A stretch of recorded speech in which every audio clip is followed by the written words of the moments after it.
Where have you been? What have you been doing? Orpheus spilled out dozens of questions. I have been on the move, keeping out of trouble. Tess was banished to her home. Diana was killed. Tess tried to get me to come back, but I refused. I have just been out here and helping others, I guess. Trying to find myself and who or what I am. I was tired of people trying to use me for their own benefit. And that stupid prophecy, she explained as she took a sip of her drink. Orpheus was still shocked to find her again, his heart racing and old emotions cropping up that he tried to leave dormant. He didn't care about the prophecy, he wanted to own her. Friendly people, huh? He tried to change the subject. He didn't want to tell her Colin was looking for her to ask her about the Valkyrie business. Yeah, you should have seen them all stare at my hair and boots. Laura lifted her foot to show off her boots. Well, they are backwards people, let me stop before they spit in my food. He curled his lips in, biting down, trying not to laugh. He couldn't stand rude and old crotchety people. The younger waitress came back with his food, and Orpheus finally charmed her enough to give him the address to the guy he was looking for. He gave her a huge tip and told her he would take his food to go. He didn't feel like staying in the restaurant while eyes glared. Laura and Orpheus exited the small cafe and walked towards his car. I have to find this guy Jeff. He knows what is going on. Rumor has it, it is a cult or something. They sacrifice to a demon, who they think is God. So, how do you know about all this again?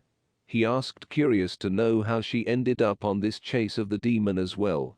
The chaser never told Orpheus he knew Laura. I'm the one who asked your chaser buddy for help. Jonathan Darby, yeah, I met him on my adventures. Kind of a hard but we have an understanding. Laura didn't want to tell him of the hell these two had gotten into. John was hunting her, and the two fought like crazy. It was only recently they came to an agreement and decided to help each other out. So, you can help me take on the demon? Wait, aren't you a demon too? Won't that be a conflict of interest? Laura asked with a grin as Orpheus dug his car keys out of his pocket. Sure, could use backup if it is a demon. I'm a bit rusty on my skills, not much of a fighter. I walk my own path. He grinned. Oh, the mighty Prince Orpheus outdone by a lower demon?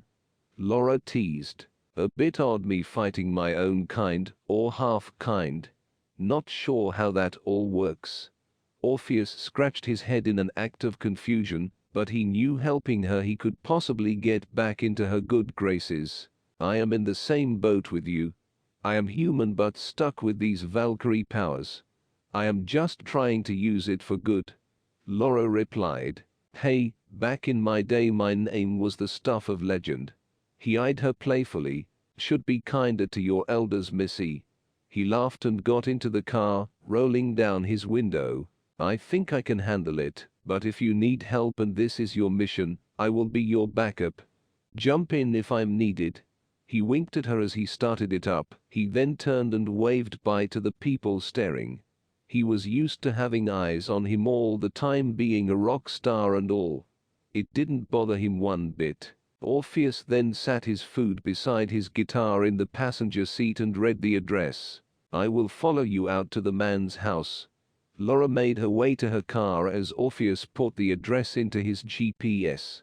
He waited for Laura to pull up behind him before and drove off. It was a short drive through the country, and Orpheus was glad. His stomach grumbled, smelling the food beside him. He turned down the long dirt driveway and up to the man's house. Orpheus parked, grabbed his food and stepped out. He waited for Laura before walking up the man's porch and knocked. Laura walked beside him and looked down at the bag in his hand. Well, I'm going to talk to this guy while I eat. He knocked again and waited for the man. Orpheus had no shame. He was starving, so he was going to knock two birds with one stone. The man finally came to the door. He poked his head out, all paranoid. Yees? He said in a shaky voice. My name is Orpheus. This is Laura. Johnny sent us. He said. Johnny was the chaser who Orpheus knew, and the man did as well. The man opened the door and rushed them in. He then poked his head back out and looked before closing. The man was a scruffy middle-aged man. A hermit from the looks of his house. It was full of taxidermy things and old stuff. Norman Bates much, Orpheus said slowly to Laura before turning to the man. Okay, so he stood there towering over him. The man showed them the living room for them to sit. Orpheus sat his bag on the magazine-covered coffee table. In a couple years we can call A&D and get you a spot on Hoarder. He joked, taking the plated-out bag. Laura covered her mouth and tried not to laugh. The man stood still looking around. No one followed you, right? No, no one followed us. Laura answered as her eyes grew large, looking down at Orpheus. I haven't eaten all day, he said with a full mouth. The man noticed him eating and went slapped the food out his hand. Orpheus's face was a twist between shock and anger. Dude, what the, he said, still in the same position with his hands clasping the burger that was no longer there. Don't eat the food. Don't drink the water, don't. The man mumbled. Orpheus swallowed and wiped his hands on his pants. I think Johnny made a mistake.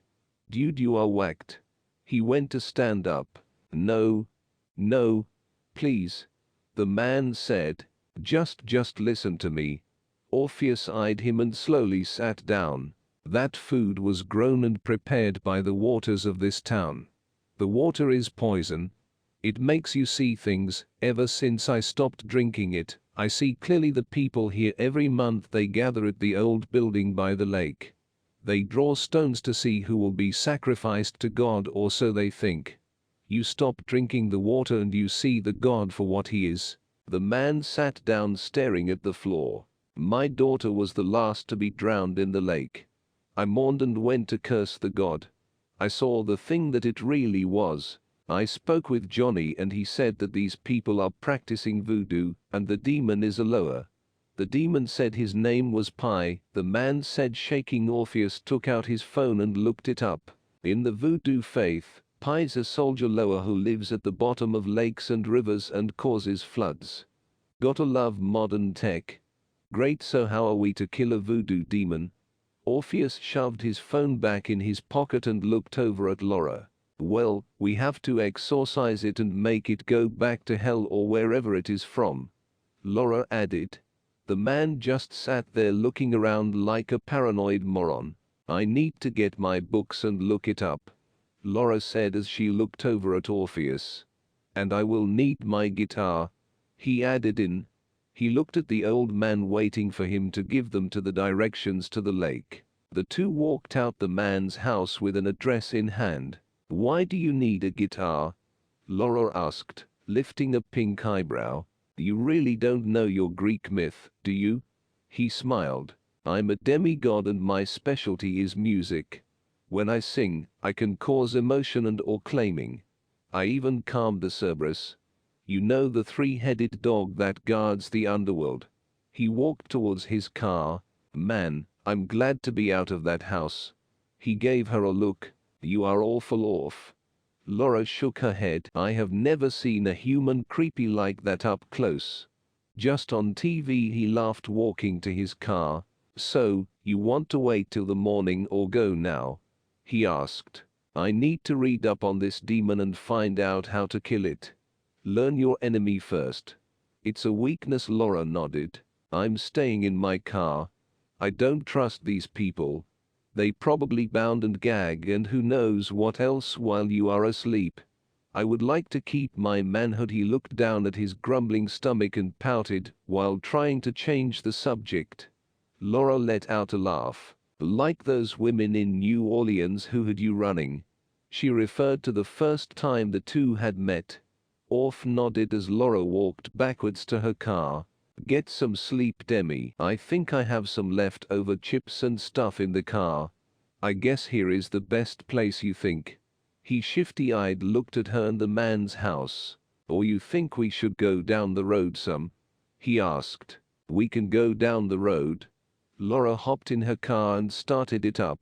Orpheus nodded and hopped in his car. He then drove down the road and parked behind a tree. He rolled down the window and waited for her to park. Waking up in her car, Laura felt like someone had kicked the crap out of her. Twisting and turning, trying to stretch in a car was hopeless. Looking around as she let her eyes adjust to the sunlight. Making sure of where she was, she groaned. Yay, still in the nut town, she thought to herself. Looking up, she saw Orpheus's car but no sign of him. Probably still asleep and cuddled to his guitar, she chuckled to herself as she pushed the books off her lap. She had stayed up half the night reading up on demons and voodoo culture. They had to finish what they started. To get rid of this creature that was in the lake and was making the locals a little nut and insane. And creepy as hell. Actually, sacrificing others. Getting out of her car, she stretched for what seemed like forever. She pulled up her hair in a bun as she walked over to his car and knocked on the window. Orpheus, wake up. That creature isn't gonna vanquish itself. Orpheus was still passed out in his driver's seat of the car. When she knocked on the window, he jumped up and did a karate chop in the air and looked around. He squinted at the pink head and opened the door. Goodness, woman, you scared me. He wiped the sleep from his eyes. What time is it? Laura started laughing, watching his insanity. It's just after 7. Do you have fits like that often? Come on, we need to get this thing rid of. I need a hot shower and food. Laura shook her head and laughed. No, I don't, and food? Hey, you gotta eat the tainted food. Mine was knocked out of my hand by Norman Bates. He grabbed his guitar and slung it around his back and stretched. Orpheus cracked his neck and then popped in a hard candy to get rid of the morning breath. Well, thankfully it hasn't made me nuts yet. But I'm still hungry. Laura bit into her peppermint she had popped into her mouth when she woke up. Stepping back as he got out of his car. So, are you ready for this? I hope this joker is ready to say bye-bye. Laura glanced over to her companion. Oh, I'm just thrilled, he said sarcastically, then made a squishy face. Orpheus fixed his hair a bit. I forgot where he said the lake was. You see, I was so distorted over my food and his crazy ramblings. All I remember is it has an old building by it. She turned around and looked. Guess what? We are here. She points to the building. The lake must be down the trail I saw when I was looking around. I can't believe we slept where something could have come out of the water and ate us. Laura shakes her head. PFT, it would have been lucky I didn't eat it. He still was upset about his food. He looked down the trail and up at the hills. All this beautiful country, you would never think it would be hills have eyes over here. Laura laughed at him. Orpheus had a sense of humor, that's for sure. Even though they may be dinner, all he could think of was eating. True. I agree, it's very pretty here.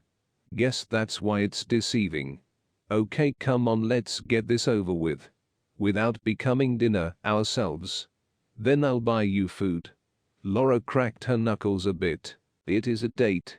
He smiled and ran past her, almost trying to hurry it up. Date? I didn't say anything about a date, Laura called after him. She didn't want to get wrapped up in the same drama that had happened to them in New Orleans. It was the main reason she left town. The guitar bounced up and down on his back as his Converse picked up dirt, as Laura watched him running and ran with him.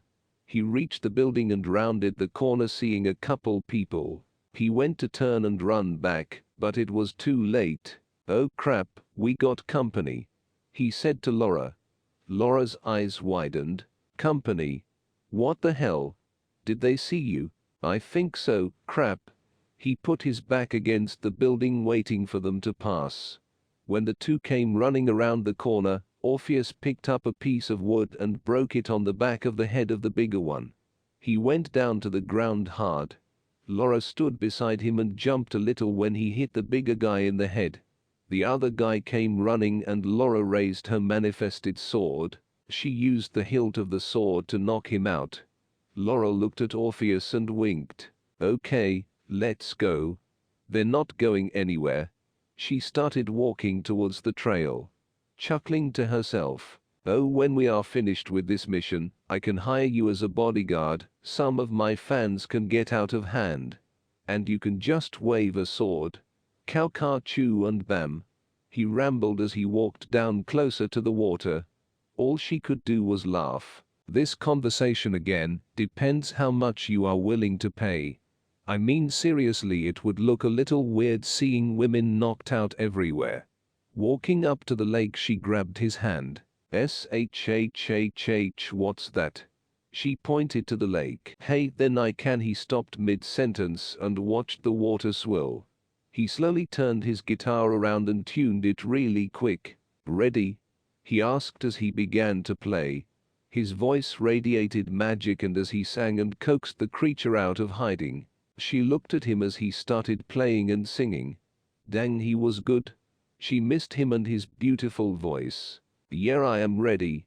Laura walked a little way away from him, holding her sword tight. She needed the creature to come to her, not him. When she looked, it was doing exactly that. Gotta go swimming. I have to be closer. Running, Laura dove into the water, submerging under. Orpheus watched her dive into the water and swim. He didn't think it was a good idea, but his job was to keep the creature in a trance long enough for her to do what she needed to do. It was going smooth so far until a crazy woman ran from the building and jumped on Orpheus's back. She wrapped her arm around his throat and legs around his waist. He dropped his guitar and tried to get the woman off him. Get off, you crazy wench! He grabbed her arm and bit her. She fell to the ground and he picked up his guitar and used it like a Louisville slugger, knocking her out across the face. Laura dove under and started to swim towards the creature. She needed to pierce the heart of it with her sword and slice off its head. A sneak attack would have worked best, but it was right in her face. Where's Orpheus? He was supposed to sing and keep it distracted. She held her ground and hoped he was okay. Swinging a sword underwater was almost impossible. She didn't want to get eaten. She threw a punch into the creature's face and began wrestling with it. Laura struggled to get the sword into the heart. Orpheus watched the woman fall over and pass out. He then cursed again as he remembered Laura was in the water with the creature. He ran back to the edge of the water looking for the both of them. His heart was beating fast as the water went still. Laura! He called out. Suddenly Laura jumped up out of the water and gasped for air. It already was a different place. For a moment she thought she was done for. As Laura gasped for air, the creature came out the water swinging. Her sword was buried in its heart, but she needed to remove the head. After she finished gasping for air, she dodged the swipes and reached out for her sword. She then used the creature's leg to jump up, and with one swoop cut its head off. She landed back in the water with a splash. Finally, she began swimming to the shore. Laura reached the edge and looked up at Orpheus. Dude, what happened to you? He finally took a breath when he saw her. The whole time he was holding his breath as well. The demigod walked over closer towards her.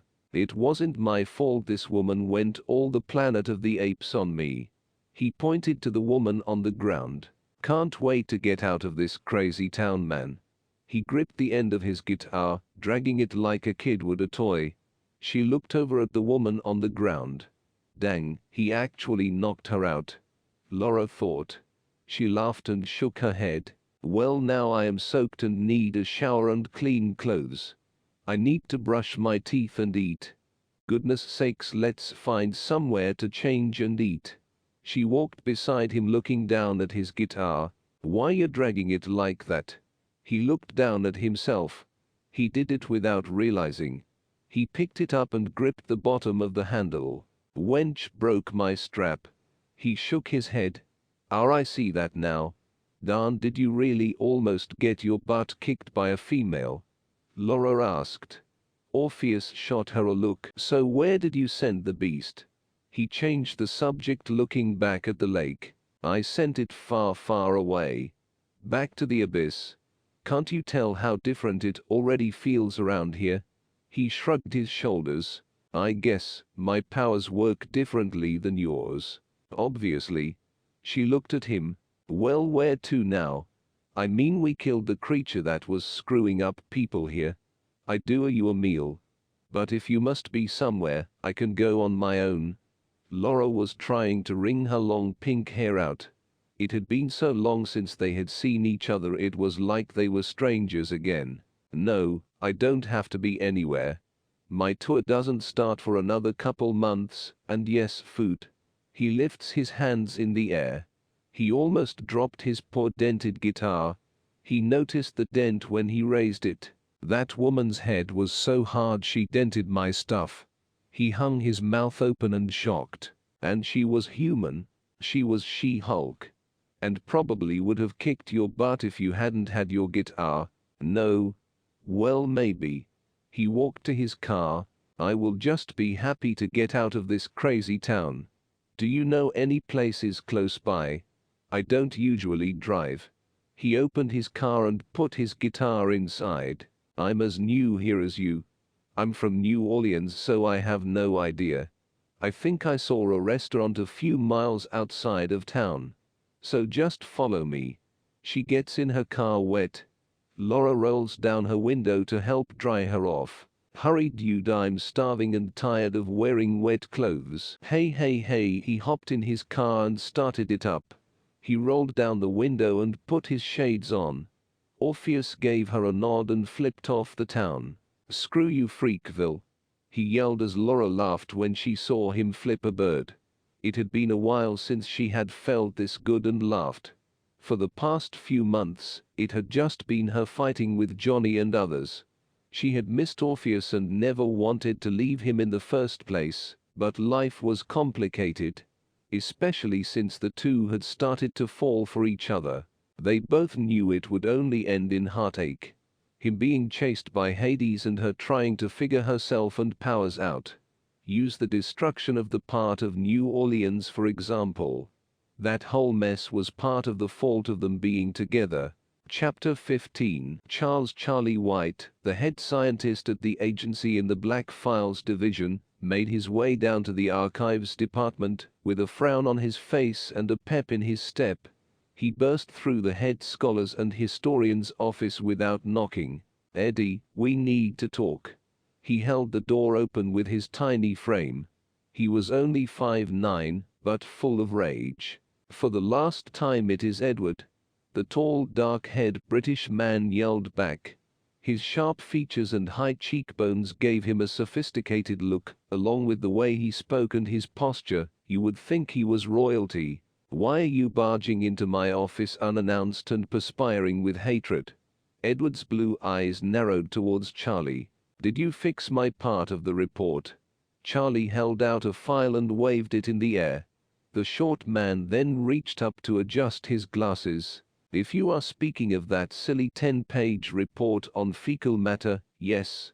Edward set down the book and pen in his hand and walked towards Charles. The 5'9" Charlie stepped up to him but was dwarfed by Edward's 6'1" stature.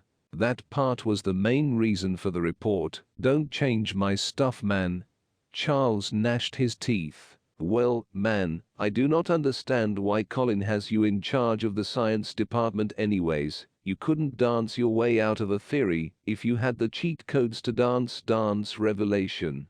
Charles started to get pissed off. Look, man, I don't come into your department and throw your tea on the ground, so don't change my stuff.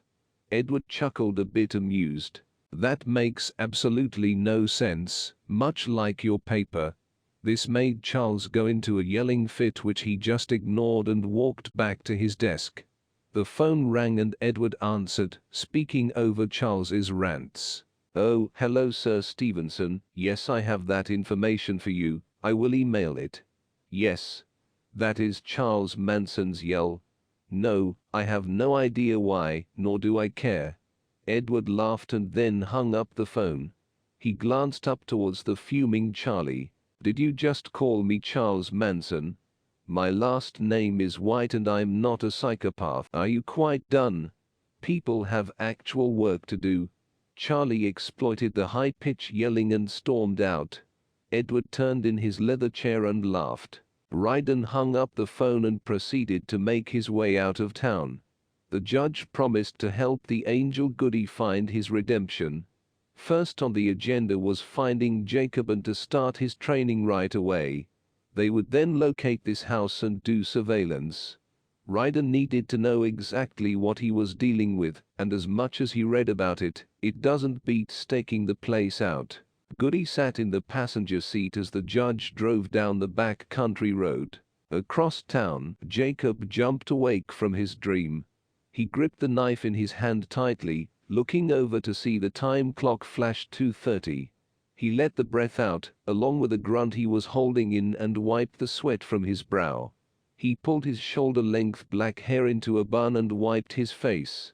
The dream or vision was of a warehouse downtown.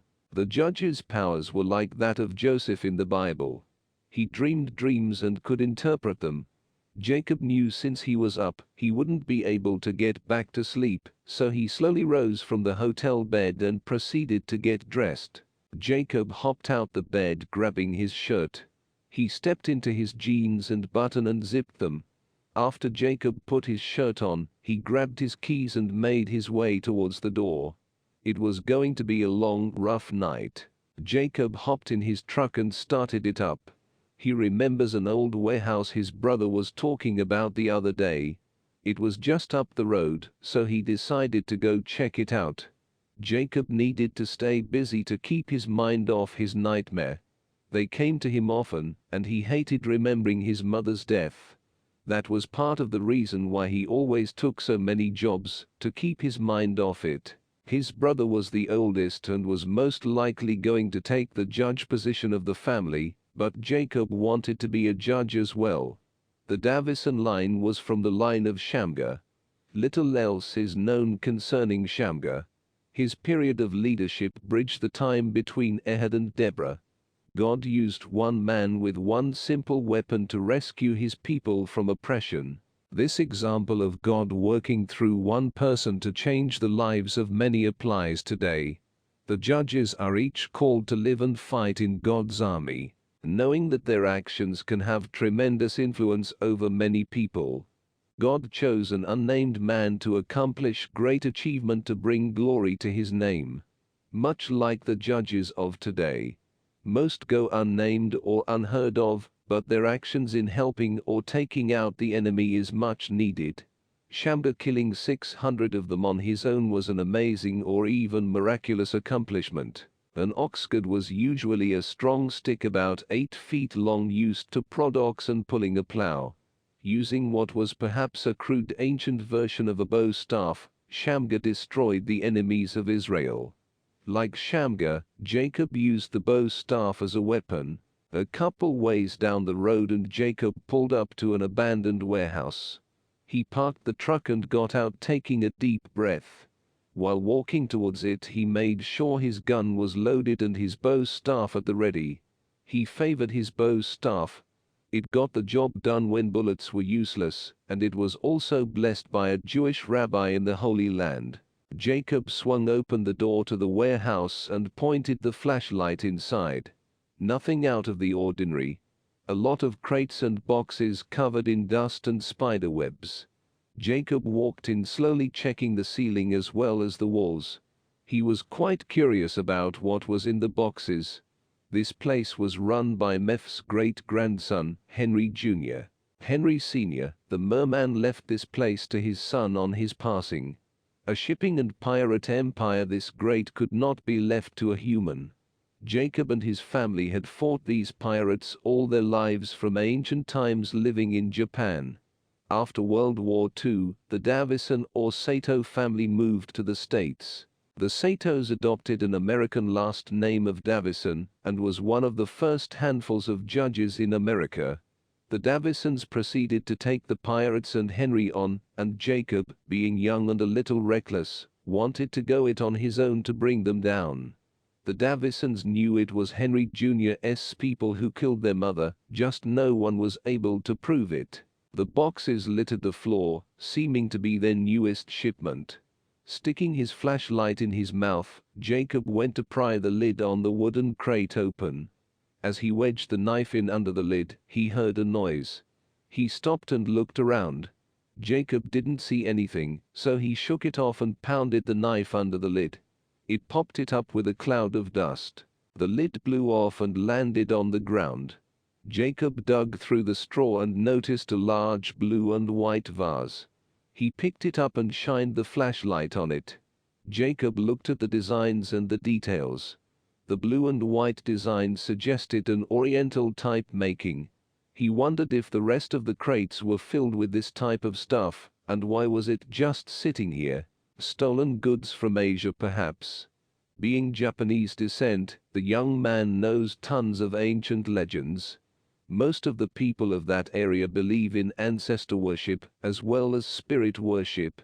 These things were most likely used in such worship. No way could they just be normal vases.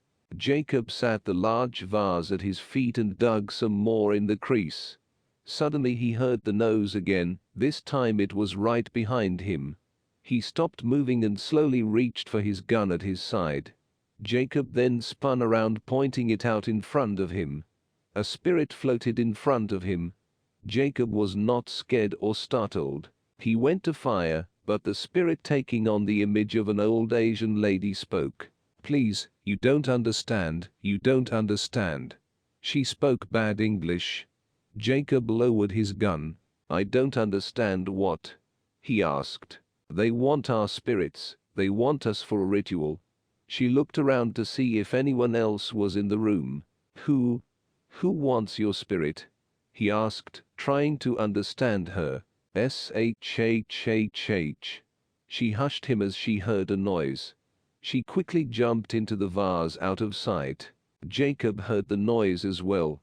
He picked up the vase and hid behind some crates. He peeked around to see who or what made the noise. Two men came around the corner arguing. He knew they were demons by their speech. Also, he could see their true faces because of his blessing. Much like Ryden, most judges had this blessing. It gave them sight that normal humans did not have. He gripped the vase and his gun tighter. The Asian woman whispers from the vase. You see. No good. They do no good." Jacob shushed her and watched them look at the stairs. He decided to follow them. Jacob slowly walked up the stairs, vase in one hand and gun in the other. The gun held out in front of him in case he ran into trouble. The young judge wouldn't hesitate to blow them away. "You should run and leave. Nothing but trouble here," the female demon said from the vase. "Shut up." Jacob cursed in Japanese as he looked around each corner. He tried to follow them quietly, but the lady still ran her mouth. "Lady, I don't need this right now. You are annoying as a spirit and you probably were annoying in life. So just do me a favor and shut the heck up," he commanded. Jacob rounded the corner and saw the demon mermaid pirates. He quickly ducked back behind the wall. The lady in the vase rambling on inside, making noise. He tried to cover the vase, but it only muffled the sound. He peeked around the corner and watched the demons. They opened the crate they brought up and flung the straw. One dug his hand in and pulled out a doll. Jacob could see the spirit attached to it. So they are collecting haunted items, and they want to use the spirits. But for what? He asked. "Run, you need to run. Get out of here. You no need to be here. Go, leave us alone," the woman screamed. This alerted the demons. Jacob growled a bit, and he wanted to toss the vase and break it, but that wouldn't help the matter. Temper, his dad would say. "Keep your calm. Come out here or we are going in after you."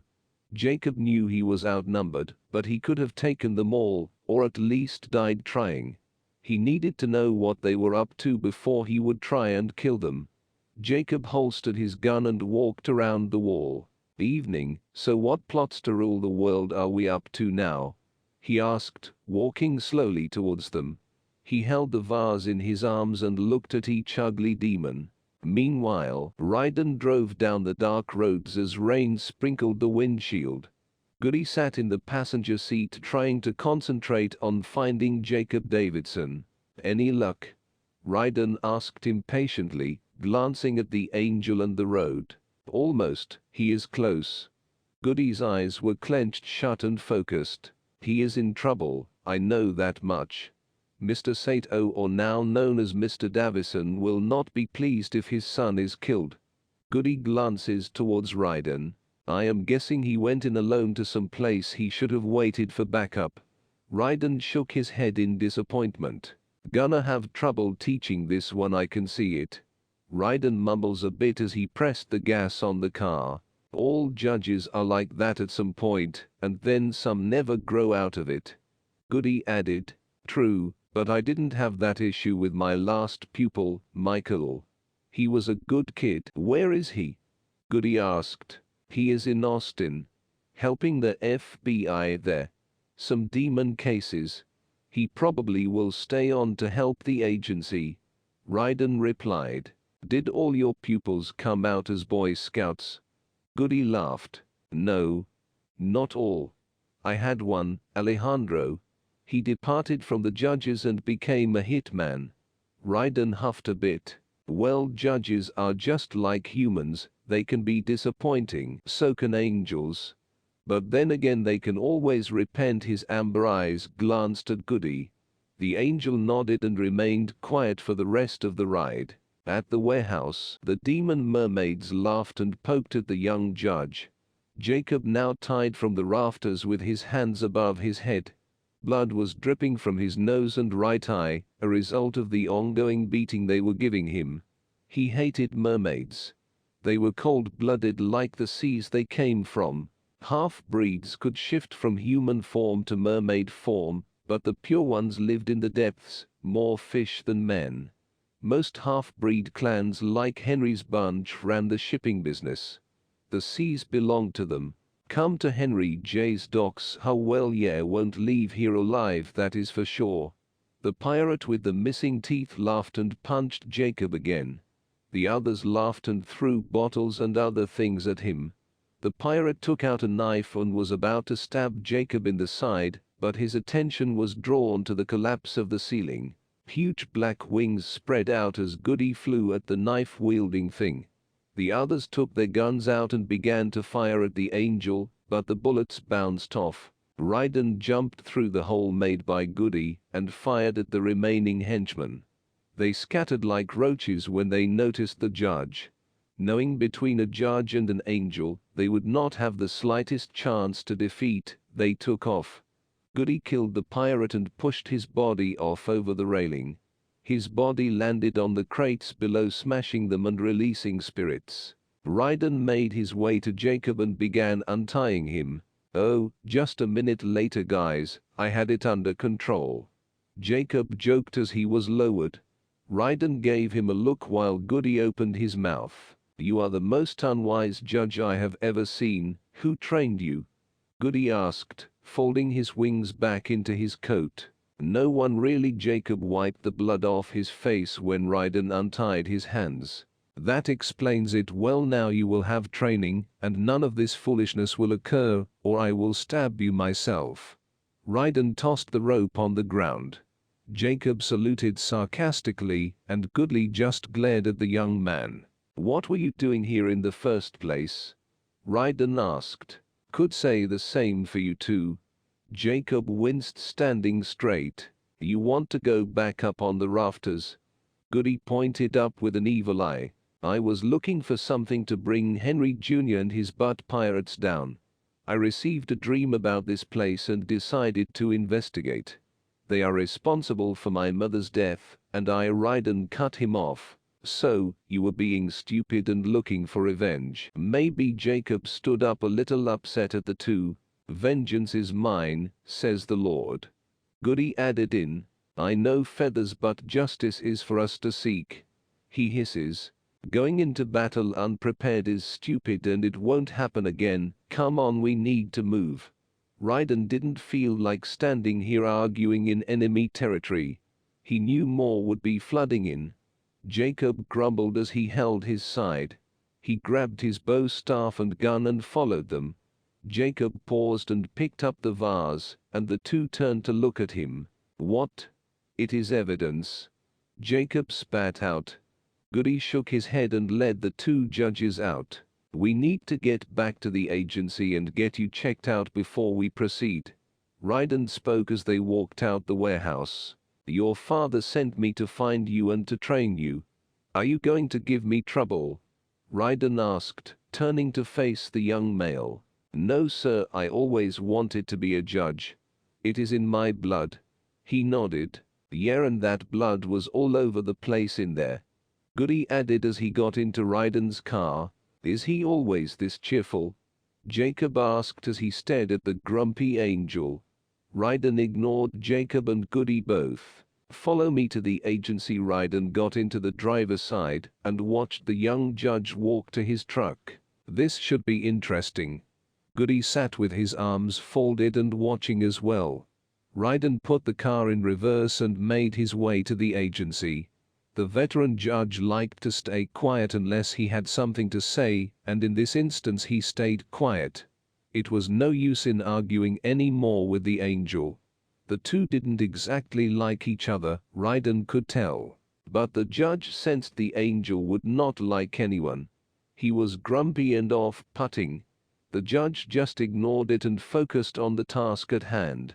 Chapter 16. At the FBI headquarters, the Black Files Division, Jacob sat on the medical examination table doing his best not to wince in pain.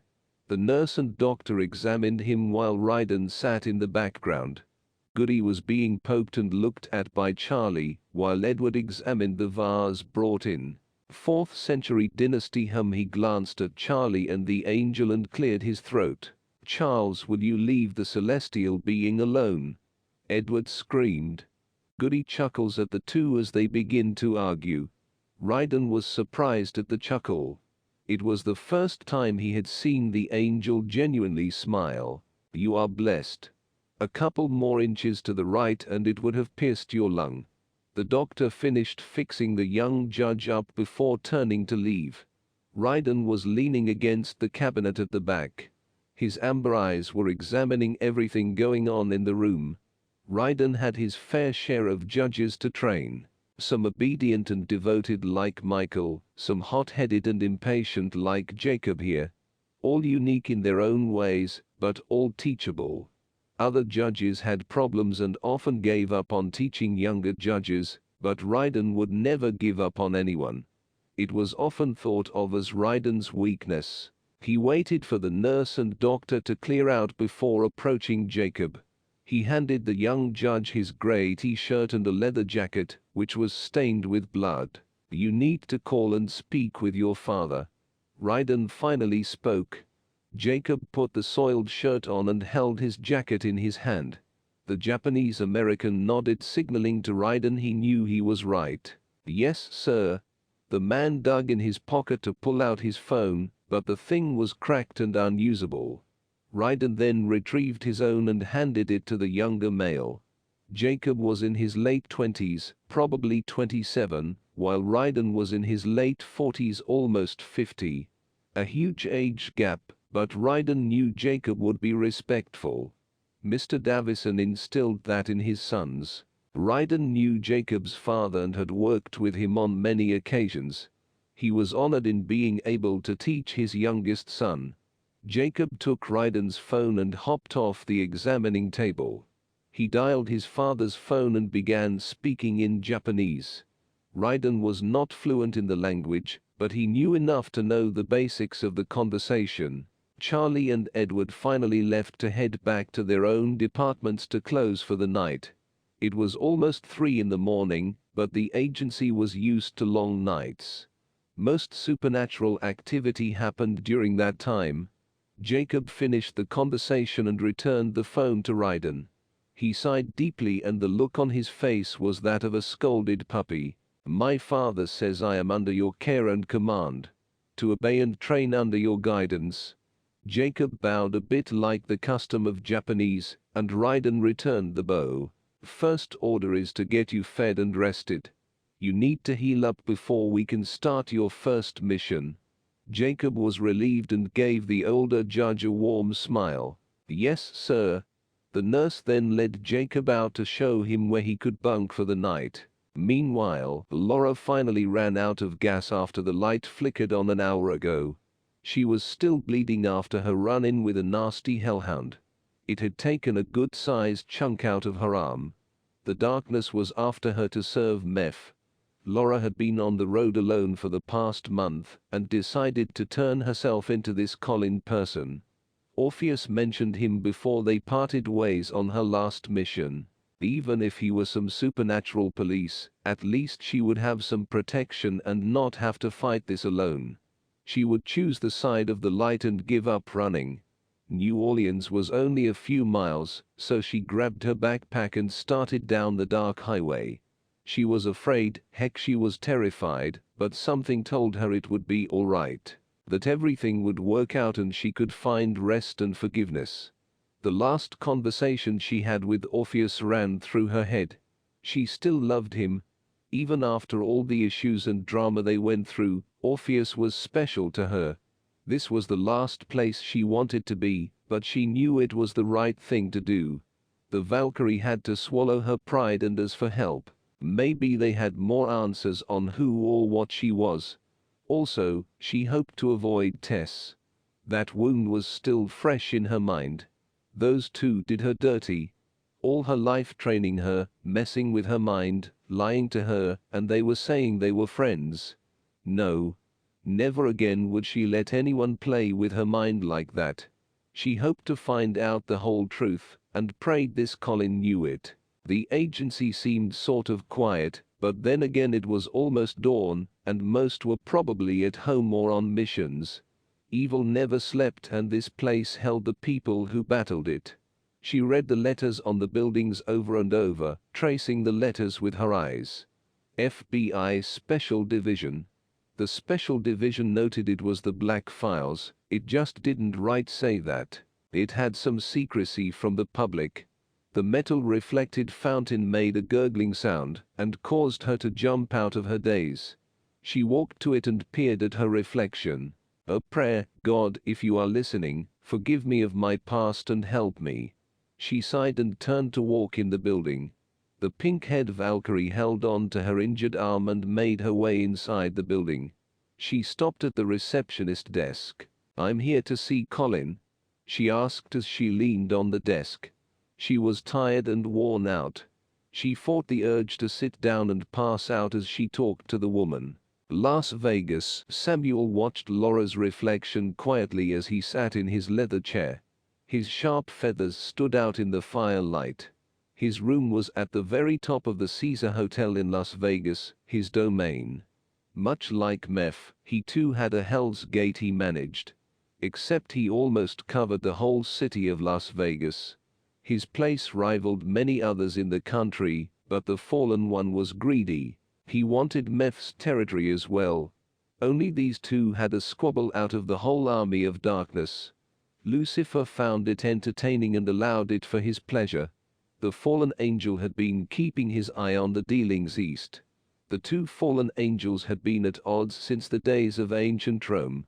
Samuel was always jealous of Meph since he was the second to fall and Lucy's favorite. Meph hated Samuel because he killed one of his children.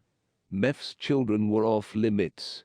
Sam knew the offspring were his weakness, and he would use that to his advantage. Boring. He waved at the mirror and it went back to normal. Michelle or Goldie, his vampire mistress, walked up and handed him a drink. "You look down." She frowned a bit. Sam took the glass and smiled up at her. "I was betting on the Valkyrie to join our side. Oh well. I still have pawns and plans for the Little Mermaid. Meph is old and washed up. Time for Sammy to bring our master out of the pit." He chuckled. "Soon Orpheus will learn what he is and accept it, I'm sure. His father and him always had a unique relationship. I just need to take that house down." He grumbled and took a sip of his drink. "Sammy, you know you are talking nonsense."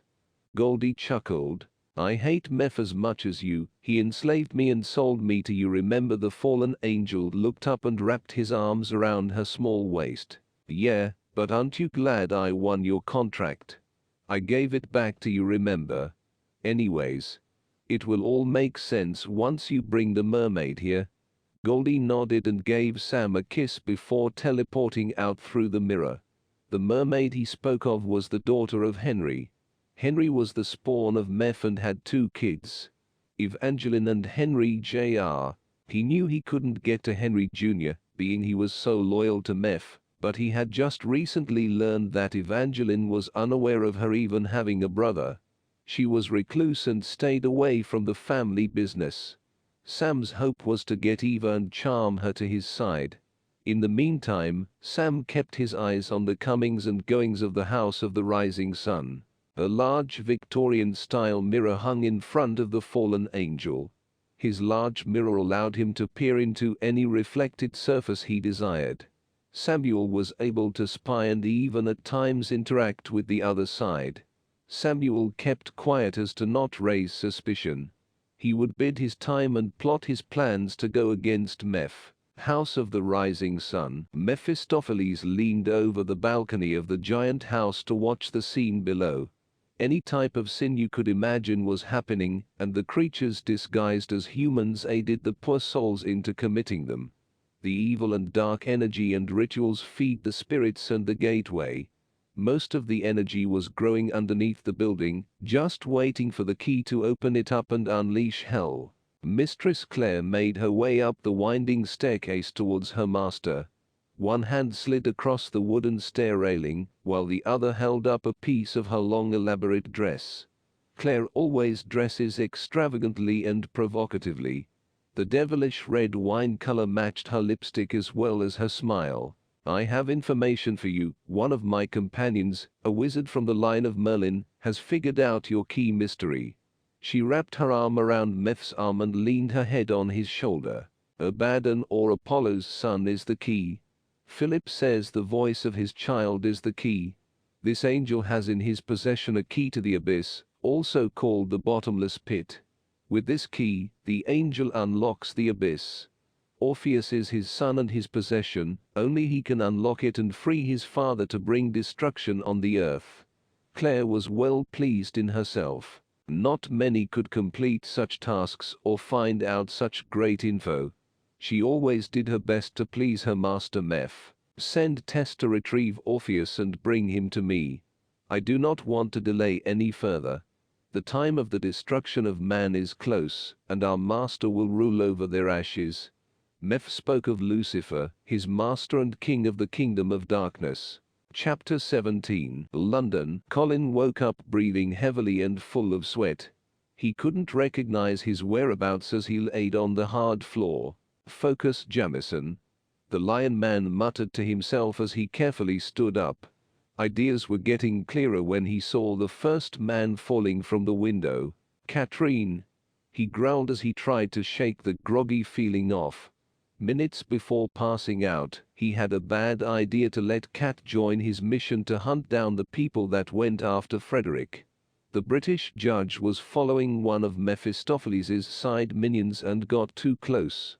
The remaining members of a Ukraine crime group were laying low in London after the raid.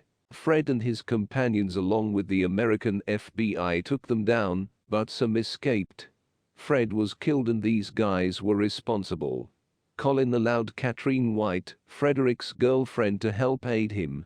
Evil and conspiracy ran deep in the government. The case was going to blow the lid off centuries of crooked police, politicians and even monarchs. Colin shared this with Katrine, and didn't expect the rookie would get in on the action. A smart girl, he thought. She managed to sedate the lion and left him behind the containers. She took all his weapons from him, his Beretta and a pocket knife. The London man leaned against the wall and tried to stand up. Katrine was not who she appeared to be. Being this trained, she had to have secrets of her own, but now was not going to pry into her life. Colin let out a groan, quite annoyed by the situation. Another groan replied to him. The dead man was shaking and standing up. He is possessed. muttered to himself. Demons used dead bodies for fun, in this case for a mission. The dead man jumped over the lion. Unlike a regular human, Colin had some strength, not to the extent as Ryden, but the judges were equipped to handle the supernatural. He pushed off the man easily, but it insisted, trying to reach his neck, his pale dead eyes focused on him. The lion looked around to study his territory. The sedative effect was still hitting him, and he was seeing double. The dead man punched him hard, making him back off. The lion knew that punching back was useless, so he decided to push the dead man into the shipping container. He then locked him in there just for the moment. In the warehouse, everything was dark.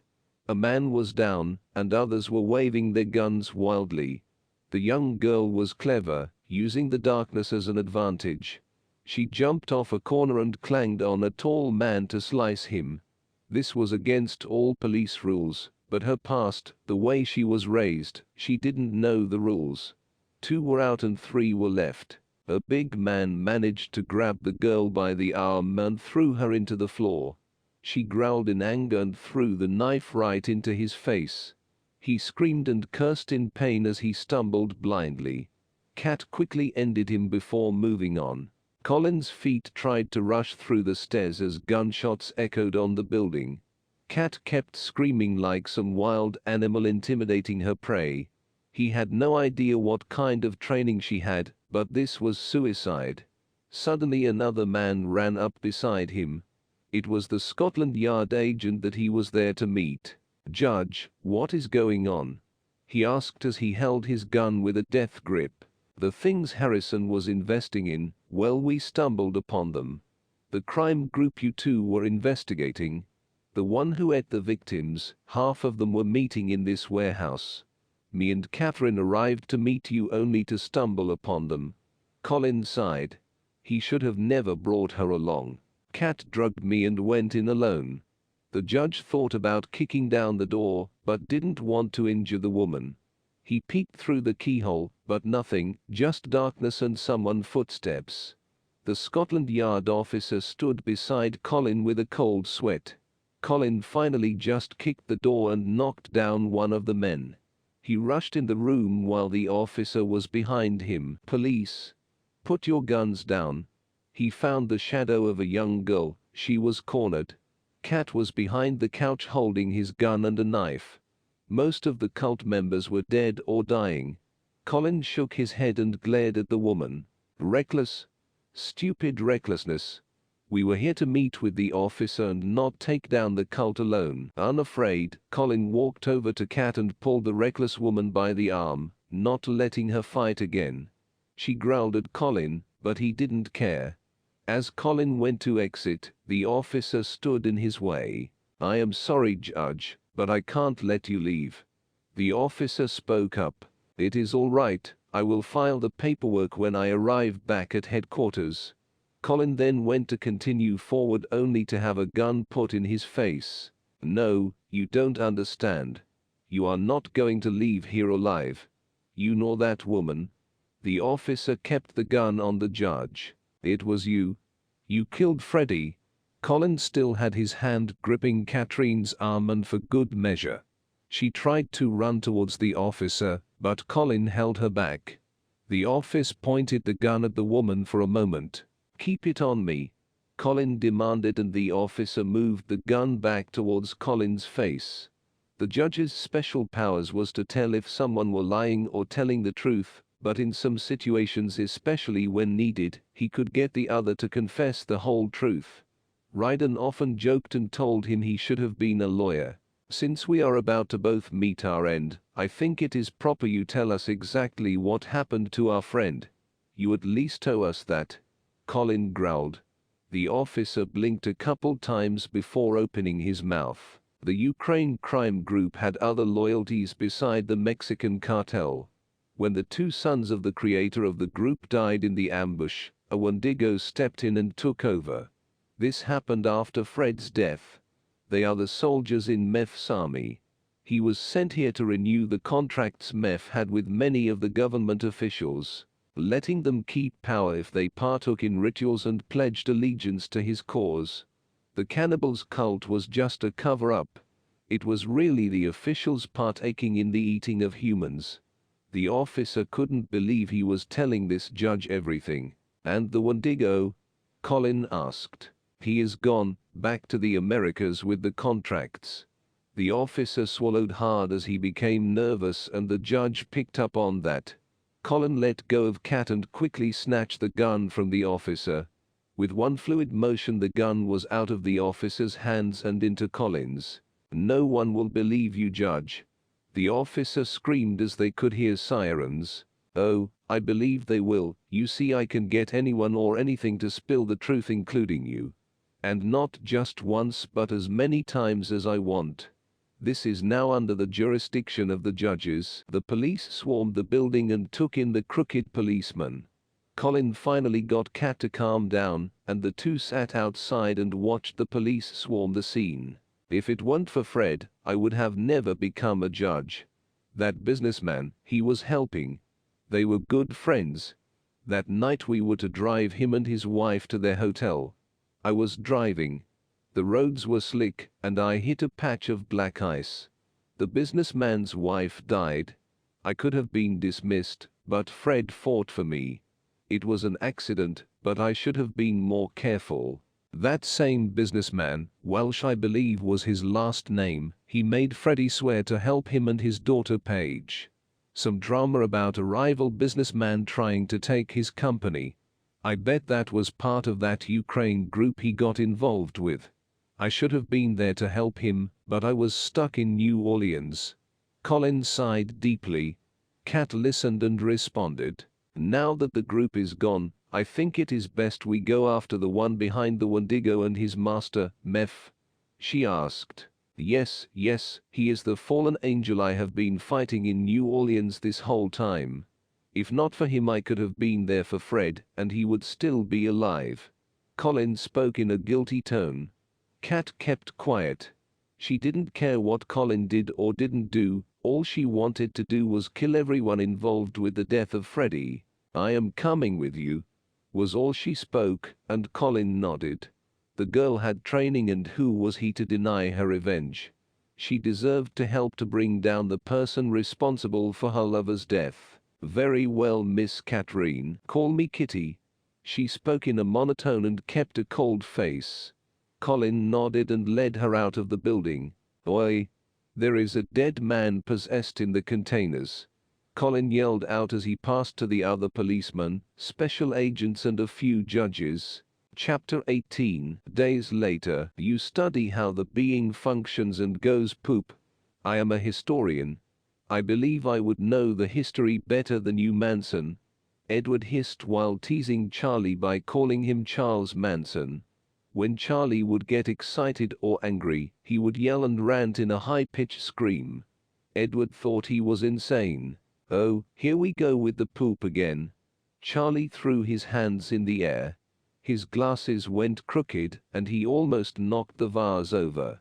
Edward caught it and gave him a death glare. "I believe this is safer in my office." He picked it up and Charles grabbed on.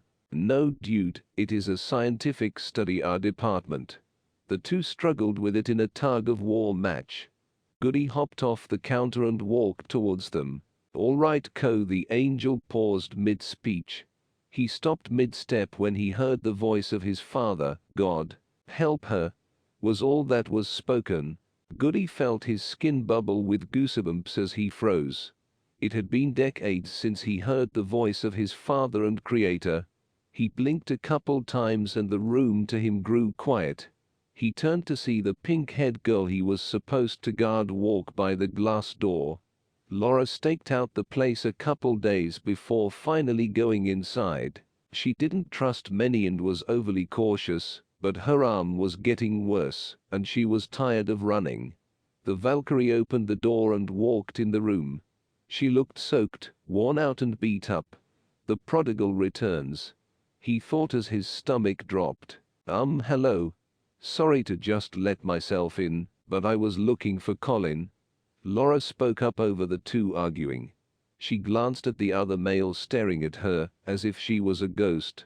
Charles noticed the pain in the girl's eyes and speech, and almost dropped the vase.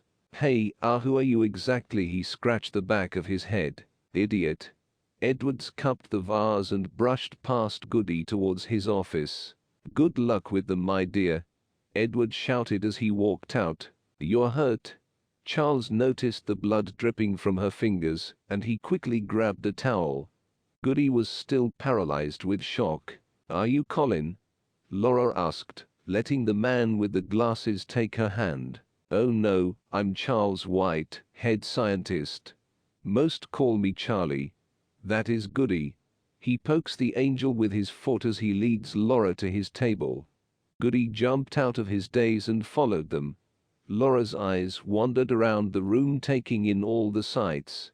Tubs, microscopes, computers, creatures in jars and books filled the large room. Charles grabbed the first aid kit as Laura removed her jacket. 3 long gashes ran down her arm, making her pale skin red and puffy. Goody walked slowly towards Laura in disbelief. Charles began to clean her wound and yapped his head off. "So, what attacked you? Wasn't a werewolf, huh? If so, I have a cure for the claw marks, so you won't turn septic. I recently solved the antidote to the infection that is caused by werewolf's claw and bite marks. Some people lost their limbs and lives because of it. That is why it is important to take care of the wounds." He sounded so proud of himself. Laura smiled a bit and shook her head. "It was a big dog, hellhound maybe."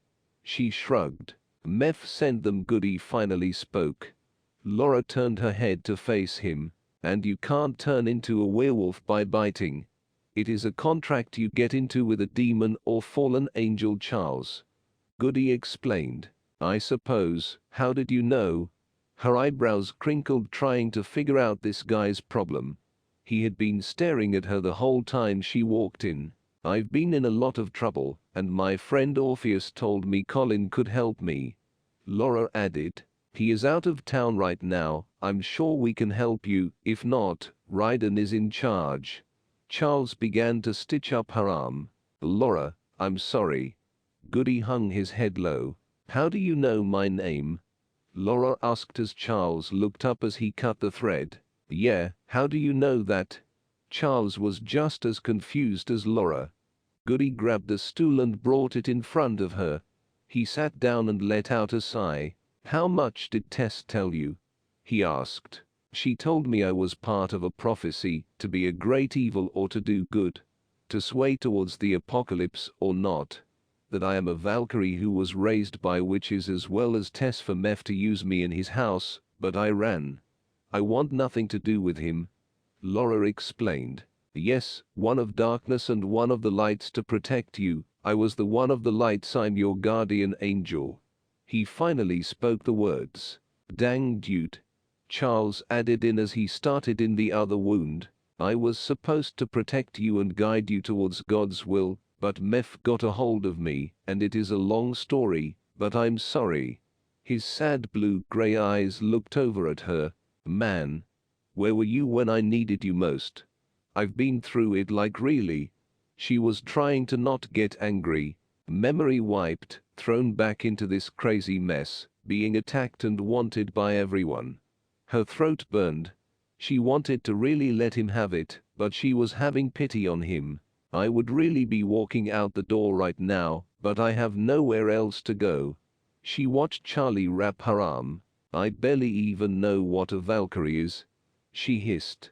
"Odin was once an angel by another name. When he fell with Lucifer, he began to give powers to certain warrior women. The false god and demon called them his Valkyrie. They would retrieve the people that worshipped him and bring him to Valhalla, a part of hell he reigns in. Valkyrie has angel-like powers, but more on the lines of death. They can sense death and what not. Trained from birth to be fighters." Goody paused. "But you are far greater than any Valkyrie or witch or power of darkness. Laura, you are a lost judge." The room went to an eerie silence. "I'm really sorry, Laura, if it counts for anything. I'm here now."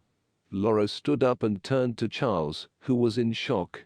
Laura didn't know what a judge was really nor what the truth was. So many people telling her different lies over the years and using her, she didn't know who or what to trust. Thank you, Charles. She put her jacket on. Where is the exit? Laura asked. Goody looked down at his cowboy boots. Last door on the right. Charles pointed. Laura then grabbed her bag and walked out, not even acknowledging the angel. Wait, here is something for the pain. Charlie gave her a bottle. She took it silently and then continued to walk out. She is a judge? Charles asked, watching Laura walk away. As Goody nodded, he sighed deeply again. This was all his fault. Yes, the lost judge. No one knew of her. It was kept silent because she needed to choose her destiny. Goody explained. Well, you can't let her leave, dude. He huffed. I can't stop her either. The angel confessed. Ryden had to pick up most of Colin's responsibilities, and that meant more paperwork and less time out in the field.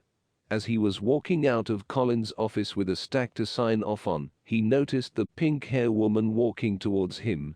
It was odd, being he never seen her before, and the fact it was early in the morning. Can I help you? He asked, reaching out to grab his office door. Laura noticed the tall man walk out with a handful of folders. Her eyes wandered about his face. He was a middle-aged man with a dark complexion and a British accent. She could tell he was worn out, and it looked as if she was a bit aggravated, but Laura did not want to deal with the angel in the other room. The guardian angel that abandoned her to the clutches of the fallen angel king of the south.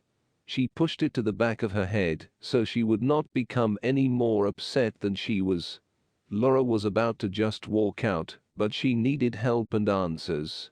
I'm Laura, Colin has been looking for me. She spoke in a soft tone.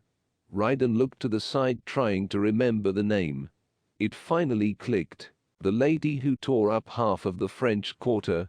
He asked, opening his door and placed his back against it, keeping it open.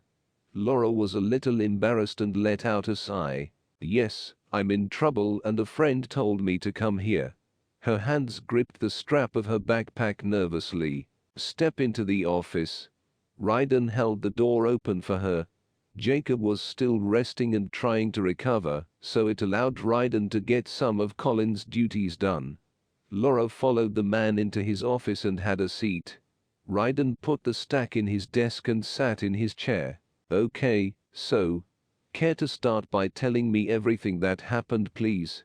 So I can figure out what to do. He smiled and logged on to Colin's computer. Laura took a deep breath and started to tell him her story. Ryden listened intently. This woman had been through a lot, and to find out everyone used her for their own gain. Another bombshell was she was a judge. A lost judge unknown to anyone. Ryden decided to pardon her for the time being. Laura would be able to assist the agency pending her trial. Colin would need approval if she could join the agency.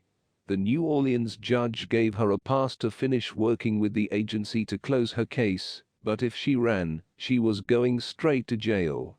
Not just a normal jail, but a jail for supernatural creatures like herself, ran by the coward. She would eventually go through judge training, but she had to renounce all witchcraft and darkness. Ryden exchanged a few words with Colin over the phone, and Ryden thought it would be best if she stayed close, so they could monitor her. Colin agreed. The Lion also told Ryden of everything that had happened in London, and that he would be flying back soon. After hanging up with Colin, Ryden brought his attention back to Laura. All right. We agree on you staying. This agency has a dorm behind the building. You can stay here while you train and however long you need until you get on your feet. Ryden nodded. Laura sat in the chair across from him and listened silently. She nodded in agreement to everything. Finally, someone to help. Come on, I will show you. Let's get you some food and let you get some rest. Did you get that wound looked at? Ryden asked, pointing to her bandaged arm. Yes, Charlie sewed it up. she replied as she stood up with Ryden. "Good welcome, Ms. Taylor." Ryden gave her a warm smile and offered his hand for her to shake. She took it slowly and shook it firmly. "You will start your training tomorrow. I am sure Edward can give you the history of our organization, the judges, as well as this branch of the FBI." He spoke as he led her out the office into the hallway. "Colin should be back soon. He is the judge that runs this agency. Until then I stepped in to help him out. We will decide who will train you in the field." Ryden continued. All this was a bit confusing for Laura, but she remained silent. She was far too tired to ask a ton of questions at the moment. She just wanted food and a bed. The Valkyrie dragged her feet as she followed Ryden out the building and towards the other behind it. "I know this is a lot for you. Hopefully tomorrow we can discuss it more. Right now, just get some rest. There are showers as well as a washer and dryer if you need to do laundry. There is only one other judge in there, but I am sure he is passed out. He is in training at the moment. Jacob Davison is his name," Ryden explained. Laura paused at the door as she held it open. She glanced up at the judge. "Thank you, Mr. Ryden." Laura gave him a slight and sleepy smile. "You are most welcome. Get some rest, Judge." And with that Ryden turned to walk back to the agency building. Laura turned and walked into the dormitory. It was squeaky clean and quiet. In the entrance was a small kitchen and rec area. Bunk beds and cots lined the walls on both sides. Towards the back she could see rooms where there was most likely the restroom and showers. She walked towards a cot and sat her bag down silently. She noticed a back bunk was occupied by the sleeping Jacob. Laura did her best to keep silent as she retrieved her clothes and headed towards the showers. She was too tired to think or even take in everything. She just wanted to sleep. The pain meds were finally kicking in and dulling the pain. Chapter 19. The next day, the Black Files New Orleans Division. Jacob paced in the lobby waiting on Ryden. The two judges were to make a trip to the infamous House of the Rising Sun. Ryden wanted to get a layout of the place and the things there. The young judge was nervous to start training and could not keep still. Goody passed by on his way to get some fresh air and stopped to watch Jacob. "What is up with you?" he asked, lifting a brow. Jacob stopped pacing and walked to Goody. "I have been waiting for Ryden for about an hour now. We are supposed to go and do scouting at that house," he huffed. Goody lifted his head a bit and then smiled. "Oh, well, he is praying right now, something you should be doing, kid. Believe me, it helps." The angel patted Jacob's shoulder firmly and then proceeded to walk out the building. The angel stretched out his wings and flew to the top of the building. Sitting on top of the ledge was to watch the midday sun. Goody also needed some time alone to talk with his father and get some advice on how to help Laura. If only he would have stayed and not let Meph get into his head, Laura would have turned out different. He felt so bad for her. He had failed her and didn't blame her for not wanting to talk to him. The angel would blame her if she took off and forgot about them, but Ryden told him she decided to stay. "How do I atone for this?" he spoke out loud. "It is my fault all this happened. If I wouldn't have been so weak. I ruined her life. Those monsters did so much damage to her." Goody hung his head a bit in sadness. Ryden walked into the lobby and past Jacob. Jacob noticed him and took off to follow him. Ryden could tell Jacob was nervous by the way he muttered and acted. "We are just on a scouting mission. We stake out this house, just observe and look at the layout. That is it. Do not engage in any activities and do nothing without asking me first." Ryden spoke in a commanding tone. Jacob nodded and followed Ryden to his car. "Will Meph be there?" Jacob asked as he climbed into the car. "Most likely. That is why I want you to remain by my side, but quiet. Do not for any reason engage with Meph or anyone." Jacob buckled his seat belt and nodded. "Understood." "Who is the girl?" Jacob asked. "Laura Taylor. She is a judge as well. She will be learning from us as well. Was she the one you said Colin was looking for? Jacob asked. Yes, come to find out she is a lost judge. That is why Meph wanted her so badly. He explained the whole story to Jacob as they drove out of the city and towards its limits where the house stood. Meanwhile, Laura sat in the lecture room, trying to listen to Edward speak. She was still a little tired and in pain from the previous night. She did her best to keep up and write the most important info in her notebook they gave her. It pretty much was a crash course. Most judges learn throughout their lifetime as a child, but Laura didn't have that luxury. The story of the judges seems to describe successive individuals, each from a different tribe of Israel, described as chosen by God to rescue the people from their enemies and establish justice. The book of Judges mentions 12 leaders who judged Israel. Othniel, Ehud, Shamgar, Deborah, Gideon, Tola, Jephthah, Ibzan, Elon, Abaddon, and Samson. The judges today can each trace their lineage back to the original judges of ancient times. The first of the modern judges began in the 1800s. Only a few humans were given the power of the judges. Among them were Catherine the Great, Daniel Boone, Wyatt Earp, and many more across the globe. During the 1900s, the judges gathered together in Jerusalem and created an elder group of judges that would govern the others and pass laws as well as judgment. This was known as the Code or Council. Edward explained.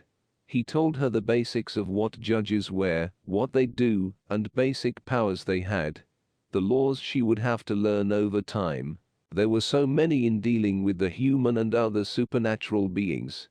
He also let her know it was important that the beings register themselves. Some often lived alongside humans, and the judges could do nothing legally unless they were a threat to society or broke a law. It was so much at once, Laura was getting overwhelmed. It also didn't help that she didn't get much sleep that morning. Her nerves on top of the pain from her injury kept her awake. The wound was healing though. Another perk of being a judge. Accelerated healing. Each day she learned more and more about herself she never knew.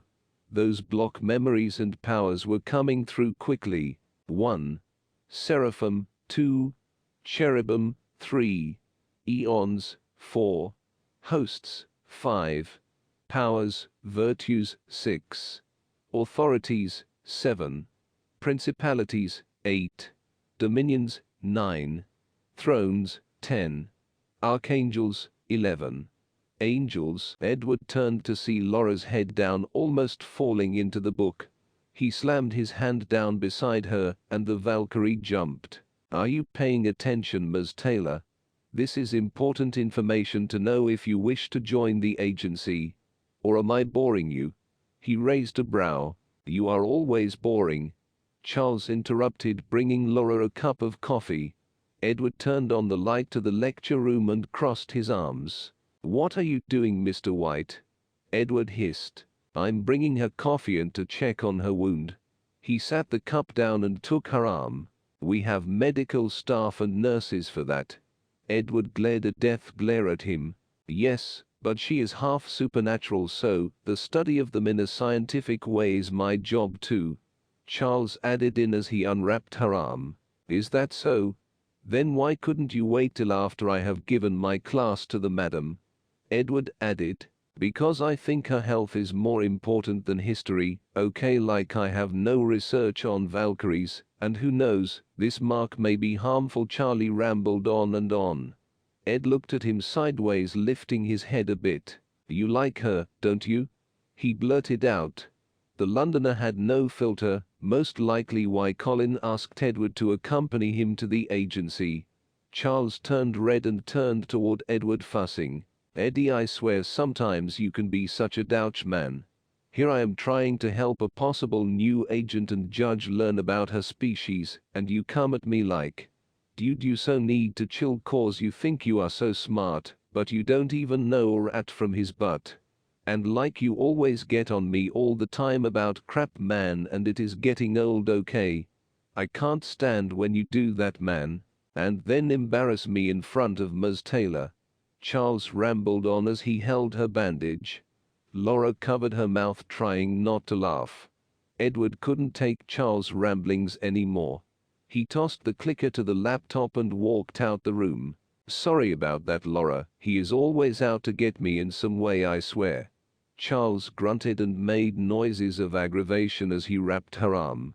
She patted his hand. It is okay, Charlie, thank you. Laura thanked the scientist. He was a bit goofy, but she thought he was adorable. The way he rambled on and how he screeched at Edward. It was something. If you have any questions or need anything, let me know. Charles smiled as he pushed up his glasses with one finger. The scientist was around her height of an inch taller. He was average built and had messy black hair. I'm sorry for all the stuff you had to go through. It must have sucked to be used like that. Charles frowned. Laura was a bit shocked at his words. Charlie, you don't have to apologize. You didn't do it to me. She chuckled to cover up her own nervousness. I know, I just feel bad. No one should be used like that. He pushed up his glasses again and stood up. Well, let me go get Eddie before he starts making tea, then you will never get a lesson. Charles smiled and ran off quickly. Laura made him almost timid. Charlie was normally bold extrovert. He was very expressional and sometimes a bit jittery, but being around Laura alone made him almost speechless. For someone who always had something to say, it was something. She was so strong and beautiful, and he was captivated by her. Not just because he never saw a Valkyrie, but there was something about this woman. He couldn't quite put his finger on it. Laura covered her laughter as she picked up her coffee cup. Charlie was a character. He was silly, but smart. The other people she had met at the agency all had their quirks, but they were all straightforward and were not there to use her, but to help her. For once she felt safe and accepted. Orpheus was right about coming here. The next time she would run into him she would need to thank him. Laura pulled out her phone and played a quick game while sipping her coffee as she waited for the professor to come back. She needed to ask him to slow down a bit. She wanted to learn, and she needed to, but it was a lot at one time. She wasn't completely unaware of the creatures. She had faced quite a few of her months out in the world. Her whole life had been covered up. It was like a blank space, and she often wondered what went on, but other times she thought it was for the best. Her brain protects her from the trauma. Laura knew one day it would come slowly like it did in New Orleans, but it needs to come back slowly so she could deal with it. That is why she went out and found others like herself. There was a group of humans and other creatures that hunted problem supernatural beings. She put her powers to use as well as learned a bit about that world. If Orpheus would have not found her, she probably would have continued out there. She was grateful. Here at the agency she could learn who she truly was. This place could help as well as train her. Also, they seemed more trustworthy than some of the others she ran with. The others tended to use each other. This place was more organized and had rules as well as goals. More structured, and Laura needed that. Chapter 20. Hades paced in his throne room awaiting to hear from one of his subjects. He was tall and menacing. His charcoal hair was in a sort of black long mohawk that draped down his back. His eyes were equally dark against his pale white skin. His long cape draped off his dark and freaky amour. The end of his cape dragged the floor as curls with smoke and ash flickered up from it. An imp came sliding in out of breath, startling the king. "Sir, I have news on Orpheus. I believe it was Apollo himself who might have sprung the mail." Hades turned and glared at him. "That is ridiculous. Why would he allow a soul to escape this domain? Son or not? Plus, Apollo/Abaddon is locked up in chains until a determined time," he hissed. "Do you have the boy's location?" he asked the thing. Its twisted face nodded. "Tell me," Hades yelled, and the imp explained where the demi or demon prince was last seen. Hades was one of the fallen angels that oversaw the dead. His realm was Tartarus. It was the place where the dead supernatural creatures were sent. It also held the angels who committed sexual sin with women and animals during the beginning of the earth. The ones who slept with the woman and contaminated the blood, creating the giants, or now known as demons. A demon like Orpheus, who when they died had to roam the earth for a body or ended down in Hades's realm. It was his job to keep them here and in line. That was his punishment from the fall. To lock up his own brothers and sisters and keep them in chains. Hades, the fallen angel, growled and rushed out this throne room. He would have to see to this matter himself. Meanwhile, up north near Canada, Orpheus sang his last song and walked out the bar, leaving his band behind. He knew the end was coming. Especially after helping Laura, no doubt they would know where he was. Escaping was a big no-no. He was surprised he lasted this long. Orpheus could feel it as the hairs on the back of his neck stand up. My father, Apollo, is nowhere to be found, and the crow calls out, and I know he is coming. The king of depths has left his throne and is now coming for me personally. I have nowhere else to run, nowhere else to hide. I have to face and fight. He thought to himself as he paused. The demi could smell death and decay. The wicked laughter echoes in the back of his mind, hearing Hades approach. Is this Orpheus's end? Orpheus took a step back as the earth opened and flames licked the air. The pungent smell of burned flesh and decay rose like black smoke out of the red light darkness. Hades stepped out of the pit and rose to face Orpheus. Ash floated in the fumes from the underworld. Orpheus looked like the sun was blacked out by the dark clouds. No father here to help you this time, Orpheus. Hades spoke in a low, deep growl. The god's dark eyes peered into Orpheus. His voice is deep and menacing, and it shook Orpheus to the core. Should have known you yourself would come to collect me. Orpheus spoke behind gritted teeth. He let his guitar slide in his hands as the bottom hit and rested on the ground. Orpheus gripped the sixth string with a death grip. His only weapon he ever knew and wielded. His power of song was given to him by his father. Orpheus wasn't going down easy, and Hades knew the demigod would fight. You have no power against the king, boy. The fallen angel Hades sneered, looking at Orpheus. Orpheus was going to fight, he was going down swinging. Hades started to walk towards him as the choking ash from the underworld followed him. Orpheus took a stance and was ready to fight the god or fallen angel. Orpheus watched Hades reach his hand out to him slowly, but he took a step back and swung his guitar at him. The metal and wood clashed with the god, and it shattered to pieces. It didn't faze Hades one bit. Hades's laughter echoed as Orpheus looked at the broken pieces on the ground. Like I said, boy, you have no power against a god. Hades gripped Orpheus's shoulder tight, burning his flesh. Orpheus let out a scream as he fell to his knees. You had a fairly good run, but did you really think you could escape me? You came once for your beloved wife, and I allowed you to leave with her. Hades looked down at the musician. His head hung and stared at the cursed ground, burnt and scalded under Hades's feet. That body does not belong to you, nor do you belong here. Hades hissed. I never did leave with her, she vanished before she could exit. He slowly looked up at Hades with hate in his eyes. That was the deal, Orpheus, it wasn't my fault you looked back. Hades glared. How was I to know she was even behind me? He snapped back. You pitiful, selfish boy. Do you think the world owes you everything? Well, it doesn't. You are not even a hero. You are an unholy spawn of a fallen angel. And for his sin he is locked in Tartarus. You rather run and hide than possess others. You only look out for yourself. You could have possessed that Valkyrie, you lost her. Hades was right. Orpheus just wanted to live his life out and to be left alone. Was that too much to ask? No monsters, no good or evil, just wanted to live. He knew he had to stop running and face everything if he was to be left alone. Slowly a ray of sunshine beamed down from the darkened clouds, or what he thought was sunshine. It showed Orpheus's face, lighting his dark eyes up. He knew after all his father would not abandon him.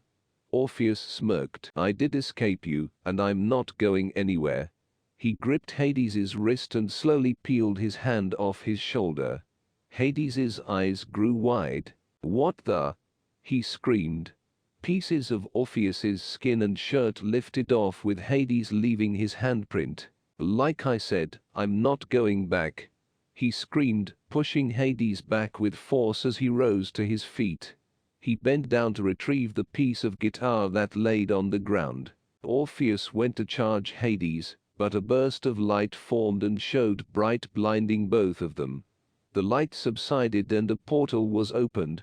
On the other side was a woman holding it open, and directly behind him was Abaddon, Orpheus's father.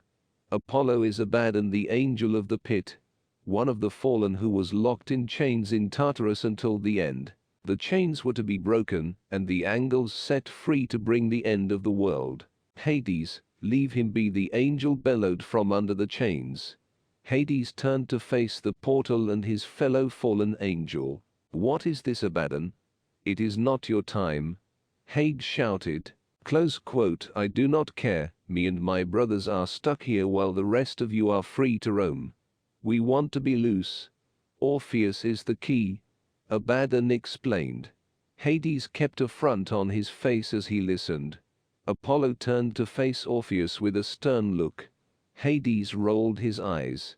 The time is not yet, he hisses. Then let's make it the time. You and your followers can rise with us and take this earth back.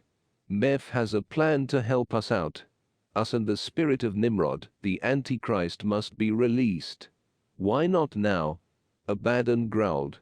The chained angel then turned to look at Orpheus. I suggest you change your ways soon if you expect to continue about. I can only help you so many times. Can you please tell me what is going on? Orpheus huffed, letting his guitar fall to the ground. You are the key. The woman, hidden by the glow, spoke. The key to Abaddon to open the pit and set them free. Don't you want to set him free like he set you free? The woman asked. Who are you? Orpheus questioned. The woman stepped into sight and he recognized her. Tess. What the heck? Orpheus didn't like Tess one bit. The encounter he had with her in New Orleans was still fresh on his mind. Tess convinced him to let Laura leave, that she would come back, but she never did. From the first time meeting her, he hated her. My father Meph sent me to speak with your father, she explained. Enough, we will have words, Abaddon. Hades then walked through the portal and back to his realm with Abaddon. He closed it off to the two demons so they could not enter again. He would deal with them later. Come, Orpheus, we need to get you settled and safe. Beckoned Orpheus to follow him. Orpheus wasn't her favorite person, but her father made her come and get him. If it meant getting back into his good graces, then she would do that. She still had hope he would let her leave.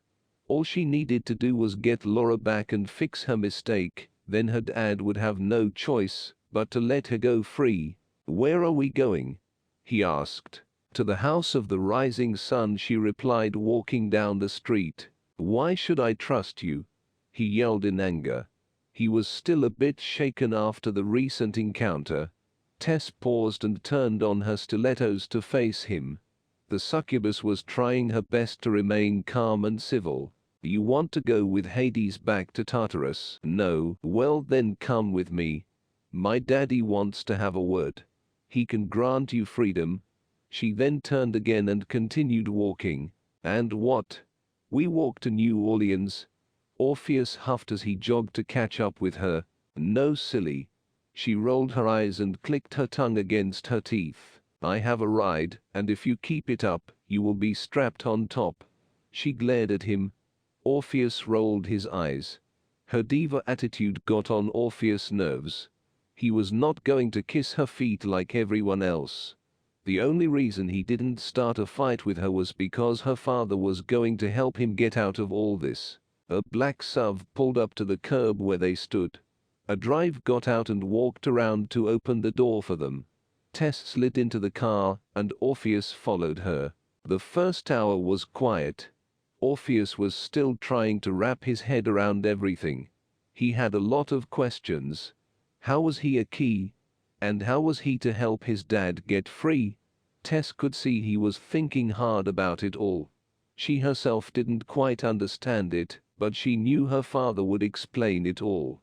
She turned and gripped his chin with her manicured hand. "Don't strain so much, you might hurt yourself." She smiled as she spoke in a flirty tone.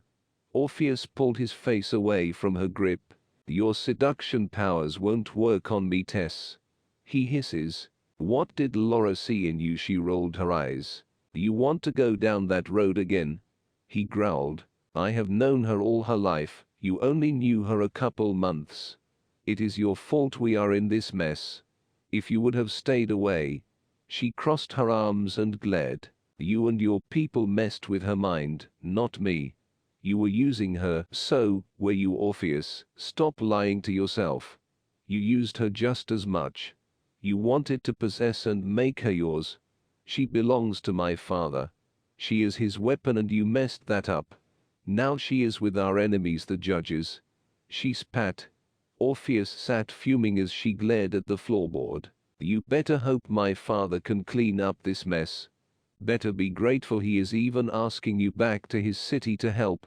He could have just let Hades take you," she cursed as he turned and faced the window. In truth, Orpheus was a coward. Anything to save his own skin, he would do it. The sickening feeling settled in his stomach like a bitter drink. He did use Laura, but in his own sick way he loved her. He wanted her back, but he wanted to be free above all else. Chapter 21. New Orleans. At the house of the rising sun, Ryden and Jacob arrived at the house just as the sun settled on the horizon. It was a cloudless day, so the after sun shone brightly overhead, lighting their way to this house of great sin. Jacob's head was swimming with thoughts about the place. He had heard many stories about the place, but never seen it with his own eyes. Ryden could tell the young man was nervous, but he hid it well. That was a good quality. You didn't want the enemy to know how you were feeling.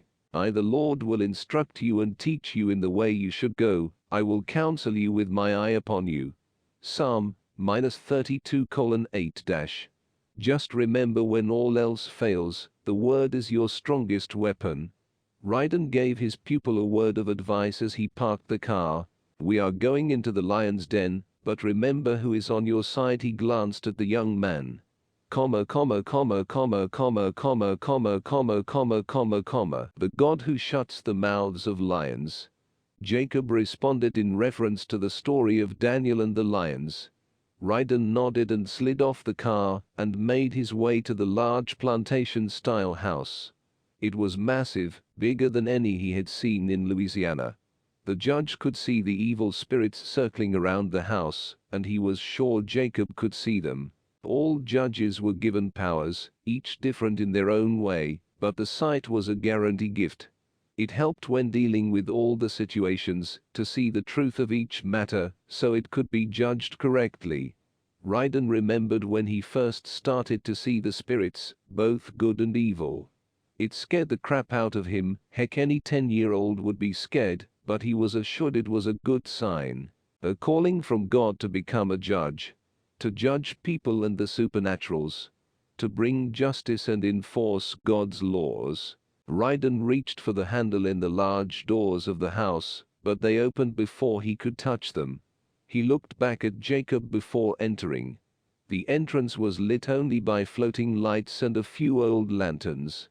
Thick-colored smoke, remnants of magic, floated above them.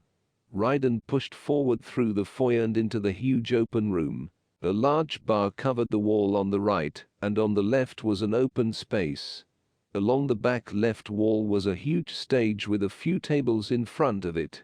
Along either side lining the walls were booths with curtains for privacy. Ryden's eyes wander a bit, getting the layout of the room. A large grand stairway was towards the back of the place, and Ryden knew that must have been where the clients must have been taken for more private transactions. From underneath the stairway came a dark-haired woman, dressed in a Victorian-style corset and bodice dress. A feather and tiara stuck out of her updo hair and bounced as her leather boots clicked on the dark wood floor. She looked like she was dressed between a Western saloon woman and Victorian madam. The way she walked and the demeanor she held told Ryden she was the woman in charge. The mistress of the house, Claire. Her wine-colored lips smiled as she approached, and Jacob had to struggle to keep his eyes on them, and not her protruding cleavage. "Hello, sir." She spoke as she walked towards the two judges. "Can I buy you two a drink?" she asked in a thick Italian accent. "No, thank you. We do not drink any alcoholic substances. We are here to investigate." Ryden spoke in a calm demeanor. Claire sized up Ryden and then Jacob a moment. "We are up to code. Everyone that passes through the doors comes of their own free will." The madam gave a toothy smile and chuckled a bit. "We do not twist anyone's arm unless they ask." She then winked at the young Jacob. The suited fallen angel prince walked to the balcony and looked down at the two judges. He was in the darkness, but he was sure Ryden could see him. He knew judges had their sight and blessings. These were not his first rodeo with judges. Mephistopheles wasn't a foolish fallen prince. He liked to learn his opponents and learn their weaknesses. Thus, why he sent Claire out there to charm them with a hope he could learn about who they were and what they wanted. Ryden glanced at the balcony and noticed the dark figure watching them. He knew it was Meph, the prince who ran this joint, this hell gate. He could feel the power and hear the groaning of souls in torment, even under the sound of the fleshly pleasures that were going on upstairs. Wandering judges, I guess. She walked a few feet to the bar and had a seat. Ryden followed and leaned on the bar with his back, so he could keep his eyes on the rest of the place. Jacob watched them a moment before wandering off to survey the house. "How do you know that is what I am?" Ryden asked, wanting to size her up as well. "Well, pastors, preachers or evangelists do not come in here. They just pray and rebuke us from the end of the driveway. Agents won't come unless they have a signed warrant, and the normal judges hide behind their offices. Wandering judges, like you and the young one here, you all are valiant and unfearing. Would march right into the gates of hell even if it meant dying." The bartender slid a glass of wine towards her, and she plucked it up. "You believe such? Us coming here to die?" Ryden asked, turning his head to face her eye to eye. Claire did not speak. She lifted her glass to her lips and took a small sip. She knew Ryden was too powerful for her to enchant or cast any spells on.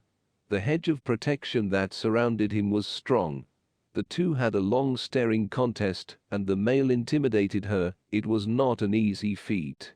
"This place is up to code, Judge Free will," remember, Claire hissed again. "God doesn't condone sin, free will or not. In the end they will get their punishment. The wicked always get their punishment, and I am the one who will bring it." Ryden glared at Claire a moment before pushing off the bar to stand over her.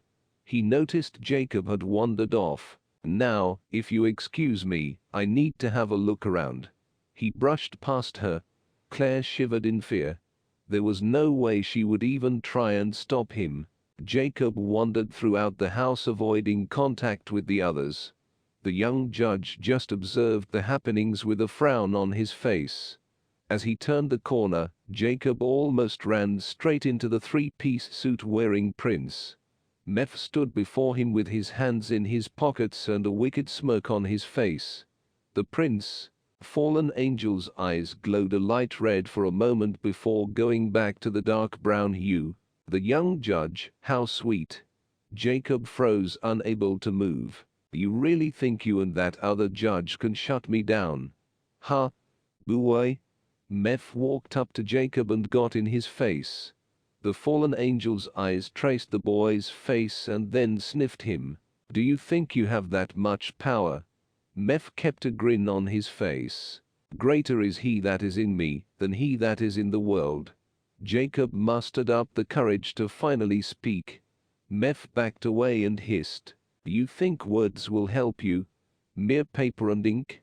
He scoffed, "Heaven and earth shall pass away, but my words will remain."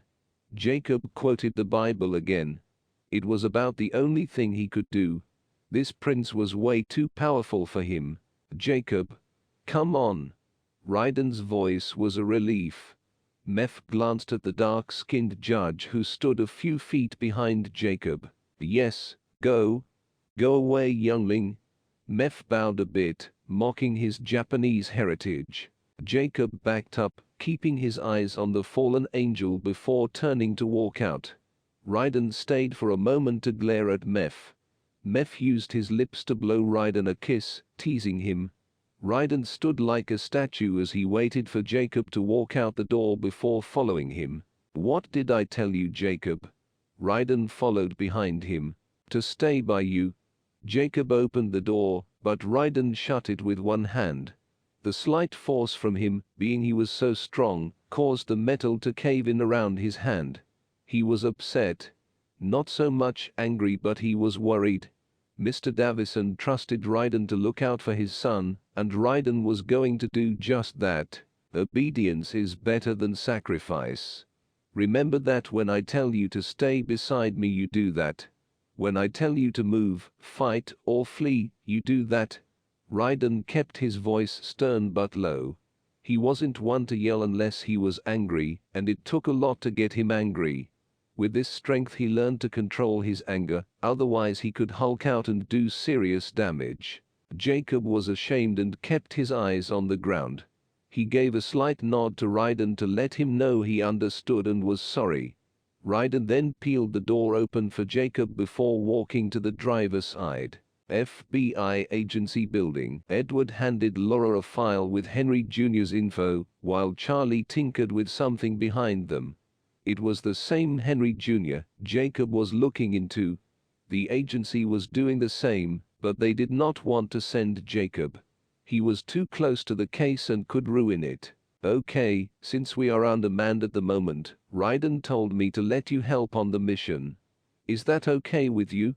Edward looked at Charlie and Goody, who stood beside Laura.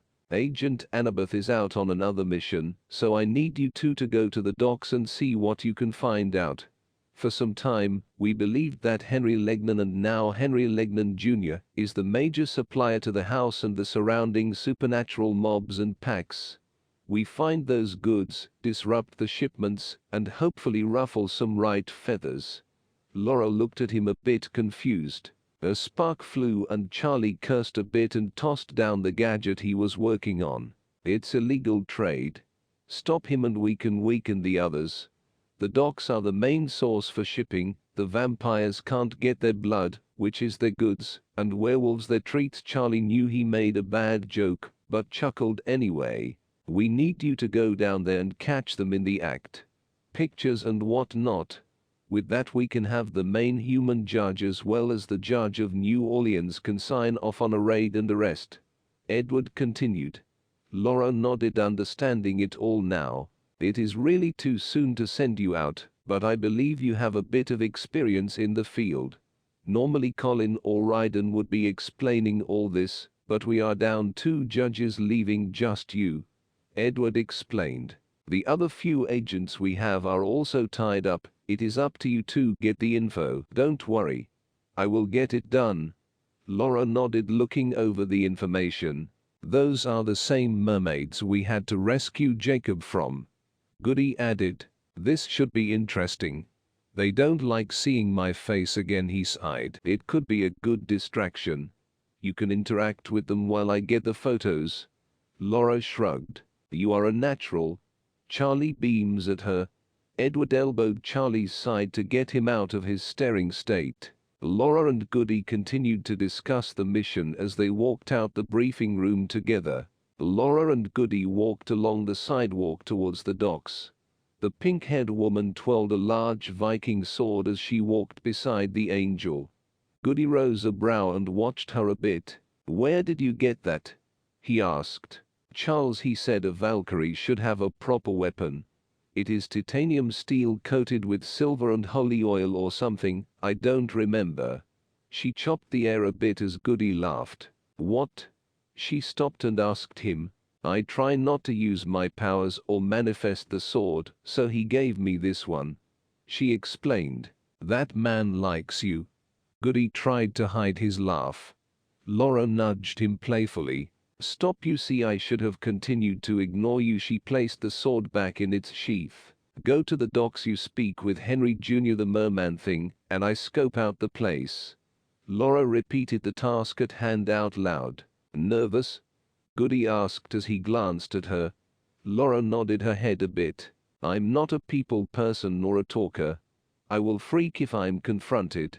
The Valkyrie confessed. I will handle Henry Jr. You get the pictures, okay? The angel paused by the warehouse edge. It was nice to finally get to speak with her. Before she wouldn't even look at him, and now they were on a task together. Yeah, I can do that. Laura peeked around the corner to the busy dock. It was vast, with its many ships and people running around busily. Some were human, but most were the mermaid pirates in human form. It was strange how she could see and tell that now.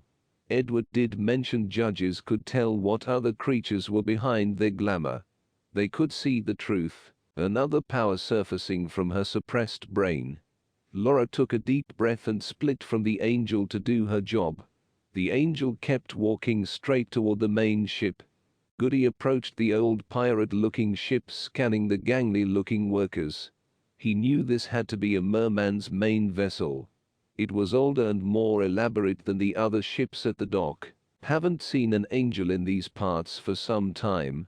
Henry Jr. called down from his ship. What can I say? I tend to wonder. Goody raised his hands a bit, and then let them fall to his sides. Henry Legnan Jr. was well dressed in a suit that looked as if it belonged in the 1600s. He wasn't that old, he just liked to dress like his ancestors. He was tall, around 6'5", and had long wavy brunette hair that blew wildly in the breeze. His sun-kissed skin sported some tattoos from what Goody could see. They ran up his forearm and into the shirt.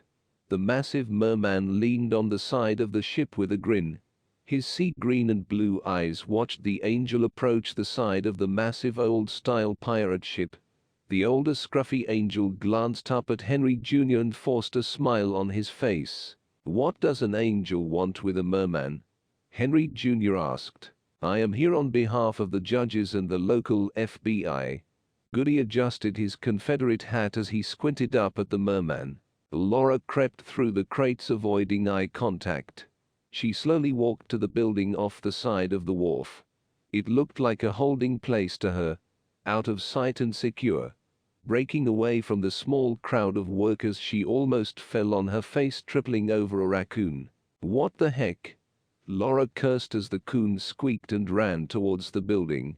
Hey, wait! She chased after the animal, as if for some reason she remembered the animal. Ruby, is that you? She asked as she reached the building's opening. She looked back to see if anyone was watching her, before slipping inside. Ruby, she called out in a whisper. She ran into a box and the lid came off a little. Ruby was a raccoon shifter she had ran into a while back when she was out on her own. The little thief and she had become friends, and the Valkyrie were wondering why she was here. It had been almost 4 months since she saw the little Irish lass. Oh yeah, take pictures, Laura. She fussed at herself. The Valkyrie dug into her pocket and pulled out her phone. She began to video and take pictures. She wouldn't let anything distract her from the mission. Ruby would have to wait. Okay, this is a building off the side of the wharf, Laura painted, trying to catch her breath. She hovered over each box before opening them. She zoomed in each box and took pictures of its contents. The new judge had no idea what all this stuff was, but she knew it must be something. Suddenly there was a noise and a loud bang. Ruby? Laura jumped a bit and called out. The phone was still in her hand as she recorded everything. Ruby, if that is you, come out here now, she hissed. Laura blinked as she tried to get her eyes to adjust into the darkness. Heavy breathing was coming from the back, and Laura's heart sank. That was no sound a raccoon made. "So, you are their pet now, Angel?" Henry Jr. asked, leaning onto a rigging rope with a cigar hanging out his mouth. "Not really, just following orders. They wanted me to ask you a couple questions about all this. You know how it is following orders, you bow down to your grandfather, I'm sure." Goody spoke of Meph as he pointed around. "Don't speak of things you do not know," Henry Jr. bellowed. "What about it, Angel? What does your masters want?" He removed the cigar and flicked the ashes towards the ground. "Is it legal? Selling to supernaturals? More like what you are selling." Goody kept his eyes on the merman, ignoring the goons around him. "So, you need my papers, is that it?"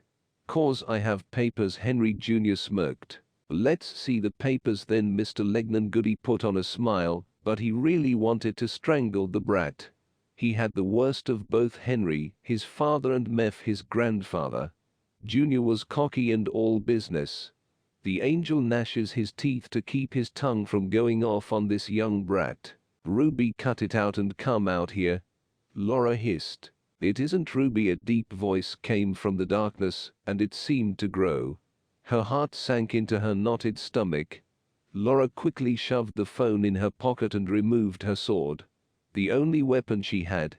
With wide eyes in terror, she watched a man-like figure grow into a large bear and come into the light. He let out a roar and charged, knocking boxes out the way.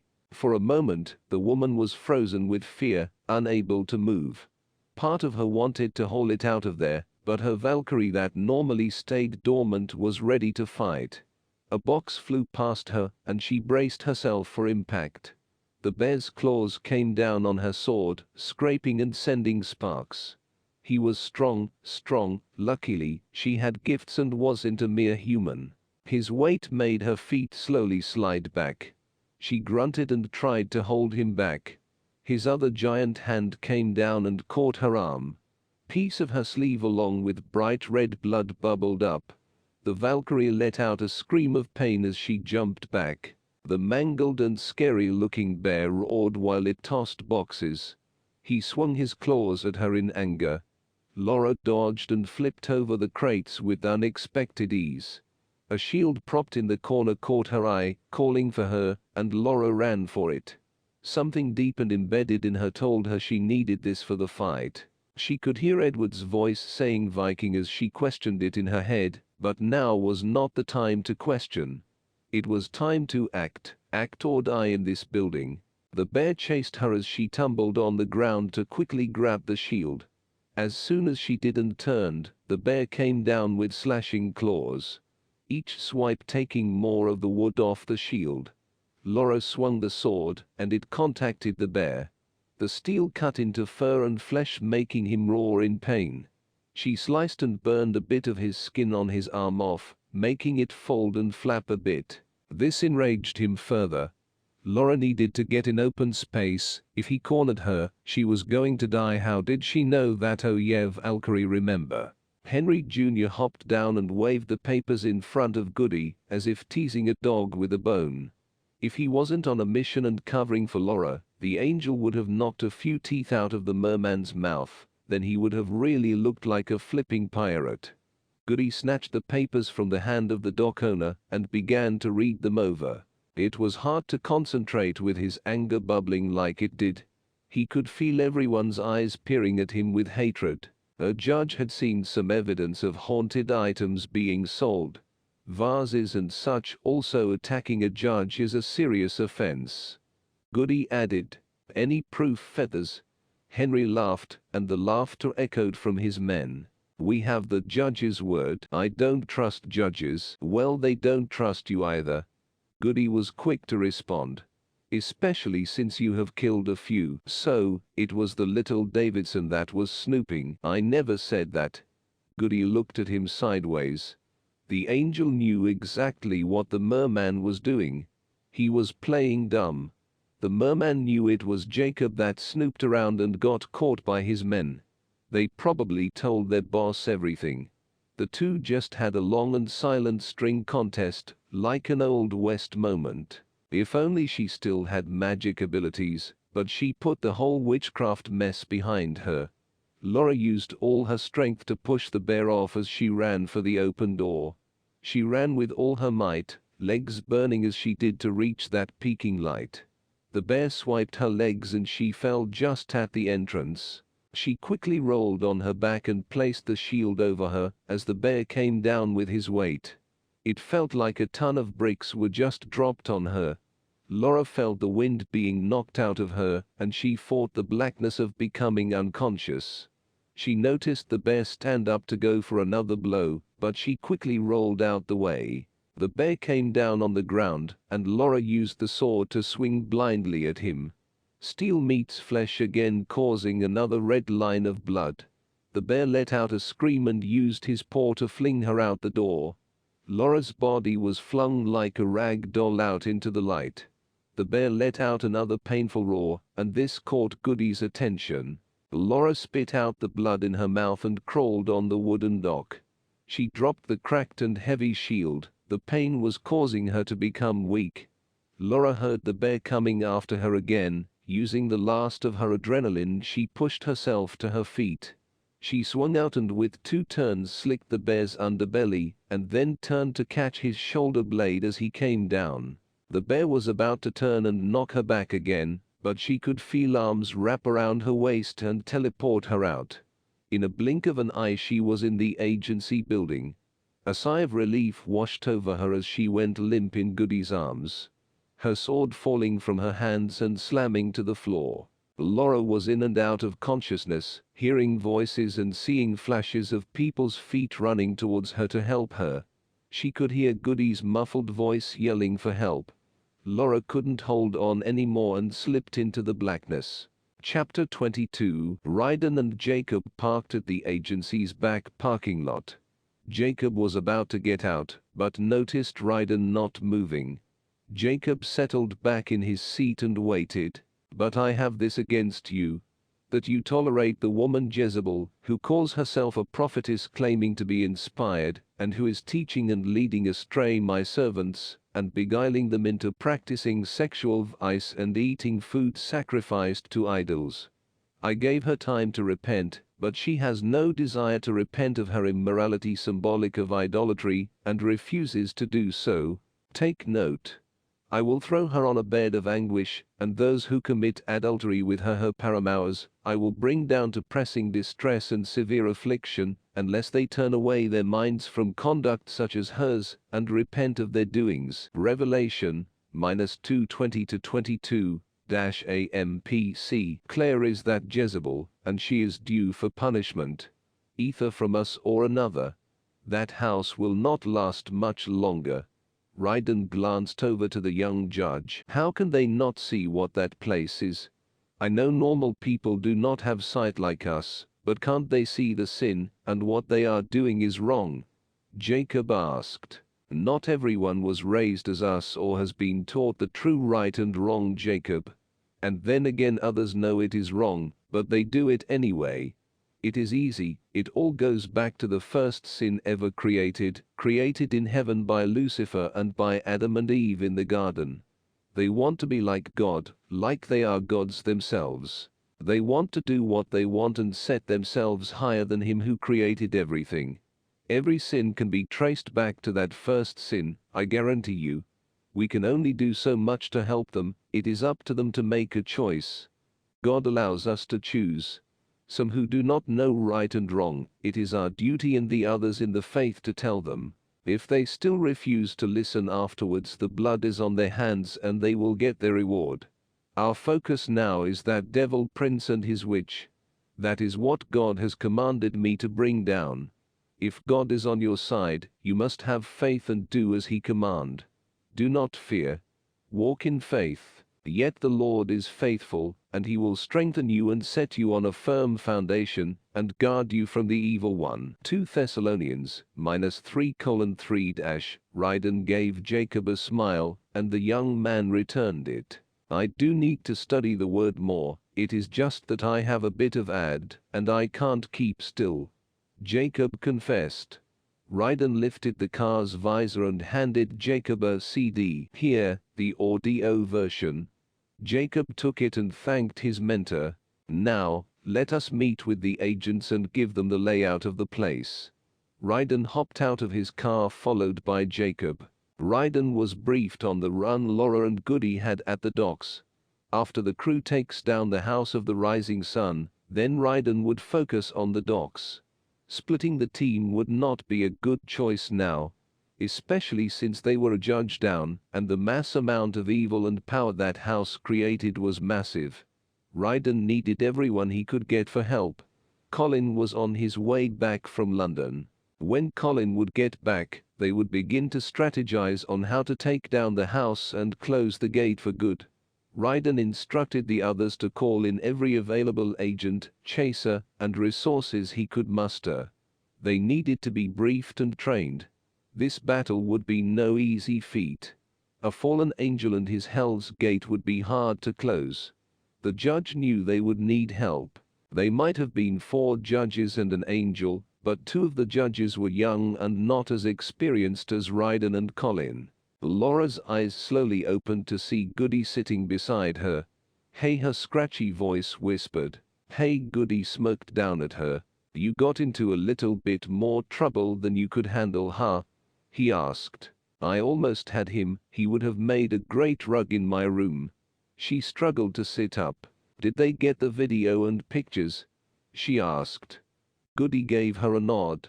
I am kinda wishing I wouldn't have given up my magic. Laura let out a sigh. But cowards, unbelievers, the corrupt, murderers, the immoral, those who practice witchcraft, idol worshippers, and all liars, their fate is in the fiery lake of burning sulfur. This is the second death. Revelation 21:8. Being a judge, your powers are pure and from God. It seems like your ability is strategy in battle. The way you fight, as if you can calculate and know exactly what to do, Goody quoted in a small frown. I know, Goody, I know. She hisses at the angel and let out a sigh. I'm only trying to help. I don't want you to go down the wrong roads like I did. He lowered his head. Up in heaven it was easy for me to do right, but when I came to earth, I fell into temptations. Meph got inside my head. The prince is more powerful than a normal guardian angel. They were too much for me and therefore I left you, my duty. Anyways, you deserve to know everything. Laura stretched out and placed a hand on his. All that matters now is you accept what you did and decided to make up for it. No one is perfect, I know, and you taught me that even angels face turmoil. I forgive you. That was a lot coming from Laura. Forgiveness isn't her strong suit. Get some rest. Goody patted the top of her pink head. Chapter 23. A few days later, Laura woke to her cell phone vibrating off the coffee table. She quickly answered. It was her friend, Jessica. Jessica would often call Laura about strange cases she should check out. She had met Jess when she was on her own chasing after evil to vanquish. Laura wanted to become an agent and the judge she was meant to be permanently. She finally found a place where she belonged, a place that accepted her and taught her right from wrong. Laura would not let some prophecy tell her who she was. She was not going to be some evil general for some crazy fallen angel. In doing so, Laura knew she would need to continue to help people, especially her friends. Laura only took the case because it was her friend and inside the state. Laura knew the current situation, that FBI and judges in New Orleans needed everyone on deck, but her angel Goody could easily teleport her back if necessary. Jessica began to explain to Laura about a friend of hers. Her friend's name was Rose, and Rose had a problem. She claimed her husband was eaten by the fish in her koi pond, but the police didn't believe her. And I know how you are into that strange stuff, Laura. Jessica explained. Laura shook her head. Okay, well, text me her address. Laura told Jessica she would investigate it. She hung up and waited for the text. Laura never heard of man eating koi fish. Laura packed a small bag with the essential hunting tools. She then grabbed her keys and headed to Rose's house. Rose didn't live far from the agency, so the drive was short.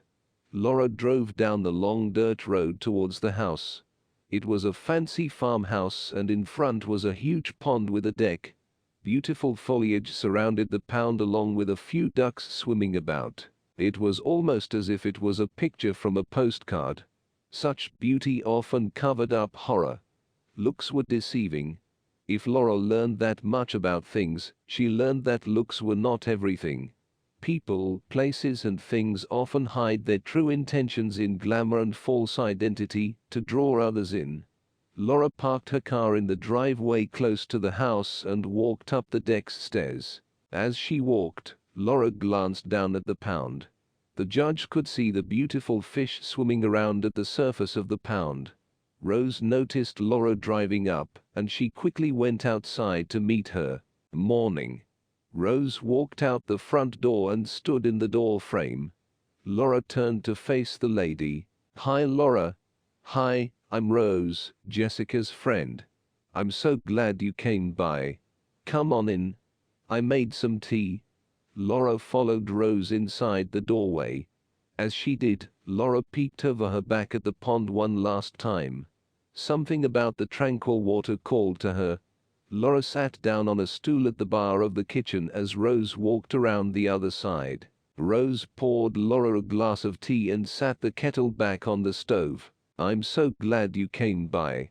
Everyone else thinks I'm nuts," she said, handing Laura the glass. "Thank you." Laura took a sip and sat the glass down on the bar countertop. "Okay, now tell me your story." Laura watched Rose lower her head. "It's okay, Mrs. Rose. You can tell me.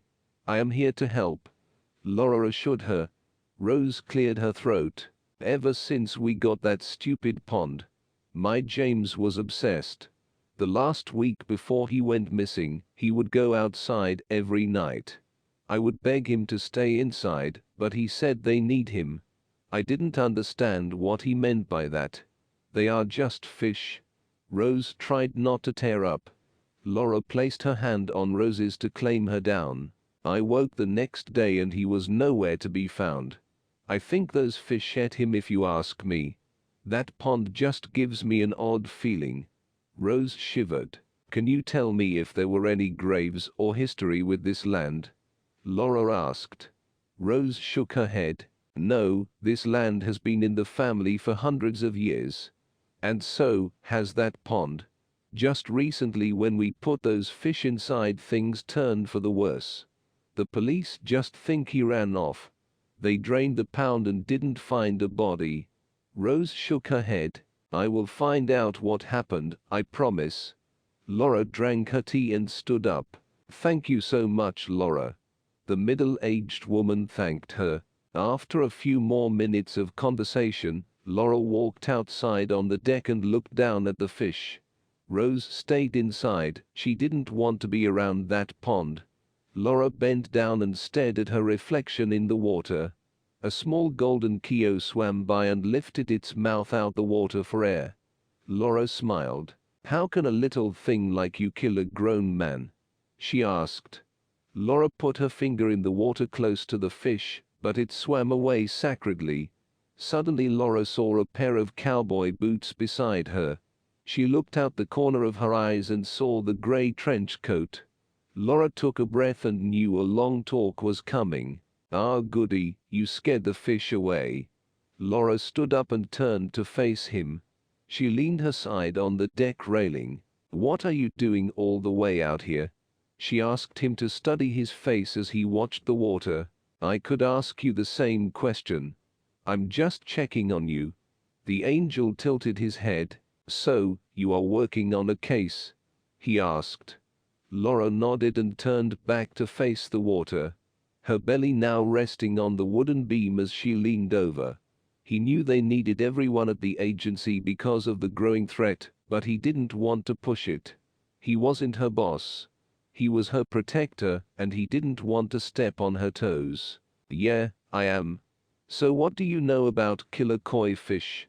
she asked, trying not to laugh. The koi fish in Japanese folklore represents the overcoming of obstacles, because the koi fish travels up the Yellow River, and when it comes to the end of the river it transforms into the dragon, thus overcoming the adversity represented by the strong river to fulfill its own destiny. I don't see how they would be evil, unless there is something else at work here. Goody shook his head. Well, the woman said she thinks they ate her husband. That he would go on and on about how the fish needed him. Laura glanced over at Goody. Have you ever heard of such a thing? She asked. No, I haven't. Do you want me to find out? He asked. Well, if you don't mind. But if you are too busy, I understand. Laura batted her eyelashes sweetly. Goody smirked a little. No trouble. I've been with Charles, and he won't stop talking about you. I'll ask him or Eddie. Edward, excuse me. He is the smart one of the two. Laura chuckled a bit. They both knew how much Edward hated to be called Eddie, and how much Charles fought with him. That's mean, Goody. Laura laughed as their eyes locked. Goody looked away and cleared his throat. I will call you if I find out anything. He then disappeared. I hate when he does that. Laura shook her head and walked down the deck stairs. She started to walk around the huge pond looking for signs. Laura walked around the pond over and over. She had a strange feeling something was watching her. Laura stopped and looked towards lilies floating. The water rippled and then stopped. Laura thought she had seen a woman dive back in the water. Laura shook her head in disbelief and walked back to the house. The Valkyrie would wait till the sun went down. Most creatures came out in the night. They felt safer in the darkness. Laura explained to Rose her plans. How she needed to wait till darkness to figure out what was going on. Stay as long as you would like, darling. We have blankets in the closet, and the couch turns into a bed. Also help yourself to the kitchen.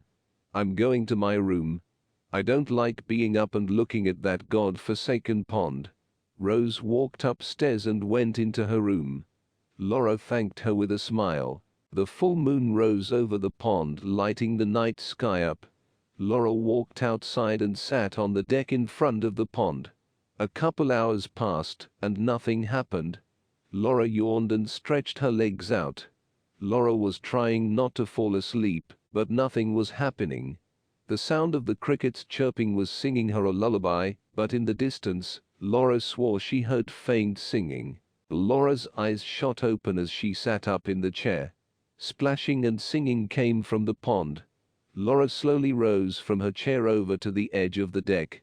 In the distance, Laura couldn't believe her eyes. Mermaids. They were not in human form like at the docks. No, these were half human, half fish.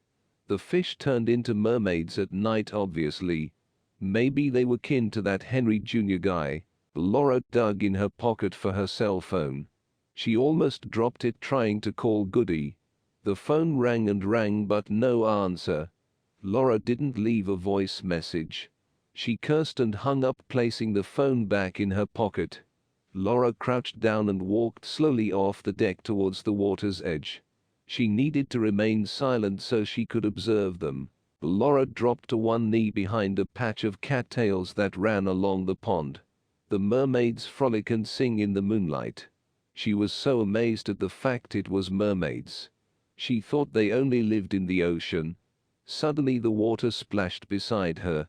Laura froze in place, not even taking a breath. Well, hello there. A deep voice spoke from the darkness. Laura squinted, trying to make out who or what was speaking.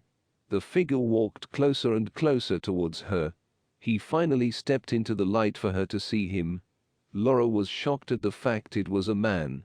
The wet and half-clothed man walked closer towards her. Laura was cautious and backed up a bit. Don't be afraid. The man walked up close to her. His eyes glowed as water dripped from his shoulder-length black hair. You are very beautiful. He walked around her, examining her. Laura was a bit nervous, but something about him made her blush. The man stopped in front of her and studied her face. Laura knew flirting with this creature was wrong, but something about him was so captivating. She took a deep breath and closed her eyes to try to get her bearings. The man walked behind her and slowly put his hands on her shoulders. Goody noticed the missed calls on his phone. He wanted to call her back, but he was terribly busy with the boys.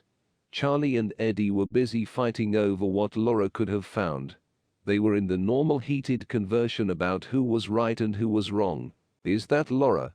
Charles quickly snapped out of the fighting and asked Goody. "Of course, you would stop everything for her." Edward scoffed. Charles chucked his pen at the professor and turned back to Goody. "I got to go." Goody teleported out and back to Rose's house. He walked on the deck looking for Laura. Laura came walking from around the corner smiling. "Are you okay?" Goody asked her. She wore a huge smile as she walked past him. Goody watched her pass him without even speaking to him. She wore a smile on her face. "Laura." He called her name, but she just walked into the house ignoring him. He teleported into the house and watched her plop down on the couch. "Laura." He called her name again.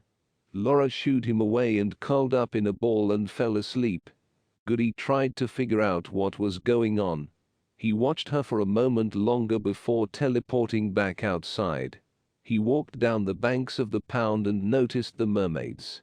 Something felt off to him, so he teleported back to the agency to try and find out more. "It was her, but she pretty much ignored me when I talked to her." Goody scratched his head a bit. "Oh, that is not good. Those demon fish might have her under a spell." Charles squeaked. Goody hung his head at the thought of Laura ignoring him like he didn't exist. "Ah, here we go." A mermaid is a legendary aquatic creature with the upper body of a woman and the tail of a fish.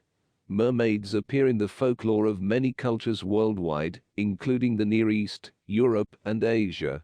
The first stories appeared in ancient Assyria, in which the goddess Atargatis transforms herself into a mermaid out of shame for accidentally killing her human lover. Mermaids are sometimes depicted as perilous creatures associated with floods, storms, shipwrecks, and drowning. In other folk traditions, or sometimes within the same tradition, they can be benevolent, bestowing boons or falling in love with humans. Mermaids are associated with the sirens of Greek mythology. Edward read out loud. He turned to look at Goody. "They date back to the false god Dagon, the fallen angel who messed with animals and humans to make this hybrid. Some can put victims in a trance-like spell by their voice. Possibly they are related to Meph and Henry or Henry Jr." Edward read out of his book. "Oh man, Goody. We have to go and help her." Charlie spoke frantically as he panicked. He ran around his lab looking for weapons. Goody knew that, and he pledged to never to abandon her again. "You aren't a field agent, Charles. You need to go and let Ryden know about this." Ed slammed the book shut. Charles grabbed a few things and tossed them in his bag. "I don't care. Laura is in trouble and we need to help her. The others are busy with the house and whatever else they are doing. Laura should have never gone alone. Let's go, goodness." He grabbed Goody's arm. Without question, Goody teleported them out and went to find out more about the fishy foes. Such dramatics. Edward tossed the book on the table and walked out. He was going to tell Ryden about all this. He made sure to report everything. Laura woke with a pounding headache. She slowly sat up holding her forehead. Last night was a bit of a fog. She remembered the mermaids and the handsome merman speaking to her, but after that it was blank. "Are you okay, dear?" Rose asked from the kitchen as she made breakfast. The smell of eggs and bacon floated in the air. "Yeah, just a little headache." Laura slowly walked over to the bar and sat. She ran her fingers through her messy pink hair and braided it to one side. The messy braid sat on her shoulder as she sat there watching Rose finish cooking. Rose made Laura a plate and handed it to her. "Thank you." Laura pitched up the fork and poked at her eggs. "So, my dear, did you find out anything?" Rose asked. The woman stood in front of the sink and glanced out the window as she sipped her coffee. I think so, not sure if I believe it yet. Thank you for letting me stay. And thank you for breakfast. Laura smiled up from her plate. Oh, of course, dear. You are very welcome. I am just worried about all this. Something doesn't sit right with me. I should have that pond filled in, but James loved it so much. Just please find out what happened to my husband. Rose was about to continue, but stopped when she noticed the time on her watch. Oh, look at the time. I'm running late for a meeting. Rose poured the rest of her coffee down the drain and placed the cup inside. She then grabbed her purse and walked towards the back door. Stay as long as you like, my dear, Rose said, exiting the house. Laura finished her breakfast and placed her dishes in the sink to soak. She would do the dishes later to help. Her eyes then wandered to the pond on the other side of the glass door. The Valkyrie smiled at the thought of the attractive merman that she spoke to last night. Turning the water off, Laura walked outside and stepped out on the deck. She walked to the edge and leaned over the railing. She watched the fish swim below in front her. She was in such a trance she didn't even notice Goody teleported behind her. Laura. He spoke her name. Laura jumped at his voice. A low growl escaped her throat out of aggravation. Dang, Goody. Do you always have to sneak up on me, crap? Laura's tone was different. Cruel almost. Laura had her moods, but she was never cruel like that. Goody stood still and watched her walk to the chair behind him. Laura, we need to talk. He finally turned to face her. The angel watched her stare at the pond like she was lost in a daydream. About what? She asked without breaking her stare on the water. She was fixated on the pond. Almost obsessed with it. Laura, you are in danger. Those mermaids are dangerous. Goody knelt in front of her to try and break her gaze on the water. His saddened and weathered face obstructed her gaze. You are under their spell, Laura. Me and Charles. Goody tried to talk to her and explain everything, but Laura was not having it. No, I'm not Goody, and how do you know what they are? They are harmless, beautiful. Laura smiled at the thought of the merman's touch. He likes me. He thinks I'm beautiful, and the way he looks at me. Goody's heart sank. She was falling for the merman. Laura always wanted to just find love and to be happy, but it seemed like every man that claimed they loved her just used or left her. Laura. Goody shook her a bit. I should have never let you do this alone. You are a young and inexperienced judge. This spell is working hard on you. You need to learn how to fight this off. His hands gripped her shoulder as his sad puppy dog eyes gazed into her. He felt guilty. He wanted to give her freedom, but this caused her to become affected. She wasn't ready to go on her own. He was supposed to protect her. Goody was so scared to fail her again. Laura pulled back from him and stood up. What are you doing here? Go away. I can handle this. I don't need your help. Leave like you always do. Laura walked past the angel who was still on his knees towards the edge of the deck. Goody turned his head and watched her walk away. Goody was very hurt by her words. She was right, he needed to grow a backbone. He stood up to confront her. He needed to tell her how the merman was lying to her and snap her out of this, but she was gone. Goody teleported away to find Charles at the end of the huge pond. Charlie, please tell me you can break this spell.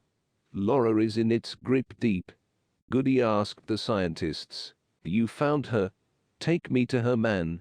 Charles almost fell into the pond with the vials of water he collected. We need to keep our distance. Goody spoke to the little scientist who had goggles over his glasses. Why? She needs our help. He stood up tall to argue with the angel. She isn't in her right mind. She could attack and you are no match for her. Plus, I don't want to hurt her. I want her to snap out of the spell on her own. She needs to learn if she is ever going to be a proper judge. Goody explained as the two made their way around looking for her. The sun began to set as Laura walked around waiting for her mystery man. Her pocket vibrated. It was her phone, but she didn't answer. She was more worried about looking for the merman. She gave up and sat on the bank till nightfall. Laura laid down and watched the stars above. She didn't understand the feeling coming over her. It was the same spell they had over James, but Laura didn't know that.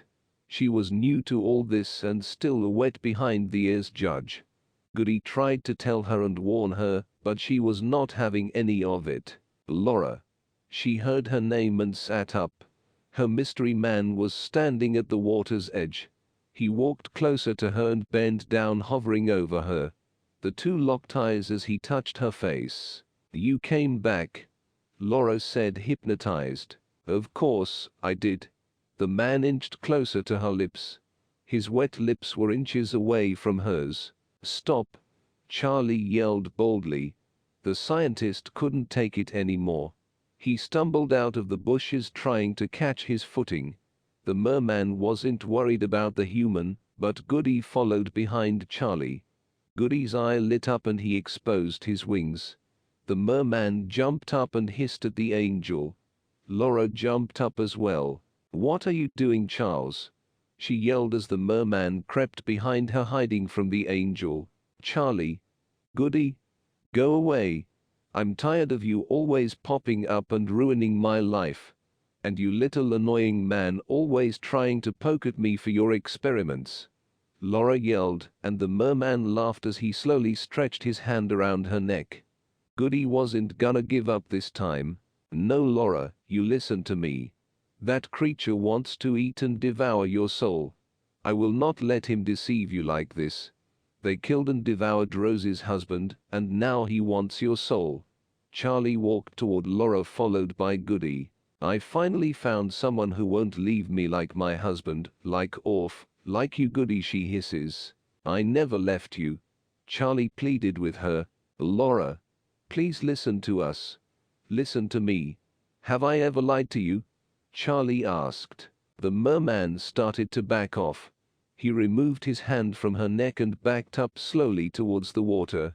He knew he was no match for the angel. Laura looked back at the man.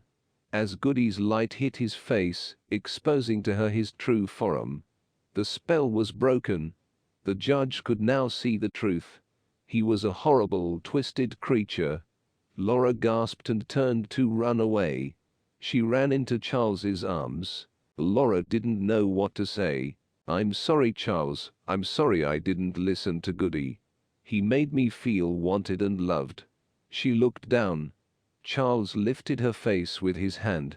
He stared deep into her eyes. "You are always loved," Charlie whispered as he inched closer. Laura stared into his brown eyes behind his glasses. Before the lips touched, Laura felt something slimy on her foot. Her face dropped in horror as a mermaid started to pull her in towards the water. She fell to the ground face first, but Charles grabbed on to her hands. "Charlie!" she screamed. He gripped her hands tight. Goody went to grab the creature, but was jumped by the other mermaids. The angel fell into the pound. For some reason, the spell still affected her Valkyrie powers, and she was almost powerless. Charles looked over Laura's body, which was hanging half in the water, and the other half he held onto with a death grip. The scientist saw the mermaids hissing and trying to pull her towards the pond. More slimy hands coming out the pound to help the male pull her in. Laura's fingers were slipping from his hands as his feet began to slide in the grass towards the water. He needed to do something fast or she would be eaten alive. "Close your eyes," he screamed. Charles let go of one of her hands and quickly grabbed a gun he had stuck in his pocket. He extended his hand and blasted the mermaids with his laser-like gun. It was something he had made in his lab. A prototype for the other agents in the field. The laser hit the hands that were wrapped around Laura's legs. They began to scream and disintegrate from the blast. Laura was let go and she buried her eyes in the ground. She covered her head to avoid the blasts from hitting her. The gun was accurate, but a few sparks flew close to her. She could hear the creature screams in pain as Charles shot them in the water. The screaming stopped and Laura looked up at Charles. He was still holding the smoking gun. The Valkyrie quickly rose to her feet and hugged him tight. She then planted a big kiss on his lips. "That was amazing, Charlie, thank you." Charlie was speechless and shocked at not only the gun working, but her kissing him. You are welcome." He smiled like a dork. Suddenly the water broke, and Goody popped out soaking wet. The two glanced at the pound to see the scene.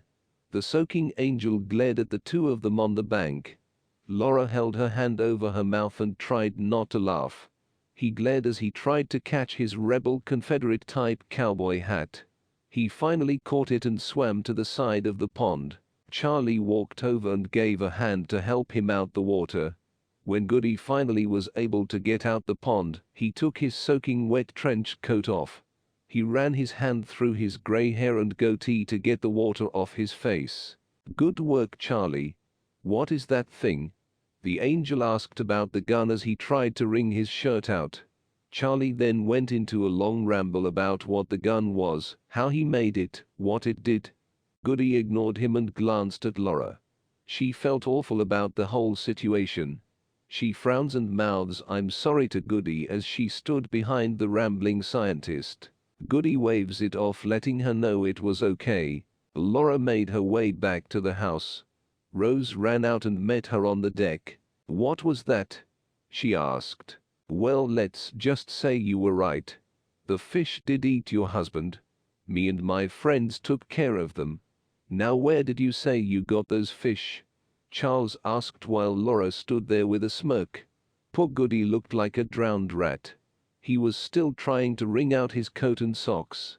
He dumped his boot and a fish fell out. He smacked it with his boot hard. He didn't trust it not being a mermaid. Laura held in a laugh as she watched in as she listened to Charlie and Rose speak. Chapter 24. Colin had a hard time at the funeral, and then having to deal with Kitty, Frederick's girlfriend. The lion was lucky he didn't have a breakdown. He was going through enough on his job front, and now his personal life was crumbling apart. He swore to his friend to protect her, but she was not making it extremely easy. The woman was a fighter. Her wanting to track down and kill everyone who was involved was very tiring.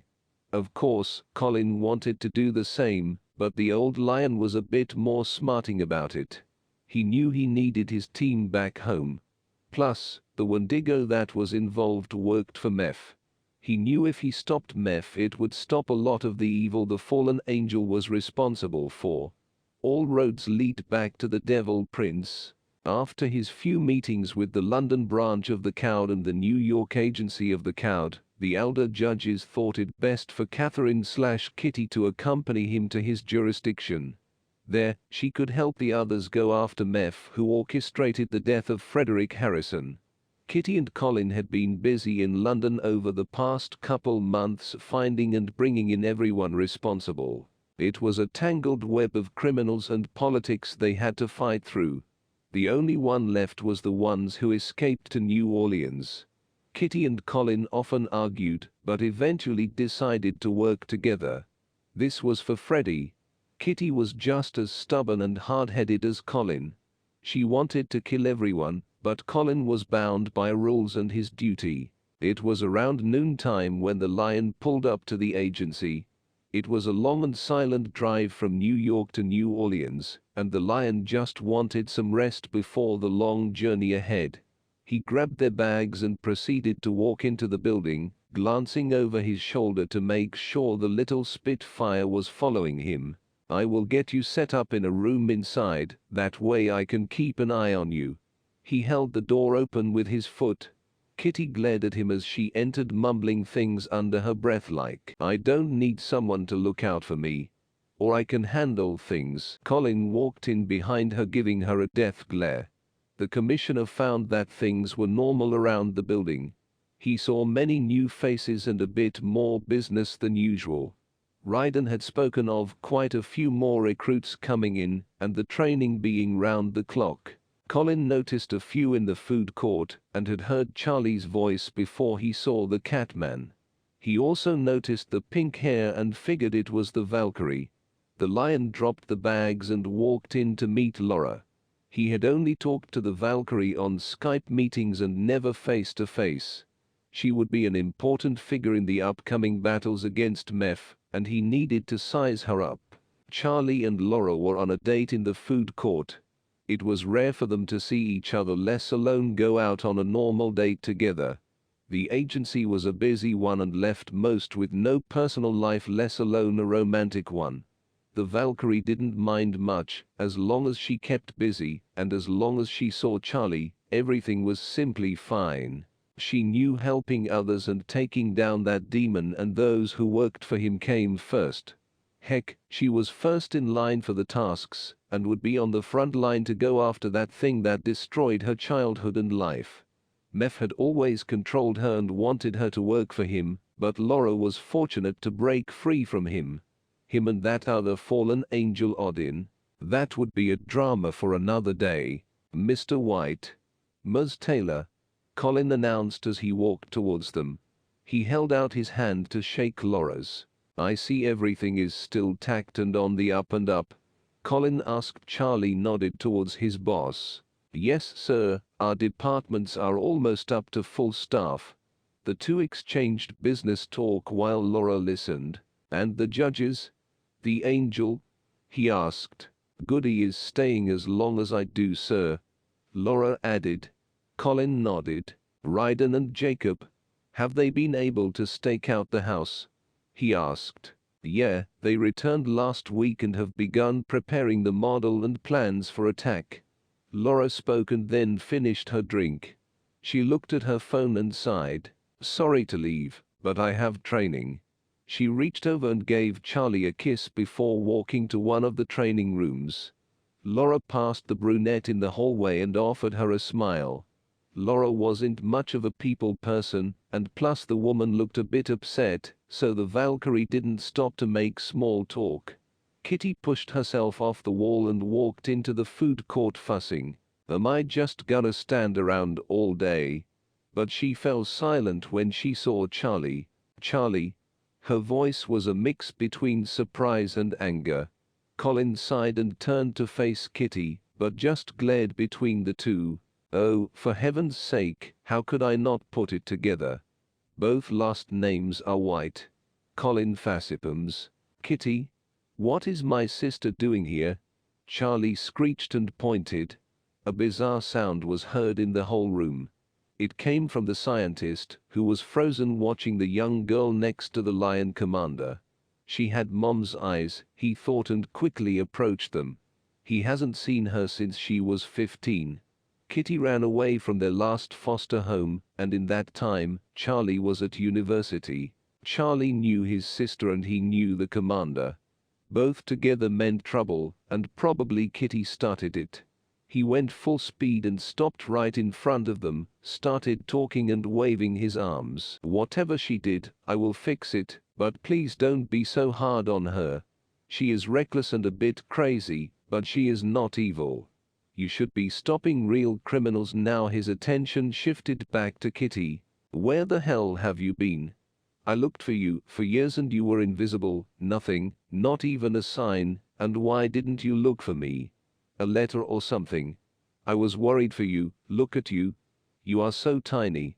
Oh God, how old are you now? Right? He can't lock you up. Charlie kept talking nonsense and Kitty's eyes widened. She wasn't sure how to react to her brother. She was not in the mood to fight. She simply moved closer with a blank expression and slapped him to shut up.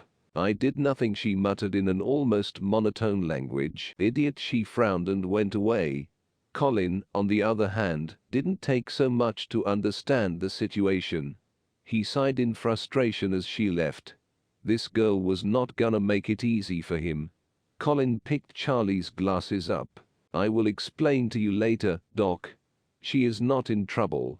He rushed with his words and went after the young woman. Kitty was fast, but it took Colin 5 minutes to find her. She was on the balcony, watching the medical pods getting fixed. Her feet hung from the balcony, and he made sure to approach her carefully.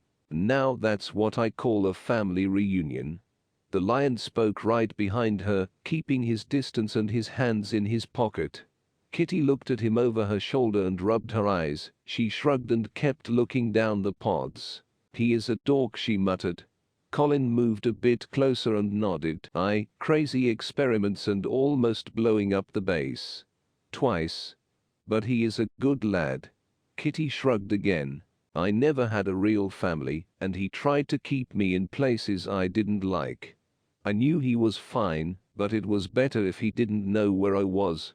Made things easier, you know. She remained in silence, still at the edge of the balcony. Colin thought many ways to drag her away if she tried to jump. Kitty turned around to face him, staring into his eyes. You look tired and your eyes are not full golden. There are small bluish spots at the edges. Funny, Frederick had golden edges. She walked away. The lion was quite confused about the situation. It was the first time the girl actually said something to him more than just yes and no. He kept thinking about Frederick and his promise. You had to pick a difficult one. He murmured to himself. The dorm rooms are out back behind the building. I put your bags in there if you want to go get a shower and settle in. Kitty nodded as he kept her eyes on the comings and goings below. Colin cleared his throat and made his leave. He needed to find Ryden. It seemed the lion had missed a lot. Laura, the Valkyrie judge, was helping the agency and getting super friendly with his head scientist, Charlie White. The same White as Kitty. He was surprised because Kitty was the opposite of Charlie. He would have never guessed them to be related, but then again you could say the same thing about him and his brother Connor. Colin played by the rules while Connor broke them. A few past memories, both good and bad, ran through his head as he approached the offices. A part of him missed his brother, and another part wanted to beat his face in. He searched all over the building for Ryden, but he was finally informed the judge was outside. Colin made his way towards the side of the building where a small patch of grass and trees sat. I know you are enduring patiently and are bearing up for my name's sake, and you have not fainted or become exhausted or grown weary. But I have this one charge to make against you, that you have left, abandoned, the love that you had at first. You have deserted me, your first love. Remember then from what heights you have fallen. Repent, change the inner man to meet God's will, and do the works you did previously when first you knew the Lord, or else I will visit you and remove your lampstand from its place, unless you change your mind and repent. Yet you have this in your favor and to your credit. You hate the works of the Nicolaitans, what they are doing as corrupters of the people, which I myself also detest. He who is able to hear, let him listen to and give heed to what the Spirit says to the assemblies, churches. To him who overcomes, is victorious, I will grant to eat of the fruit of the tree of life, which is in the paradise of God. Close quote. Revelation, -2:3-7, AMPC. Ryden stood under the oak tree, and spoke to Jacob and a few other agents. Colin made his way towards them slowly. Ryden dismissed the learning students when he noticed Colin. How did things go? Ryden asked. Colin sighed a bit before explaining everything. The funeral, the involvement of Meph and Kitty. Meph had been dealings all the way out there. I thought that was Baal's territory. Ryden asked. He was a bit down. He couldn't attend his friend's funeral, but he was involved with getting the house's layout.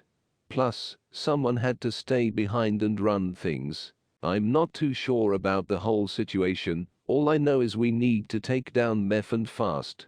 Colin motions Ryden to follow him to his office. There they could sit and make plans on what needed to happen next. It had been a couple days now since the bear attack, but Laura's broken rib still bothered her in the morning. Laura had finally met the lion Colin, the main judge and leader of the agency. Although she was in attendance of the video conference and spoke to him over the phone, she had not met him face to face until today. To her knowledge, he was in the London area assisting them, as well as his deceased friend and partner's girlfriend. The case, along with the other things associated with the case, caused Colin to be stuck in London for quite a while. He was finally back and looked ready to take on the city. Laura sensed a little bit of unease and sadness in the lion. He seemed overwhelmed as well as a bit agitated. Laura sort of fit into the agency with ease. Her and the young Judge Jacob trained a lot together, and she was impressed that he could keep up with her fighting abilities. The two got along and respected each other. Jacob was a fierce fighter. Even though his style and Laura's were different, they could learn from each other. The two attended classes together as well. He was her study buddy. Jacob taught her what he learned as a child. He knew Laura grew up without that knowledge, and some of it she could never get from Edward. He was all books. Some knowledge wasn't in those books. Her guardian angel, Goody, was not around much these past couple of days. He had a few demons of his own to hunt down and dispatch, but he left her care in the hands of the scientist Charlie. Goody knew he might have not been much of a fighter, but the scientist had brains and a huge heart. He knew he would do everything possible to protect Laura, so Goody was able to leave with Laura's blessing, of course. Although the angel didn't exactly work for the agency, he did help quite a bit. Charlie and Laura agreed to take things slow. They agreed to just date and slowly get to know each other. Laura explained all the past relationships she had been in and how they left her heartbroken, so she needed to take things slow. Charlie understood and respected that.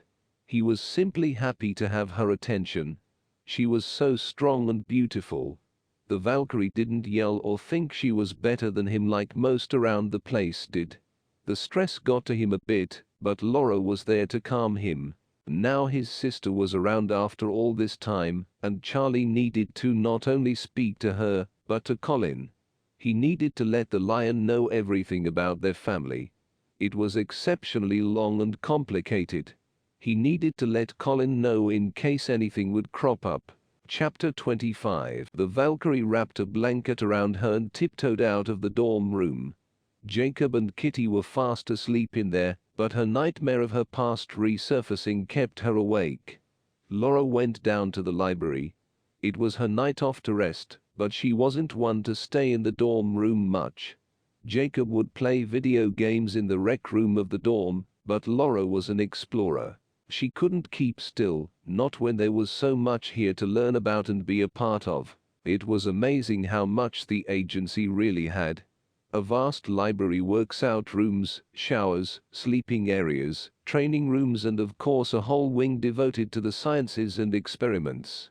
Most non-threatening creatures were brought here for study or safekeeping and rehabilitation, but most were judges and sent to special prisons to hold them, unless death was the sentence. It was such a whole invisible world right beneath the humans, and Laura was still getting used to the idea and vastness of it all. She entered the library and noticed Edward and a few of his staff below on the bottom floor.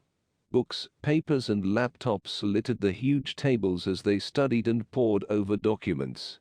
It seems like Edward never slept and did most of his work at night, partly due to it being a bit busier at night. Most monsters were out while the humans slept, and Charles would be fast asleep somewhere, either in his lab or room, not bothering him. Edward noticed Laura and beckoned her to come down to meet him. He enjoyed the Valkyrie.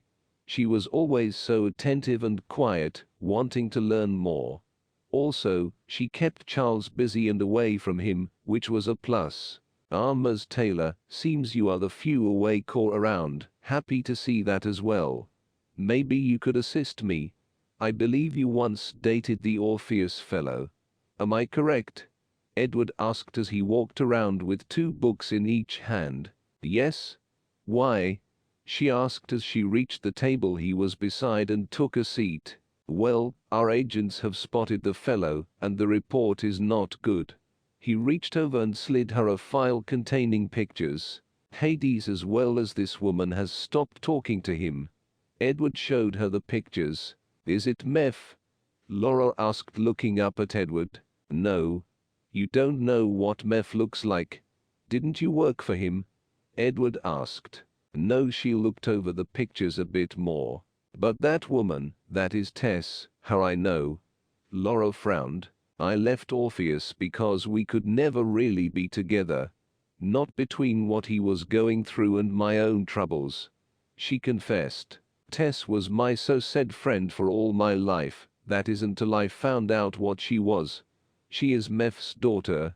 She was to watch me and train me for her dad's army. Laura looked at the other picture of the portal and the chained being inside. Do you know what he truly is? Edward asked the Valkyrie.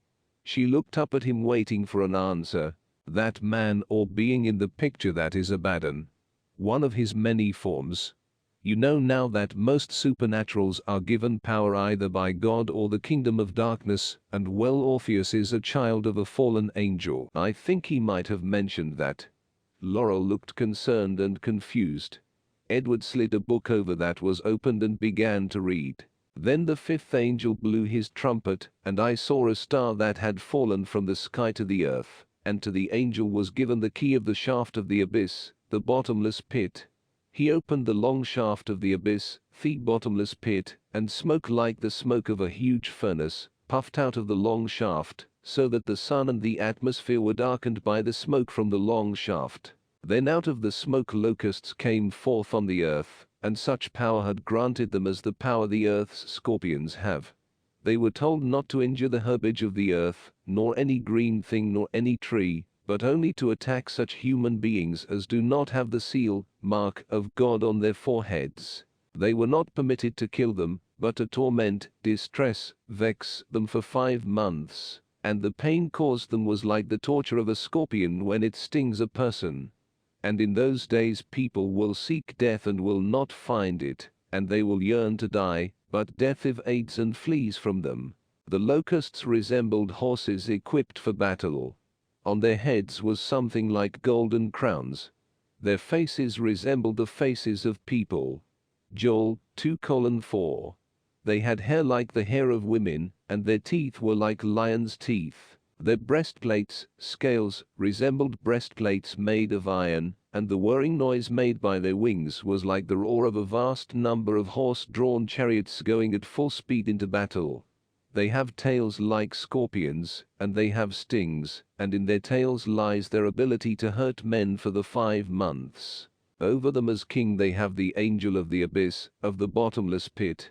In Hebrew, his name is Abaddon, destruction, but in Greek he is called Apollyon, destroyer. Revelation -9:1-11. You say Orpheus's father is Apollo.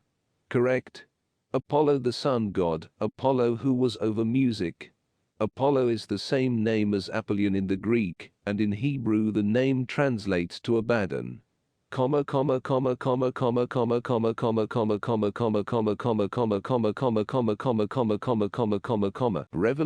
9:11. A king, the angel of the bottomless pit, whose name in Hebrew is Abaddon, and in Greek Apollyon, in Latin exterminans. In Revelation 9:11, Abaddon is described as destroyer, the angel of the abyss, and as the king of a plague of locusts resembling horses with crowned human faces, women's hair, lions' teeth, wings, iron breastplates, and a tail with a scorpion's stinger, that torments for 5 months anyone who does not have the seal of God on their foreheads. While Abaddon means the destroyer or the destruction, he is most often considered a fallen angel. His function is to oversee the destruction of earth on Judgment Day. Orpheus is the son of Abaddon and quite possibly Meph's key to the pit. Edward stood up straight but kept his eyes on her. Why so many different names for one person? She asked. Good question. When Noah left the ark and God told him and his family to go forth and repopulate the earth, they didn't quite listen. They came together in Shinar/Babylon and created a vast civilization. Nimrod ruled, and that is when they started the Tower of Babel. God confused their languages. He gave her the condensed version of the answer. So, the fallen angels or old gods are the same person, but the names vary from each region. Example is Abaddon. In Greek he is Apollo. Laura nodded understanding. Like Zeus and Jupiter are the same. Yes, exactly. Edward picked up another book. So, how is Orpheus the key? How can a person be a key? Laura asked. Well, sometimes a person's blood is used to open portals, but with Orpheus my theory is that it is his voice. Edward explains. Across town, Goody stood motionless at the end of the long dark hall. At the opposite end stood a door covered in darkness was an enemy of the angel.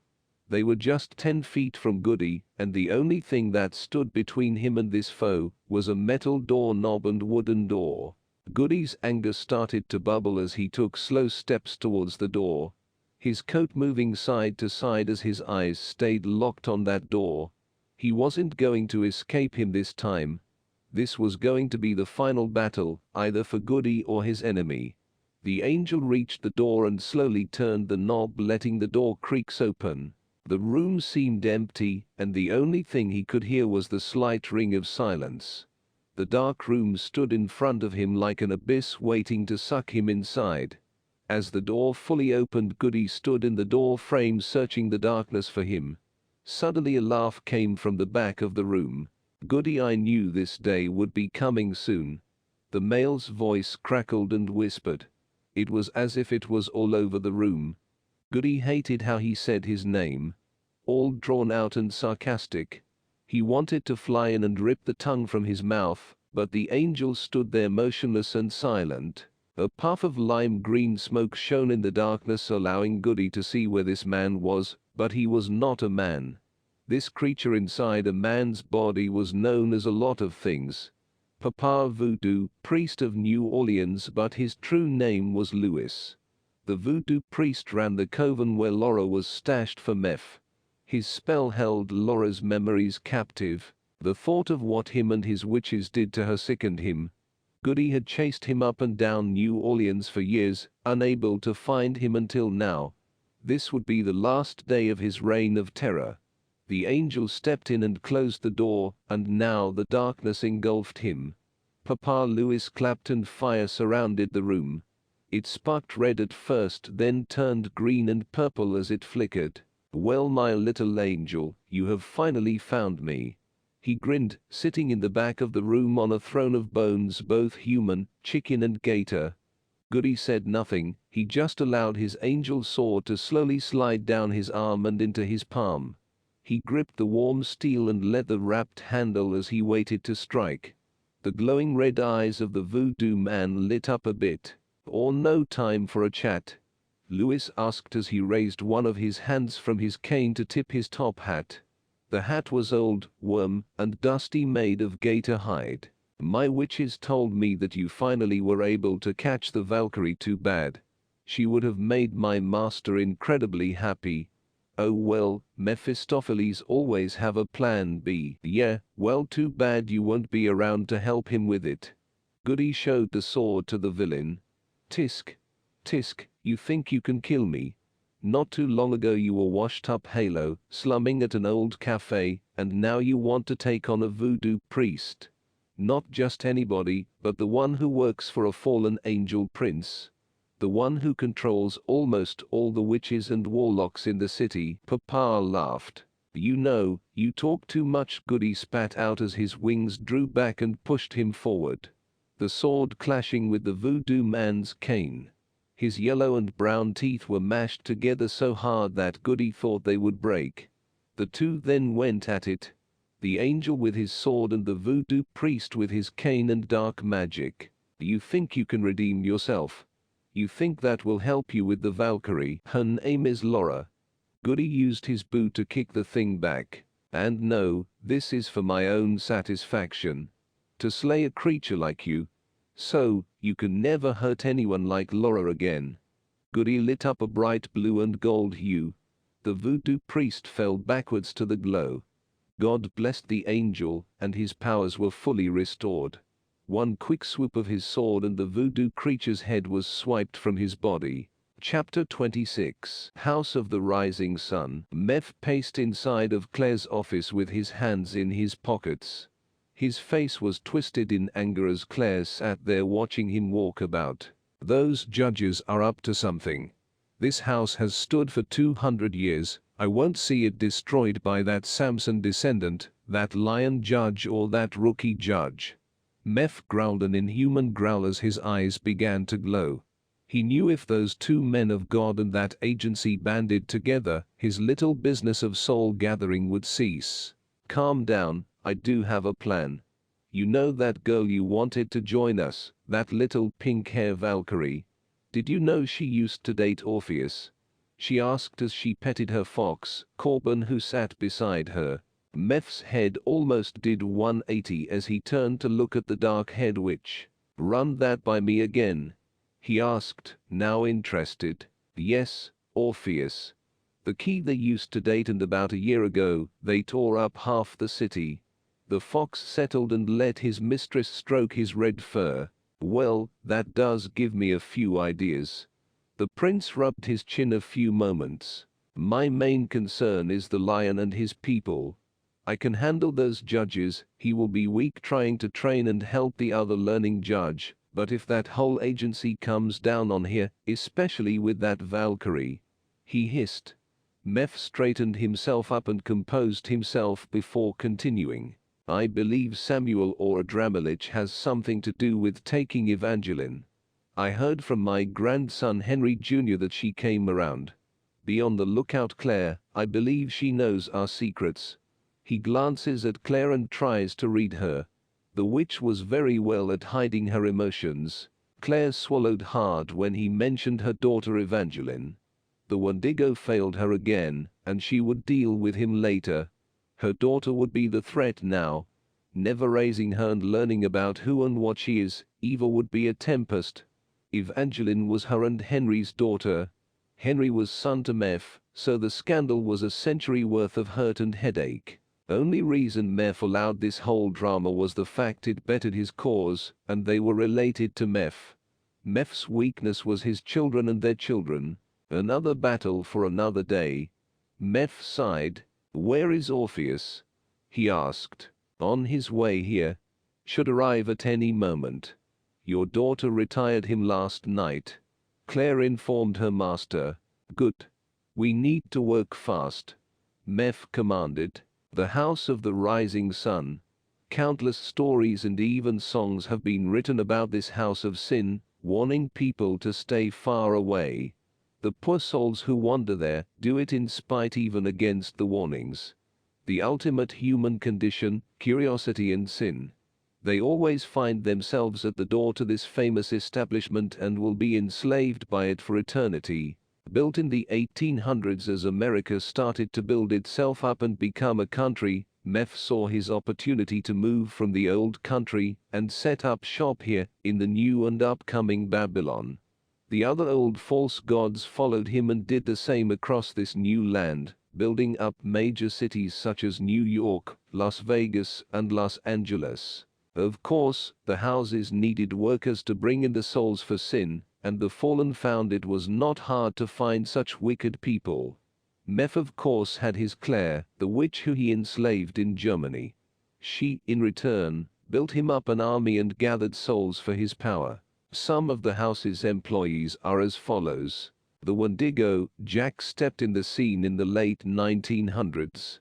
Drawn by its power and its free reign on feeding off humans, the witch Claire took him in and allowed him to do as he wanted. The two had a fling for a while, and Jack eventually pledged himself to the witch, willing to serve her till his death. Claire had a way about her to make even the strongest of fellows fall for her. She used this to her advantage, building her own legion, under Meph's rule of course. Meph had him shipped off to London to build him a following. Him and his Ukraine people are responsible for Judge Frederick Harrison's death. The Fox twins were a treat to have. After Hurricane Katrina, Claire found Corbin and Kia living on the streets. The foxes were wild and savage, but the beauty had a motherly way about her to control them both.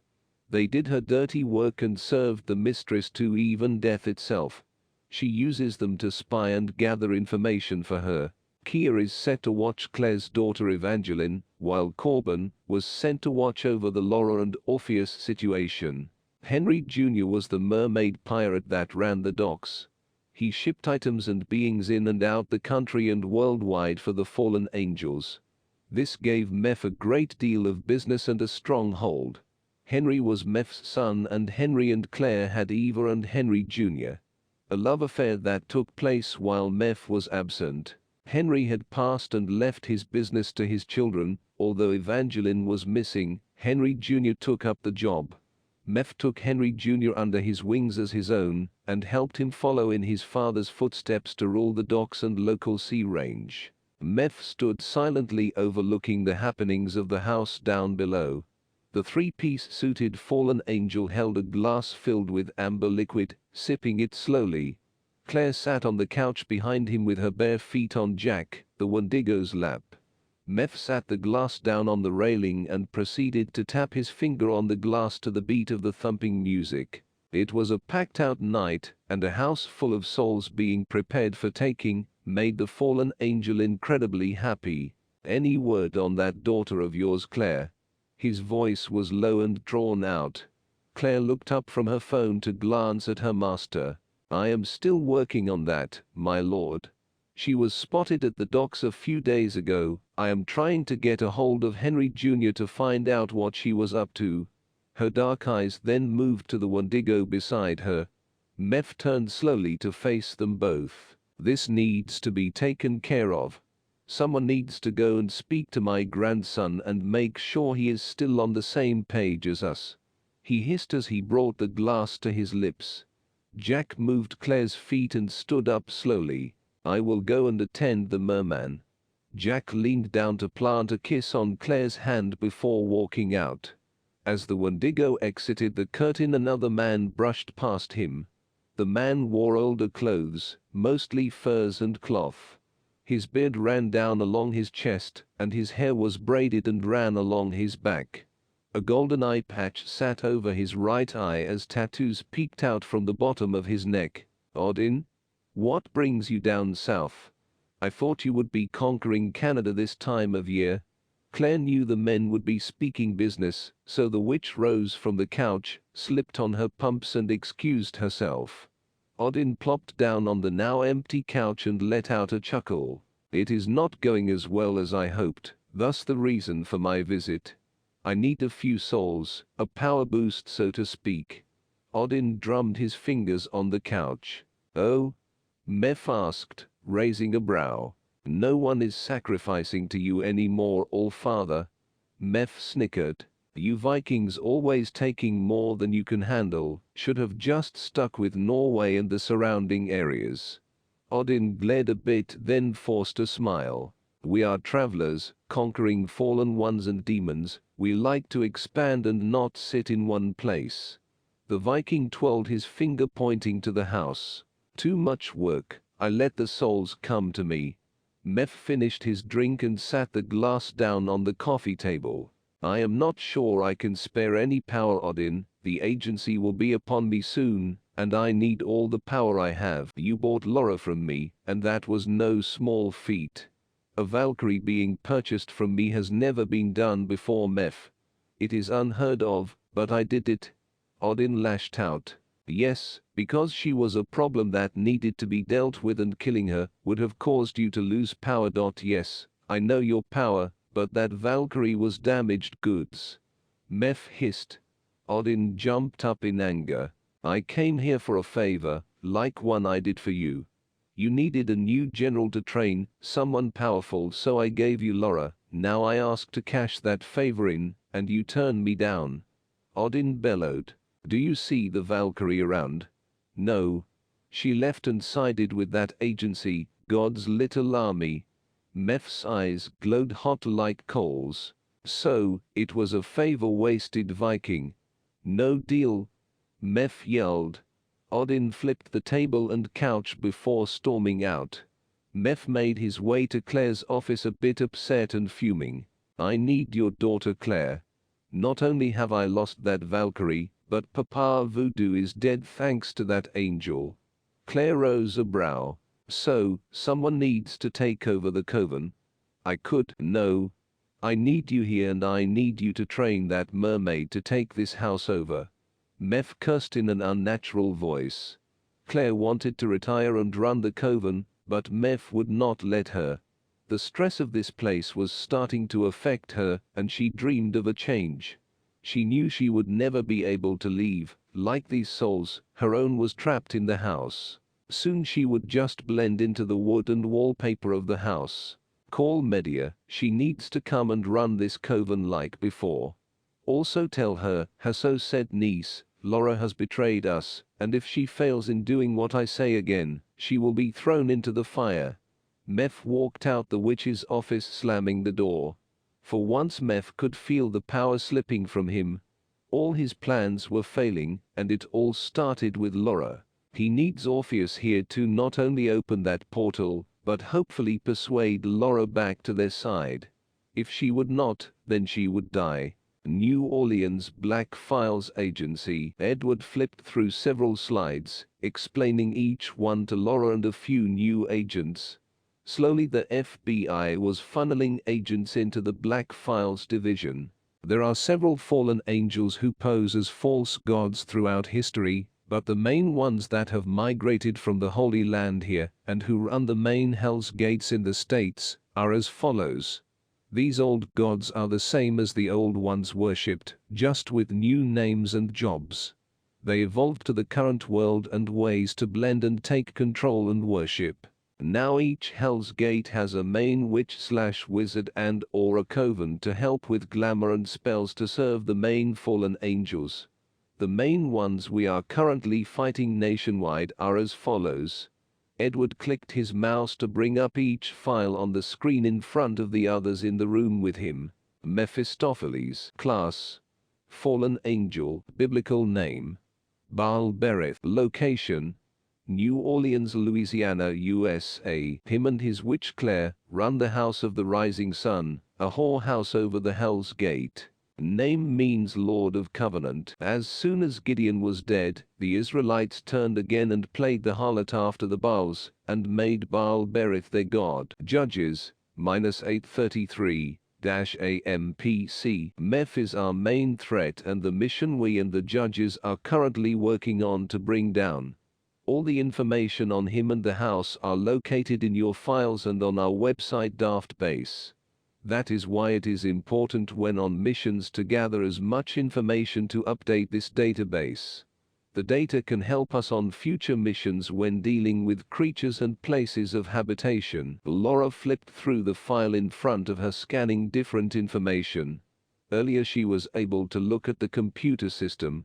It was a massive data record of everything the judges had been facing since biblical times. Anything you wanted to know was there. The massive library had recently gone from paper and books to digital form. It was easier for agents and judges to access this information worldwide. From local criminal creatures to massive cults. Dagon, location. Ireland, class. Fallen angel. Most mermaids are descendants from this fallen angel. Except Meph's son Henry and Henry Jr. Henry Jr. is the merman at the docks where Laura and Goody recently got the information on. There is another mermaid around here, Evangeline. She is the spawn of Claire and Henry. Confusing, I know. But the witch and Henry, Meph's son, had a secret fling. We don't exactly know how that happened, but nothing is surprising anymore. Dagon has recently set up in Ireland, for reasons unknown. 1 Samuel 5:25. 2 When the Philistines took the ark of God, they brought it into the house of Dagon, and set it by Dagon. 3 And when they of Ashdod arose early on the morrow, behold, Dagon was fallen upon his face to the earth before the ark of the Lord. And they took Dagon and set him in his place again. 4 And when they arose early on the morrow morning, behold, Dagon was fallen upon his face to the ground before the ark of the Lord. And the head of Dagon and both the palms of his hands were cut off upon the threshold, only the stump of Dagon was left to him. 5 Therefore neither the priests of Dagon, nor any that come into Dagon's house, tread on the threshold of Dagon in Ashdod unto this day. Samuel, class. Fallen angel, biblical name. Adramelech, location. Las Vegas, Nevada, USA. He owns Caesar's Palace. It is a high-class hotel and casino. This fallen angel uses mirrors to spy, teleport, and uses his fear to feed. His mistress Michelle has been spotted around New Orleans. Sam and Meph have been at war with each other. It is all on the database, so no need to go into detail here. It will be good homework for you all to learn and read up on. Sun God. 2 Kings 17:31. And the Avites made Nibhaz and Tartak, and the Sepharvites burned their children in fire to Adramelech and an Amalek, the gods of Sepharvaim. Moloch. Class. Fallen angel. Location. Los Angeles, California, USA. Moloch pretty much runs Hollywood and Bohemian Grove. Destroyer. Consumer. Child sacrifices made for him. Symbols are the owl. Leviticus 20:2. Again, thou shalt say to the children of Israel, whosoever he be of the children of Israel, or of the strangers that sojourn in Israel, that giveth any of his seed unto Moloch, he shall surely be put to death. The people of the land shall stone him with stones. These are only a few main ones Judges are focusing on at the moment, but there are cases with hundreds of other pagan/false gods, aka fallen angels, and their devil spawn from Bible times. This all dates to the Tower of Babel and the demons as false gods, but as Christians, we believe only in the one true God of the Bible. Thankfully, we don't need numerous man-made gods, who have no power at all, to guide our lives and live our lives for just one God, who we will spend all eternity with one day when we place our trust in Jesus Christ. Sorry for rambling, but now to Orpheus. Edward clicked the next slide as he glanced at Laura. Her face twisted a bit as she looked up to see Orpheus on the big screen. Orpheus's power is music. Throughout history we see this power being used.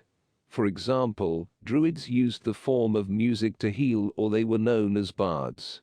On the pentagram, one of the 5 points represented music. The other 4 were magic, agricultural, healing, astronomy. They are known as the 5 disciplines. They must know all 5, especially music. Many bards used a harp, which they got the idea from David, who would use his music to drive out Saul's demons. Music is enormously powerful. They use it to heal or kill. It can move us emotionally and move spirits. You can strip someone's soul alive with certain sounds and waves. Even the quality of a song can affect it. Orpheus might not know and maybe just found out about this. The electric guitar he uses shatters their soul. I won't get into the science of it, just the short version of facts. They worship Baal, just like the false deity in Israel. Freemasons are also Baal worshippers, and he is the major demon in New York. All the same thing.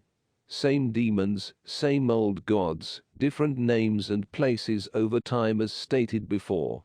We are still putting together a reason on why Meph wants Orpheus.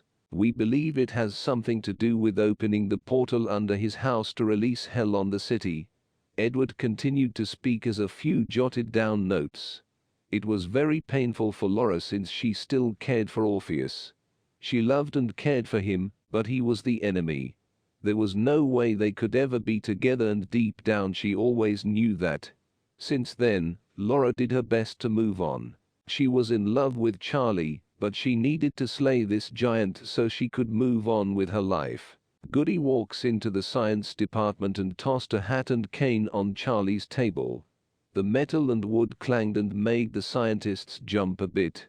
Goody was covered in dirt and wounds from his battle with the voodoo priest, but he was victorious. Charlie freaks over the stuff laid before him and rambles about it. Is this really what I think it is? Charlie picked up the cane and looked it over. It still had a green hue to it. Oh man, and this? The hat he used. Charlie adjusted his glasses and ran his fingers over the patterns. The stronghold is breaking, the voodoo priest is dead. We now need to go after the coven. He interrupted the scientist. That is up to the big man, bro. I just run the science department. Charlie spoke as he went to put the hat on, but Goody stopped him. The angel shook his head no, and Charlie put the hat down on the table. Laura walked into the science department holding 2 cups in her hand. She finally noticed the angel and froze. Her eyes widened in shock as she saw how bloody and disheveled he looked. "Goody, my gosh, are you okay?" she asked, setting the cups down and walking towards the angel. She looked him over with concern, picking out a piece of skin from his blood-stained gray goatee. The angel brushed her hand away lightly with a warm smile. "I am fine, Laura, just a few bruises and cuts is all. Those who have hurt you and tried to control you are being eradicated as we speak." Laura hugged her angel tightly. Goody slowly patted her back. He almost didn't know what to do.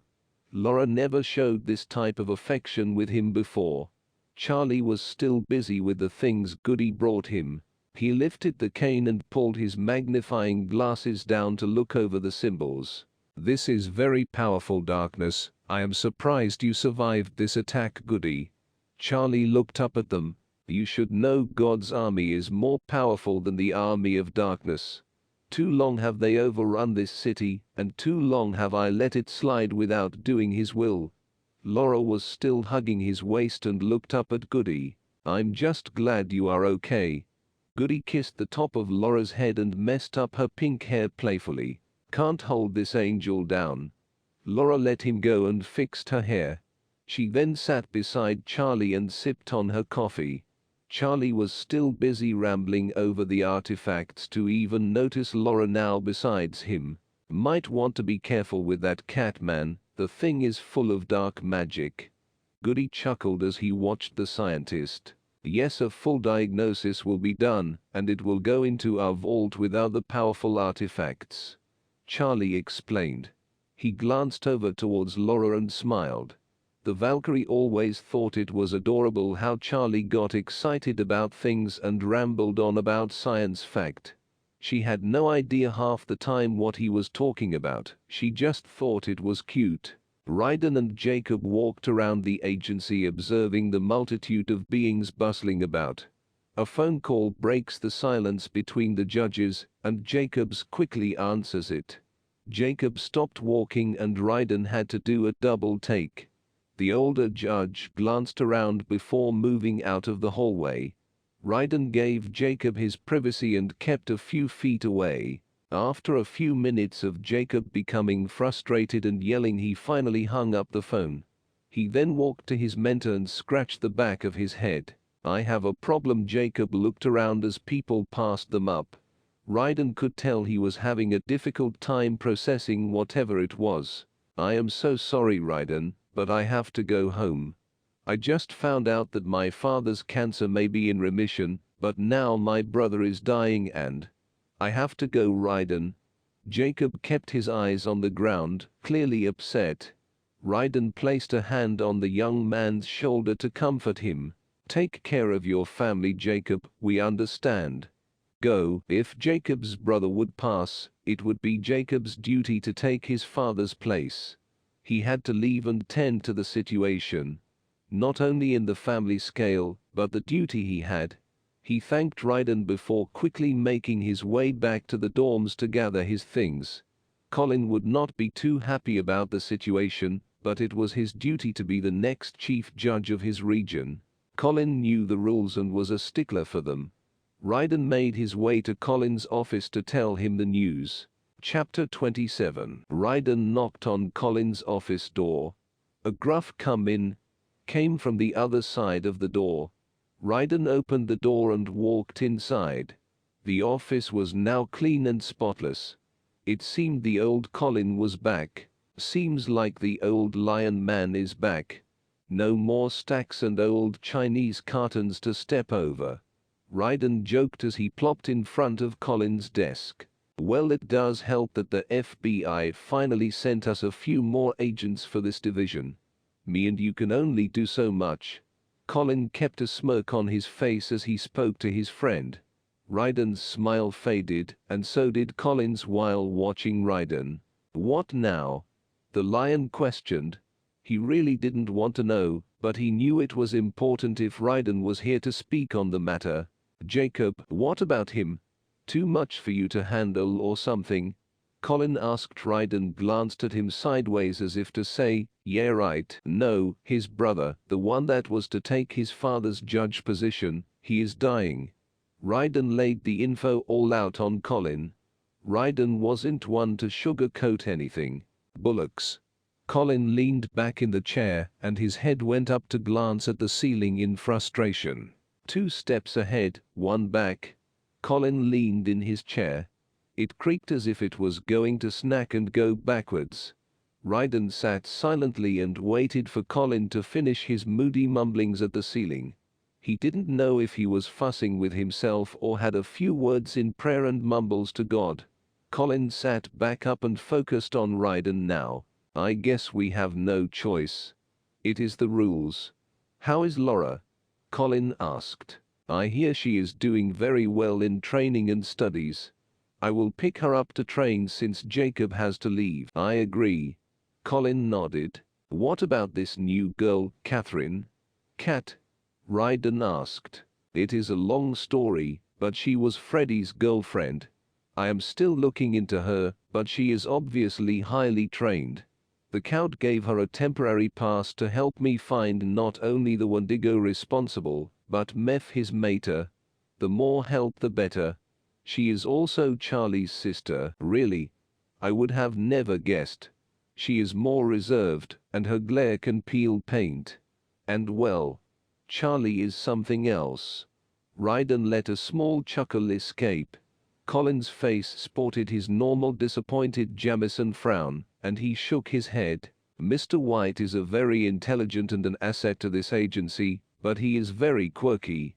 He put it nicely. That is a nice way of putting it. Ryden nodded. I hear Edward is getting close to solving the Orpheus question we all have. Colin taps on his desk as he continues the conversion with the other judge. I have heard. I also have heard the Count has given us clearance to take down the house. Ryden added. Yes, they want the house closed down, and the Hell's Gate covered up as soon as possible. Colin responded and he agreed. It would help stop a lot of the activity in the city, and would be a major win for them.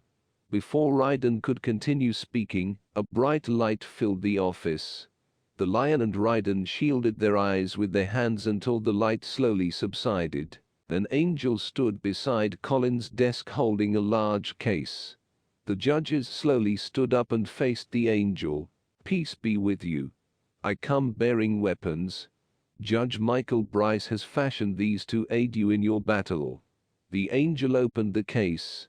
Inside was a pair of claw gauntlets and a collapsible bow staff. The weapons that Michael made would allow the judges to kill the supernatural beings. The claws belonged to Colin, and the staff would go to Jacob. Angel sat the case on Colin's desk and stepped back.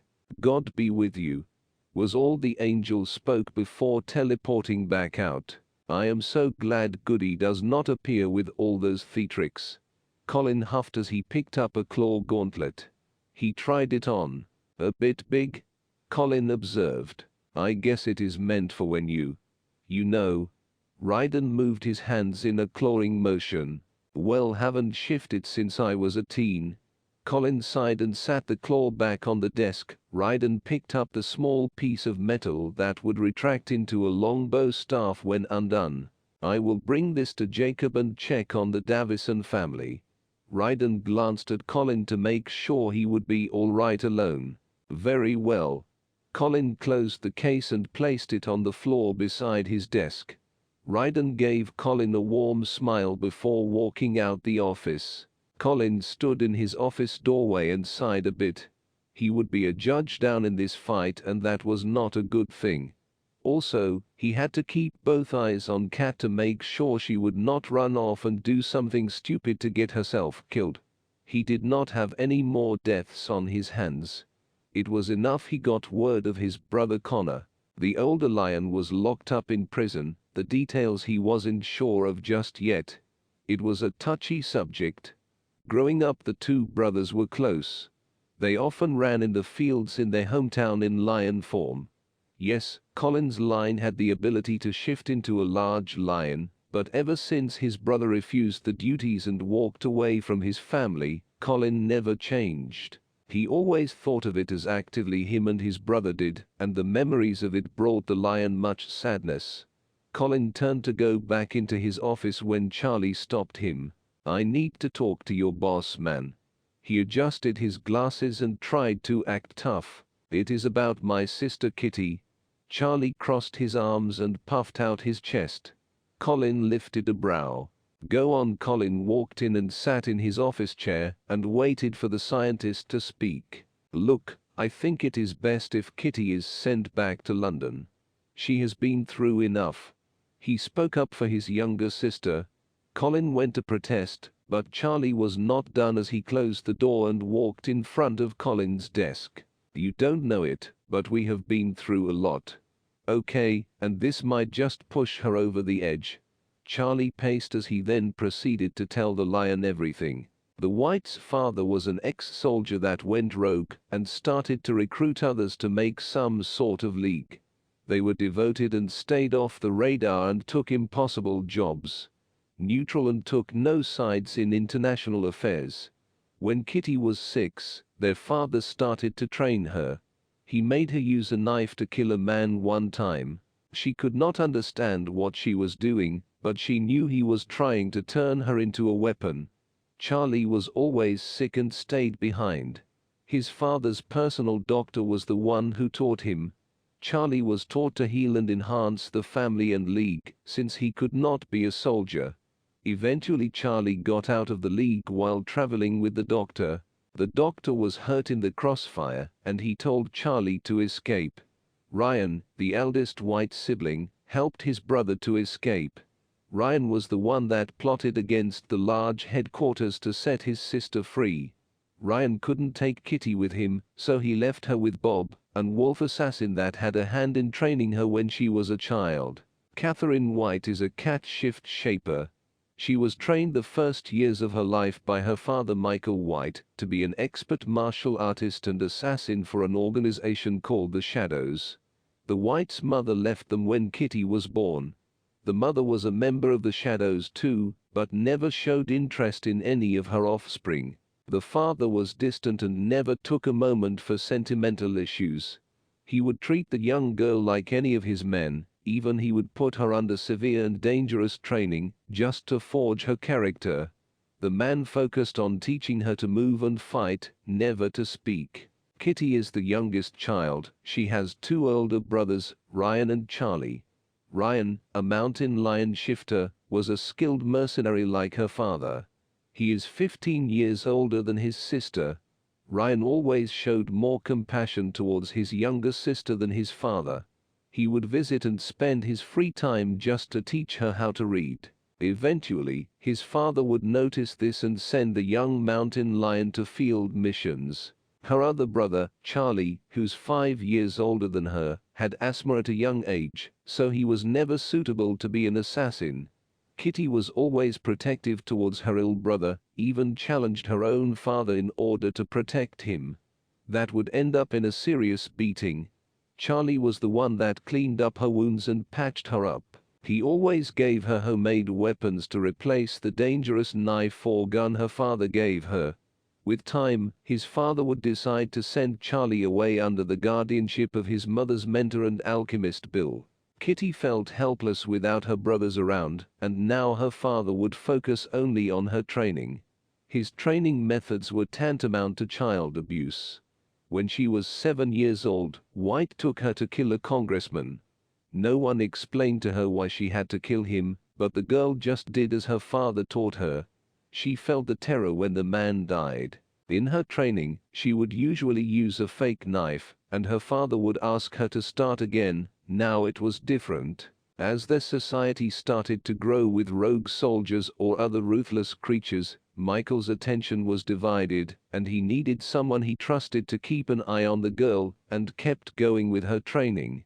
Her new trainer would be a young man named Bob, a Japanese mute werewolf. The werewolf and the girl shared the same feeling of silence, so they got along fast. He would even prank her at times just for his own amusement. The girl seemed annoyed by his pranks, but she secretly enjoyed it. Bob focused more on making her an agile fighter than a killer. He used his own methods to train the child without hurting her like her father Michael did. Eventually Bob would set up a plan with Ryan to take the girl out of that place. Both young men would make a distraction and escape with the child. During the escape, Ryan was injured badly and asked Bob to leave him behind. Ryan asked his sister to find their brother Charlie. The cat and the wolf traveled around, moving from town to town, making sure the shadows wouldn't find them. In Bob's logic, he thought it would be better to split and start from scratch. When they arrived in Canada, after being hunted down by members of the Shadows, a fisherman and his wife welcomed the strangers in their home. The young girl felt weird about the normal life that the couple had. There was no violence and no fighting. Kitty liked it. Bob would leave her to live with the couple. Kitty was okay with that, but deep down the cat just felt abandoned again. She lived for a few years with the couple. Just when she was old enough, she ran away from her family. She started to track down her brother Charlie. At the age of 18 and without money, she started to use her deathly skills. She started to take contracts and kill bad guys in her city. People would complain how small and fragile she looked, but they were impressed on how deadly and efficient she was. Many mobsters offered her a steady job, but she preferred to be a freelance.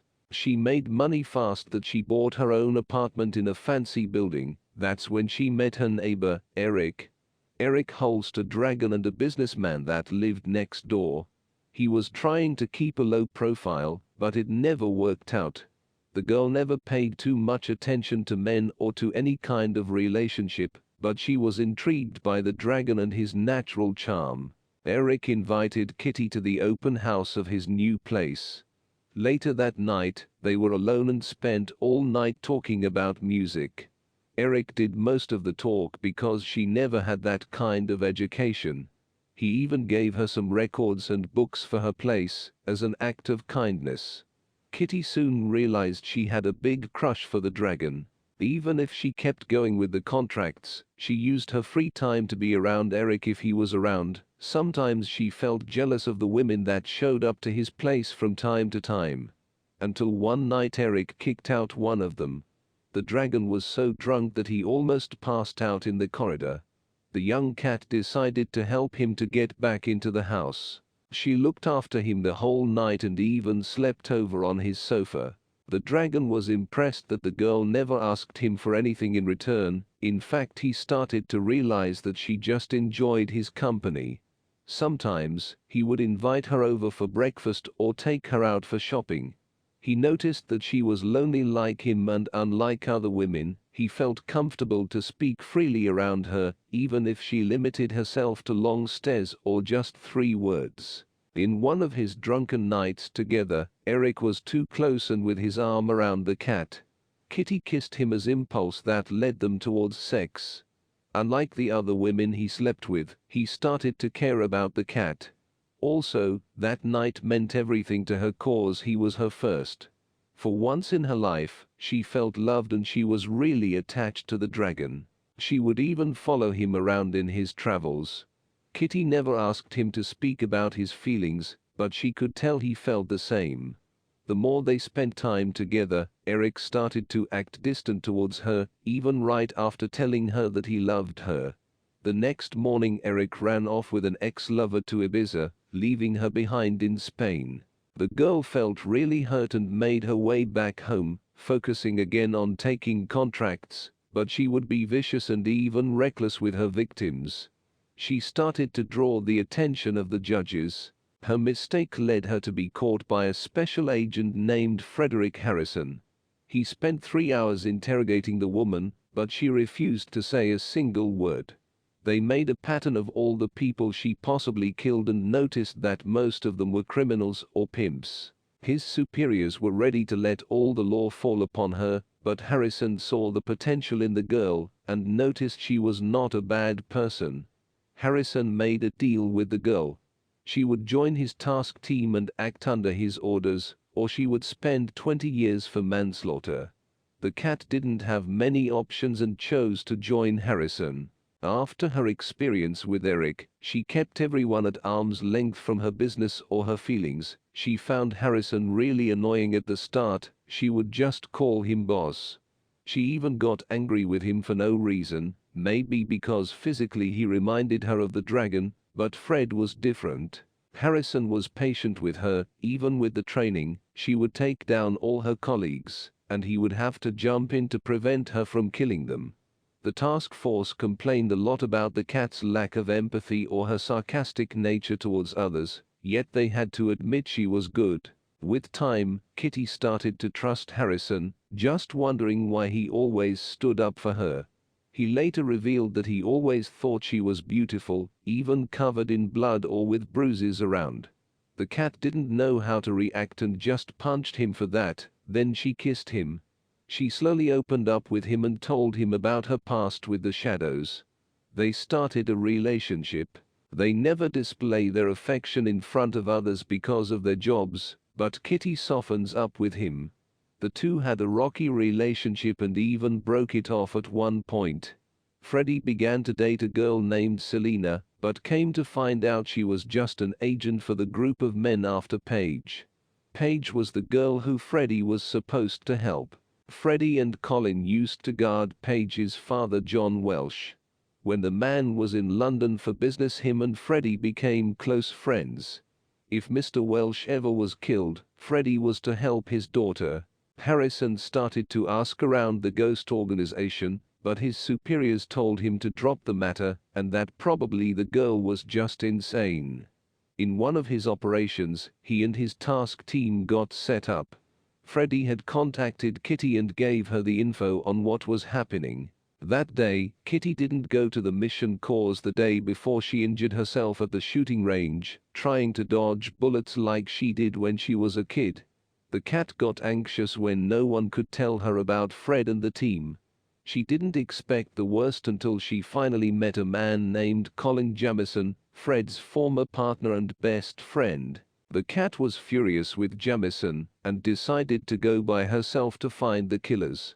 After Jamison made the mistake of telling her that information, Fred never mentioned to Colin that Kitty was in his task force.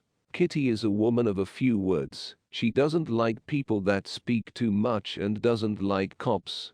She never says a single word in the interrogations. She is a thinker, and when she meets someone new, she spends hours studying their movements and behavior. She has trust issues and barely let people know what she is feeling. Because of her experience in the field and skills, she is very agile, and she never shows herself afraid while fighting, but she acts reckless if she is driven by her emotions or anger. She shows no mercy to her enemies and is very protective with her allies. When she opens, she is very loving and sweet. She is also very forward. She finds certain pleasure in picking up things with her toes or stepping over bubble plastic wrap. Like cats, she can be very distant and sometimes hostile, but with her loved ones, she is all over them. Mr. White, I am aware of most of Katrina's dealings. The Count informed me. They also have allowed her to stay on until we sort this mess out with the house and Meph. The fallen angel is related to Frederick's death. Kitty has agreed to help. Colin explained and reassured Charlie. But sir, I think Charlie was getting upset. Colin could tell by watching the scientist pace and huff. Mr. White, Cat is capable of making her own decisions. She is staying to help. Now after, if the Count wants her back in London, then she will go. Fine. But say I didn't warn you, was all he could get out before storming out of Colin's office. Chapter 28. The house. Orpheus and Tess exited the Save, and the two made their way toward the house. Walking around back, the two reached the top and made their way to the back of the hallway. Now Orpheus, please allow me to speak and converse. This is a delicate matter. Tess knocked on the large wooden door and waited. A red-eyed woman answered the door, opening it just a crack. What do you want? She barked. Don't bark at me, pup. Open the door. I have the key. Tess growled. The succubus did not like Claire nor her two pets. "Kai, let them in." A woman's voice could be heard inside the room. The Redeed called Kai eyed them up and down suspiciously before opening the door all the way. Tess walked in followed by Orpheus. Tess glared at Claire as the demigod just looked around the room. Orpheus turned to watch the Redeed close the door, sniff the air a bit, and then glare at him. "This is my father's house. I don't need to be treated like some commoner." Tess hisses. The lady fox stepped forward to attack the succubus, but Claire lifted her hand. "Kai, please go and find Corbin." Claire waved the fox twin away. Claire hated Tess, but she was Meph's daughter and untouchable. "Please, have a seat." Claire spoke softly to them both. Orpheus moved forward and sat while Tess stood. "No thanks." She spoke in a sarcastic tone. "I will go and find father." And with that Tess left Orpheus alone with Claire. They sat silently and glanced at each other. Orpheus felt a bit awkward, but Claire was posed and calm. Orpheus cleared his throat and began to speak. "So thank you for letting me come here. It is a nice looking place you have." He continued to glance around.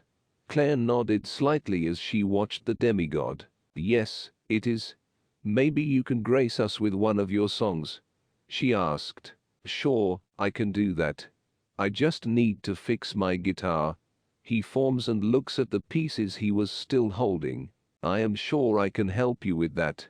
Claire reassures him with a warm smile. Meph and Tess walked in and Orpheus glanced behind him. The demigod was surprised at the way Meph looked. He was thinking he was some huge bodybuilder with horns or something. Instead, walking in was a shorter man with slick back black hair and sunglasses at night. He looked like a high-class businessman with a serial killer smirk. "Tess, I told you. You cannot leave until we are successful. That is your punishment." Meph walked past Orpheus and towards Claire. Meph boops Claire's nose sweetly and turns to face his screaming daughter. Her diva was showing. Her whiny and screeching made Orpheus wince a bit. "It isn't fair." She stomped her heels on the wood floor. "That is your punishment. Now go before I change my mind." He screams back just as loud. Tess turns and dramatically exits. "Kids." He took his glasses off and rolled his eyes. "So, you are Abaddon's boy." Cutie smiles and sits on the desk in front of Orpheus. "What do you say? Help your pops and me out?" He smiled and tilted his head. "Not like I have a choice." Orpheus shrugged and held his guitar like a security blanket. "Oh, you have a choice. We all do. Help us or go with Hades, or you can stay and help me and get your lady love back." Meph added, "You just want to use her, so, do you?" "That is different." "How?" "Because I love her. Do you know? Do you love her, or do you love the idea of possessing her?" Meph crosses his arms and keeps his eyes on the demigod. "No judgment. Claire here, she is mine." He added and pointed back at Claire. Claire gave a sweet smile towards Orpheus. "What do you need me to do?" Orpheus knew there was no point in arguing. If he helped this Meph, he had a chance to get Laura and a get out of hell free card. Meph stood up and placed a hand on Orpheus' shoulder and smiled. It was almost creepy. "That's my boy." He squeezed Orpheus's shoulder, hurting him a bit. After about an hour of speaking to Meph and the witch, Orpheus was welcomed into the house for safekeeping. They agreed to let the son of Abaddon live there in exchange for his help in opening the portal. Of course, Meph would not mind, being he himself worked for Lucifer in a way. Orpheus just kept quiet throughout everything. He had no chance but to go along with everything. Claire took the guitar and began working on it with her magic, while one of the girls showed Orpheus to his room. The full moon was in a couple days, and that was when Meph would perform the ceremony to open the gates. Chapter 29. The Black Files Agency. Kitty caught word of the Wendigo responsible for Freddy's death was on his way to the docks. She was quiet and a good snoop. The agency was keeping tabs on the docks for when they would hit it after taking out the house, but Kitty was impatient. She wanted everyone responsible for Freddy's death to meet their own demise. Colin played by the rules, but not her. Kitty used the air ducts to climb into the record room to look where this place was. After getting the information, she proceeded to sneak out the building. What she did not factor in was the cameras they had throughout the building. Security caught on and immediately ran to Colin's office. "Sir, the young lady you brought back from London, well, she broke into the records room and then proceeded to leave." Colin stood up so fast he almost knocked his chair over. He grabbed his suit coat and made his way out his office. "Any idea where she was going?" he asked security as the two walked down the hallway. The file was the one on the Wendigo. The address was downtown by the docks. The security guard explained as he kept up with the judge. A low growl escaped Colin's throat. The lion was pissed. He did not want to deal with this right now. Of course, she would do this. The little assassin didn't listen. Kitty had a mind of her own, and Colin would have words. If she kept this up, then he would ship her back to London and let the cow deal with her. "Tell Ryden I will be back. Tell them not to have the briefing without me." Colin spoke of the meeting they were to have about taking down the house. They were going to discuss the plan of attack and when it should go down. The guard nodded and left Colin's side to go find Ryden.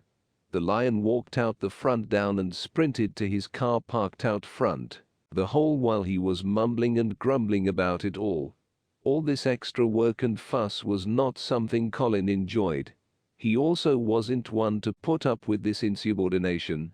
Just like his father, he had rules, and if they were not followed there would be consequences. The tiny woman made her way down to the port of New Orleans.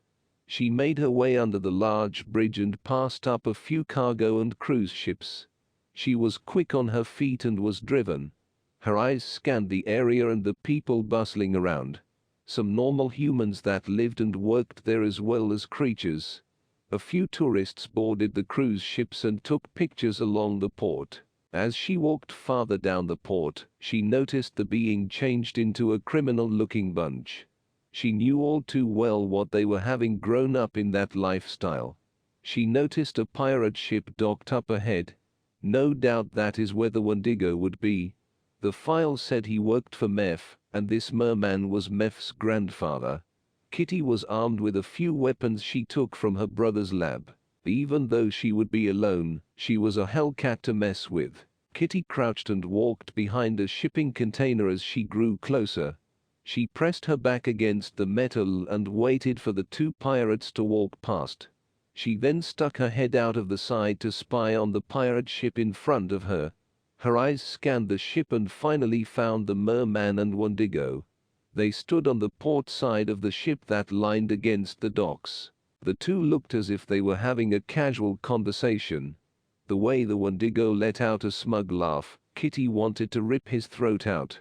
About 10 minutes passed by and the Wendigo made his way off the ship. He walked down the ramp and made his way towards the shipping container Kitty was hiding behind. The assassin pulled out a knife and was about to pounce. She was so focused on the Wendigo she didn't hear or sense Colin. He grabbed her by the hood of her hoodie and yanked her back. Kitty hisses and goes to attack Colin, not knowing who was pulling. Colin blocked the young woman's slashes. The only thing damaged was his sleeve. He growled and his eyes glowed golden as he was able to grab a hold of her wrist and twist it. The knife dropped, but she caught it in her other hand. She held it up to stab him, but stopped as she looked into Colin's eyes. Behind the anger was a slight sadness. "What are you doing?" Colin fussed as he kept his eyes on the woman, ignoring the knife she held high. His hand was still wrapped around her wrist firmly while his other was raised to grab her other wrist. She watched him silently and let her own growls escape. She bared her teeth at him to try and intimidate him. Instead he gave her the Jamison glare. All the Jamison men had the same look they gave when they were either fed up or disappointed. Emily, his sister, called it the Jamison glare. The Wendigo passed them unaware and Kitty sprang into action. She reached down to bite Colin on the hand. Colin drew his hand back out of shock more than pain. Kitty leapt up and brought the knife down on the Wendigo hard. Kitty hung on to Jack the Wendigo's back as he thrashed about, the knife deep in his shoulder as he let out inhuman scratches. Colin went to grab her but was jumped by pirates. One hit him with a piece of 2x4. Colin turned around and growled. The pirate went to hit him again, but he grabbed it and tossed the pirate merman high in the air. The pirate landed in the water. This alerted the others. Colin knew they would be overrun. He quickly kicked another out the way as she reached for Kitty. He peeled the girl off the Wendigo and held her tightly by the waist. She was kicking, clawing and screaming to get to Jack. The Wendigo grabbed the knife and pulled it out of his shoulder. He looked at it and the small woman struggling in Colin's arms. Jack let out a laugh as he tossed the knife aside. "You need to cage your girlfriend up, Judge," the Wendigo yelled and then laughed. Kitty went savage. She was trying her best to get after Jack, but Colin had a death hold on her. The Wendigo could smell Frederick on her, and he laughed again. "Weren't you Freddy's girl? Too bad he is dead. Shacking up with the lion now." Colin had enough. He reached for his gun as he still had Kitty around her waist with one arm. He aimed and shot at the Wendigo. Jack hisses and backs up until he himself falls in the water. The lion then aimed at the other pirates rushing towards them. He flipped Kitty over his left shoulder and ran back towards his car. She was strong, but he was twice as strong. Colin knew the bullets would not kill the Wendigo, but it would hurt as well and gave the judge a chance to get away. Colin made it to his car and tossed the still fighting girl into the back of his squad car. It had a cage and child locks so she couldn't get out. Even if she tried to kick the glass out, she couldn't. It was bullet and supernatural creature proof. He holstered the gun and ran to get into the driver's seat. He started the car up and reversed it, hitting a few pirates. They rolled on top of the trunk and then back off after Colin took off forwards. "Bloody stupid Catherine," he yelled as he drove out of the port area. In the rearview mirror he noticed the others still chasing as well as her glaring eyes. "Don't look at me like that." He curses and takes a sharp left. "You could have been killed." "Then what?" His accent thick as he scolded her. "Do you know how many rules you just broke? On top of getting killed, screw your rules." She finally screamed back. He slammed the car to a stop and turned to glare at her. "This is my town. You are here only because I provided the cow to let you help. I should just ship you back to London like Charlie suggested. Frederick was my friend, my brother. I want those responsible for his death just as much as you, but I'm not going to risk other people's lives. Think, Kitty, they will take their anger out on innocent people just to get to us. They don't care, they are monsters. And the rules are what separates us from them." He cursed again and punched the top of the car. It dented the metal of the roof. He calmed down a bit and glanced back at her. "Do you want to really get the people responsible?" "Yes." She hissed and pounded on the glass. "Then listen to me. I don't want you to get hurt. You or anyone else. Stunts like this are stupid and reckless. Our main target is Meph. He is the ringleader. After we get him, then I promise you can kill the Wendigo all you want, but not before then. If you have a problem with that, then there is a cell downtown with your name on it." He glared at her. Kitty glared back as she tried to calm her breathing. She couldn't argue. He was right, but she was still hurting. This was overhead and she needed Colin and his people's help. She crossed her arms and leaned back in the seat. She looked away from his golden eyes and out the window. Colin took that as a yes and drove back to the agency. Chapter 30. Colin and Kitty made their way back into the agency and towards the meeting room. He opened the door and Kitty quickly walked in. She speeds walked towards the back where Charlie and Laura were sitting. She took a seat at the back besides her brother. Her arms were crossed as she sat there fuming. Charlie knew something had to happen, but he didn't ask her. He knew it would just start a fight. Ryden glanced at Colin and could tell he was in a mood. He then noticed the slash on his jacket and rose a brow. I don't want to talk about it. Colin sat in a chair and Ryden did the same. Edward and a few other agents walked in and took a seat. It was only a handful of people, but that was all Colin had. Goody was the last one in. He closed the door behind him and stood in front of it. I am guessing this is everyone. All right. As you know, it is time for us to move into the house. The Cowd wants it closed for good. We need to try and stop Meph from opening that portal, as well as protecting the innocent people in there. We will have the local SWAT team and police department on the outskirts to funnel the people out and into custody, but we are the ones who will be making the breach of the doors. Colin explained. Edward, do you have any more information on how Mephistopheles is planning to open the portal? Colin asked, turning it over to the historian and theologian. As we know, Lucifer is a fallen angel who was the head of the ministry of music in heaven. When he was in heaven, that is, it has been said of him, he was the most beautiful of all angels, and he was the director of the flow of music there, praise and worship. I figured that, of course, he would set up a way to open the portal by music. Orpheus is the key. His voice is, that is. When his voice hits a key note, the gate will open and the creatures from the pit will rise and escape. Among the creatures will be his father Abaddon and the other angels chained down there. Edward explains. If it opens, how do we close it? Laura asked, speaking up. Music perhaps. It is said worship is our weapon at times. Instead of worship to Lucifer, possibly worship to God. This is just a theory. But let's hope you all can get to the house and shut it down before it is opened. Now Meph is a fallen angel. He is immensely powerful. Goody, you will have to lead the defenses and attacks on him. A judge alone cannot take him down, but a judge and an angel, that might work. Given you have weapons made by Judge Bryce, Colin, you or Ryden might have a chance to kill him. Edward suggests.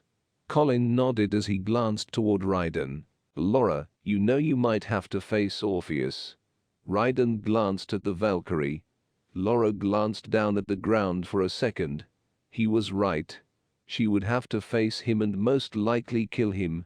Charlie gave her hand a squeeze, and Laura glanced at his hand. She then looked up at Ryden. I will do my duty as a judge. She reassured Ryden. Good. Let's see the layout of the house. Colin broke the silence. He only just met Laura, but she was a judge. God chose her for a reason. Judges in the past had disobeyed and went their own way, so if the young woman did rebel against them and God, he would deal with it. Now was not the time to worry about it, but it was time to worry about getting Meph. He and Ryden would deal with it if it arose. If Meph gets off to start to open the pit with his voice, he is the rising sun. Charlie spoke up.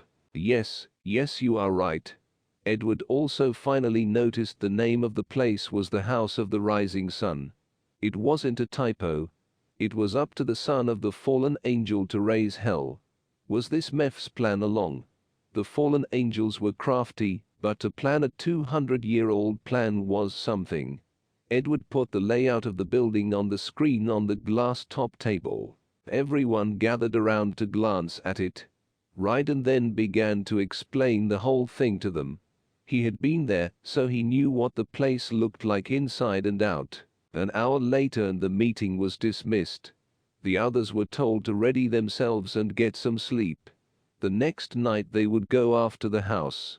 The break would allow the others to prepare not only physically and mentally, but spiritual. Dead or alive lads. Colin said as he dismissed them. He gave Kitty a final glare before he left and walked to his office. Ryden knew Colin was in a mood, so he decided to not ask him what happened with him and the young woman. His focus was on Laura. It wasn't that he didn't trust her, but he had had a judge disobey and walk away to turn to the darkness. A judge he had trained and knew the ways of a judge from birth. Who was to say Laura wouldn't? She was new to this, and the pull back to the darkness could still be strong. He wasn't doubting her, but more or less being cautious. Ryden knew not every judge was the same. They were people. People with gifts, and like people everyone handled and did things differently. Some used their power for good, others for bad, and some didn't use it at all. Judges were the same. Countless judges forsook their gifts to either ignore the calling or to work for themselves or the enemy. Laura, a word of advice. Ryden spoke up as he waited for her to exit the meeting room. Charlie left her to speak with Ryden as he needed to have words with Kitty. He drug his sister away to his lab. Yes, sir. Laura stood at attention and glanced up at Ryden. I know you have been through a lot, and this is a touchy subject for you. I heard you and Orpheus were involved. He tried to find a nice way of speaking to her on this. Look, I know you think I might betray you guys and go with Orpheus. I promise you I won't. Yes, I had and still have feelings for Orpheus, but I must deal with that. Those people tortured me growing up, wielding me into a weapon and scaring me, not to mention playing with my mind. My memories are slowly coming back since Goody killed that voodoo guy, and let me tell you, they are not pretty. No way would I ever go back to that. And if Orpheus wants to help those people who did that to me, know they did well, then he can just go to hell with them. She tried not to get upset, but it was making her tear up a bit. She tried to hide the tears in her rage. Ryden put a hand on her shoulder to comfort her. It is all right, Laura. It is okay to cry and let it out. Don't hold it in and let it become bitter. I suggest you spend the night praying instead of training. Laura kept her head down. She didn't like people seeing her cry. To her it was a weakness. Get some rest and make sure you pray. Ryden spoke softly before removing his hand and walking down the hall towards the dorm rooms. Charlie paced in his lab as Kitty sat on a stool and watched him. He was fuming and rambling on as he almost yelled at her. The tiny woman just sat there with her arms crossed. She watched her brother pace back and forth. He had finally found out what Kitty did, and Charlie was highly upset. Kitty, why would you do this? Colin should have left you in London. He screeched. Kitty kept her brown eyes on Charlie, silently scowling him. I know you and Freddie were close and stuff, but dude, you are not only endangering yourself but others. Charlie finally faced his sister. Colin is a good man. He is not like our father. Please listen to him. He is here to help us and you. Freddie was his best friend. He wants Meph just as bad as Kitty. Please don't do anything to get locked up. We finally found each other. I don't want you to go away again. He grabbed onto her and hugged her tight. Kitty stood there as he hugged her. She reached up and patted his arm to let him know she understood.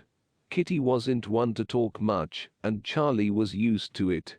She would play by the rules for now, but if the chance to kill the Wendigo or Meph arose, she would take it. Go get some rest, sis. Big night tomorrow.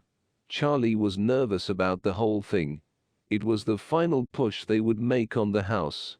Him and Edward would stay behind to hold down the fort, but his sister and his girlfriend were going to battle. He was so on edge about it all.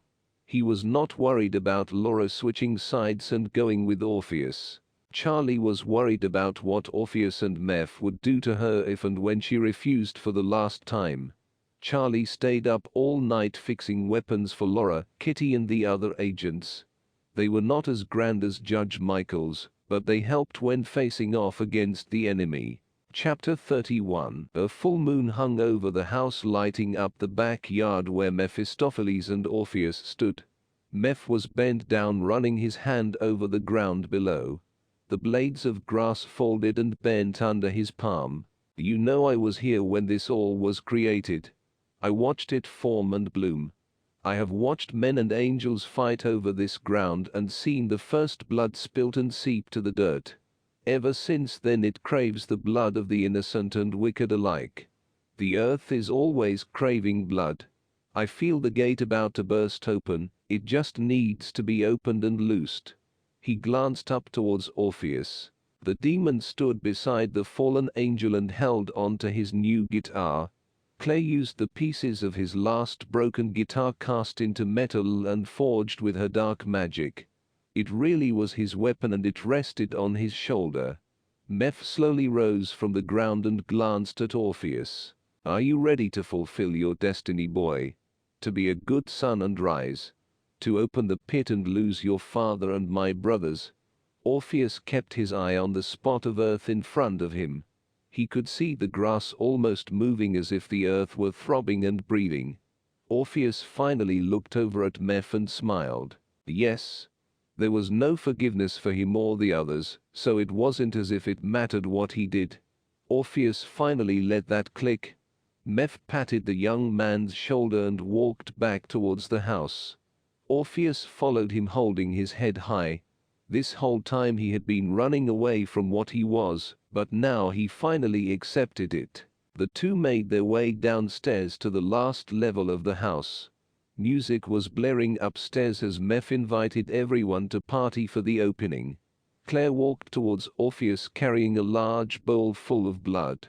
I will anoint you in here, and then we will move outside. There you will sing and play to open the gate, while I created the symbols needed. Claire explains as she dipped her finger in the warm blood and began to paint symbols on Orpheus. The demon closed his eyes as she wrote on him. When she was done, Claire stepped back. Orpheus opened his eyelids to reveal pitch-black eyes. Meph clapped with joyous applause at the sight. Good, he is ready. Now my dear, after you. Meph waited for Claire to pass him before he followed her back outside. Meph stopped and stood beside the edge of the house as he watched Claire make a huge circle around the backyard.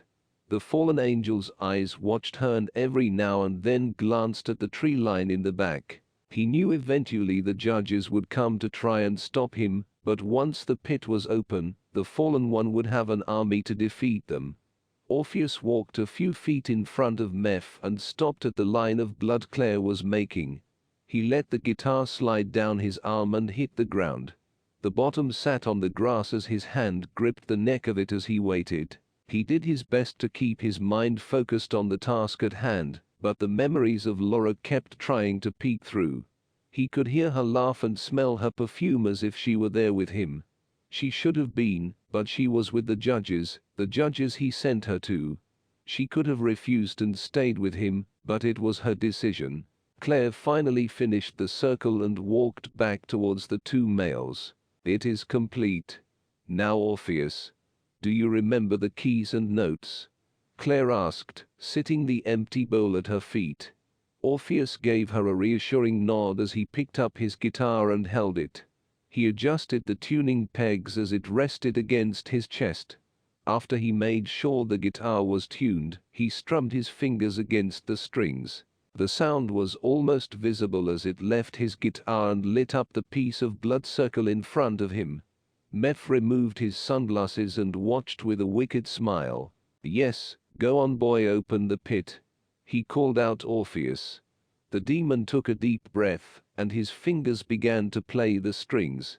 The world was on fire and no one could save me but you. It's strange what desire will make foolish people do. I never dreamed that I'd meet somebody like you, and I never dreamed that I'd lose somebody like you. No, I don't wanna fall in love. This world is only gonna break your heart. No, I don't wanna fall in love. The circle slowly lit up bright red and then orange.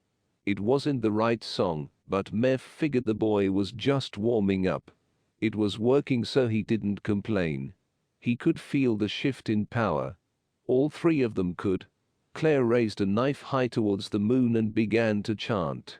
Orpheus sang different song lyrics from various songs before he slowly worked into the ancient lyrics Claire gave him. The light is gone, I have learned to now live in darkness. The sun has set on me was Orpheus's last lyrics in English, before he started to sing in ancient Sumerian. The ground started to glow and crack a bit. Orpheus was now warmed up and began to play furiously. The blood on his face began to heat up and glow as it slowly peeled off and flake into the night air. Claire brought the knife down and cut a symbol on her arm as she continued to chant as the demigod played. The ground shook violently and began to cave into a hole slowly. An orange and yellow glow shot up from the small hole in the ground and burst into the air. It shined like a beacon. Meph knew this would catch the attention of the others now. Tiny creatures slowly climbed out the enlarging hole and flew around them. Orpheus sang louder and the hole in the ground inched open more. He could feel the heat and hear the voices from below urging him to continue. A few of the guests and employees walked out onto the balcony to watch what was going on. Some ran away in fear while others cheered on. Meph stood with a huge smile watching the demon open the pit for him. Orpheus poured all his energy into the song. His sorrow, his hate, his regret and heart. The caravan of agents and the 3 judges made their way closer to the house. The dark back roads were suddenly lit up by the orange beam coming from the direction of the house. Colin sat in the driver's seat and Ryden sat beside him. Kitty and Laura were in the back seat. The 4 were being followed by a line of cop and FBI agent cars. Colin cursed when he noticed the beam of light. "I hope we are not too late." He pressed his foot on the pedal. The car sped ahead towards the house. Goody noticed the beam of light as he flew closer toward the house. He pulled out his sword and quickly teleported to the building. It was reckless to go in alone, but Goody needed to try and stop this madness. Ryden sat in the passenger seat and glanced at the beam that went on into the sky without end. It has begun. The Battle of New Orleans. God protect and aid us. Ryden prayed out loud as his amber eyes lit up. Laura sat behind Ryden gripping her sword Charlie made for her. She gripped the handle nervously. That was Orpheus making that portal. He had to be stopped no matter what. Feelings needed to be pushed aside, and Laura needed to focus on what she needed to do. If she let her past feelings get in the way, this city and soon-to-be world would be overrun by these creatures and the fallen angels locked in there. If they were let loose, then the other fallen ones dwelling on the earth and above it would soon invade. It would be a disaster. Kitty sat beside Laura and just kept her face forward expressionless. She was focused on finding and killing the people responsible for Frederick. If it helps the others, then fine, but her goal was killing the 2 on her list. Colin glanced in the rear-view mirror towards Kitty. He was worried she would go feral again, and he wouldn't be able to help her like last time. He had to focus on the mission at hand. This gate needed to be closed, and the ones involved needed to be stopped. If that meant killing them, then so be it. If they surrendered, then he would bring them in, but the Count ordered to take them down no matter what. The lion just prayed Kitty would be all right, and that she would stay focused. He knew she was trained, but sometimes feelings got in the way of training. Colin pulled into the driveway of the House of the Rising Sun. He slammed the brakes and threw the handle in park. He then jumped out and began barking orders at the men pulling up behind him. Ryden exited the car slowly, placing the gauntlet Michael had made him a few years back onto his hands. Laura got out of the car and stood beside her new mentor. She waited for him to give her orders. Her eyes were drawn to the beam of light that was slowly growing. Despair and worry filled the pit of her stomach, and she swallowed back the fear. "You need to find Orpheus and stop him. He is the main target. Stop him, we stop the pit from opening more," Ryden explains to her. She nodded and watched as Kitty exited the car and slowly started to walk toward the house. Colin was yelling at the agents. He needed some to stay back and collect the ones running, while others needed to breach the house and take the others into custody. Goody landed beside Colin and gave him the report of the situation. "Meph, the witch and Orpheus are around back. The pit is getting larger by the minute." The angel spoke as he adjusted his hat and walked beside Colin. The 2 made their way back to the car where Ryden and Laura stood. "Ryden, you need to find that witch and stop her." Laura, you need to stop Orpheus. I know it will be hard. No, it won't. I will handle this. Laura spoke firmly back to Colin. Colin nodded and turned to Goody, who stood beside him. Me and you need to go after Meph. And Kitty the lion looked around for Kitty. He finally caught a glance of the tiny woman running towards the house. She was avoiding the few people running out as she ran quickly towards the front door. Colin cursed and took off running towards her. Get those people into custody. Colin yelled at the agents. Ryden and Laura ran toward the back of the house. As they grew closer, they could feel the ground trembling. Colin put his claw weapons on his hands that Michael made for him as he ran into the house. The judge was met with the fallen angel's security. Him and the angel made short work of them. Colin finally noticed Kitty was chasing after the Wendigo. The creature was not stupid, nor was he really scared of the girl. He was baiting her to run after him. He wanted to catch her off guard. Colin yelled at the people and few employees of the house that did not want to fight. He ordered them to go to the agents outside and to leave the house. The judge needed to clear the building. Colin shouted commands at the few agents that entered the house to aid in the clearing out of the house as he ran towards the back. The screaming, running and panic was chaos, but the judge and angel kept a level head. Colin reached the back door and burst through it. The rush of heat from the pit made him pause a moment. Him and Goody stood on the back porch and looked out at the back lawn. The scene before them was hectic. Laura and Ryden finally made their way to the back and stopped together at the sight in front of them. Laura's eyes scanned the large back pasture. A large circle was lit up as the beam of orange light and heat radiant. Creatures of various sizes were crawling and flying out the pit. Laura was able to walk to the edge of the pit, and she glanced down. In the cavern below she saw the angels chained below yelling to be free. Her eyes then glanced to the Orpheus on the opposite side singing and playing his guitar. The Valkyrie grit her teeth as she raised her sword and shield. Ryden took a deep breath as he laid eyes on the witch. He broke away from Laura to deal with Claire. If he could stop her chanting, it might help the pit from opening more. However, Orpheus was the key. That battle, however, belonged to Laura. Laura ran towards Orpheus with her sword raised. Orpheus noticed Laura from the corner of his eyes and dodged the Valkyrie's sword swing. He brought his guitar up to stop her sword from hitting him. Colin noticed Kitty and the Wendigo fighting. He was just toying with her.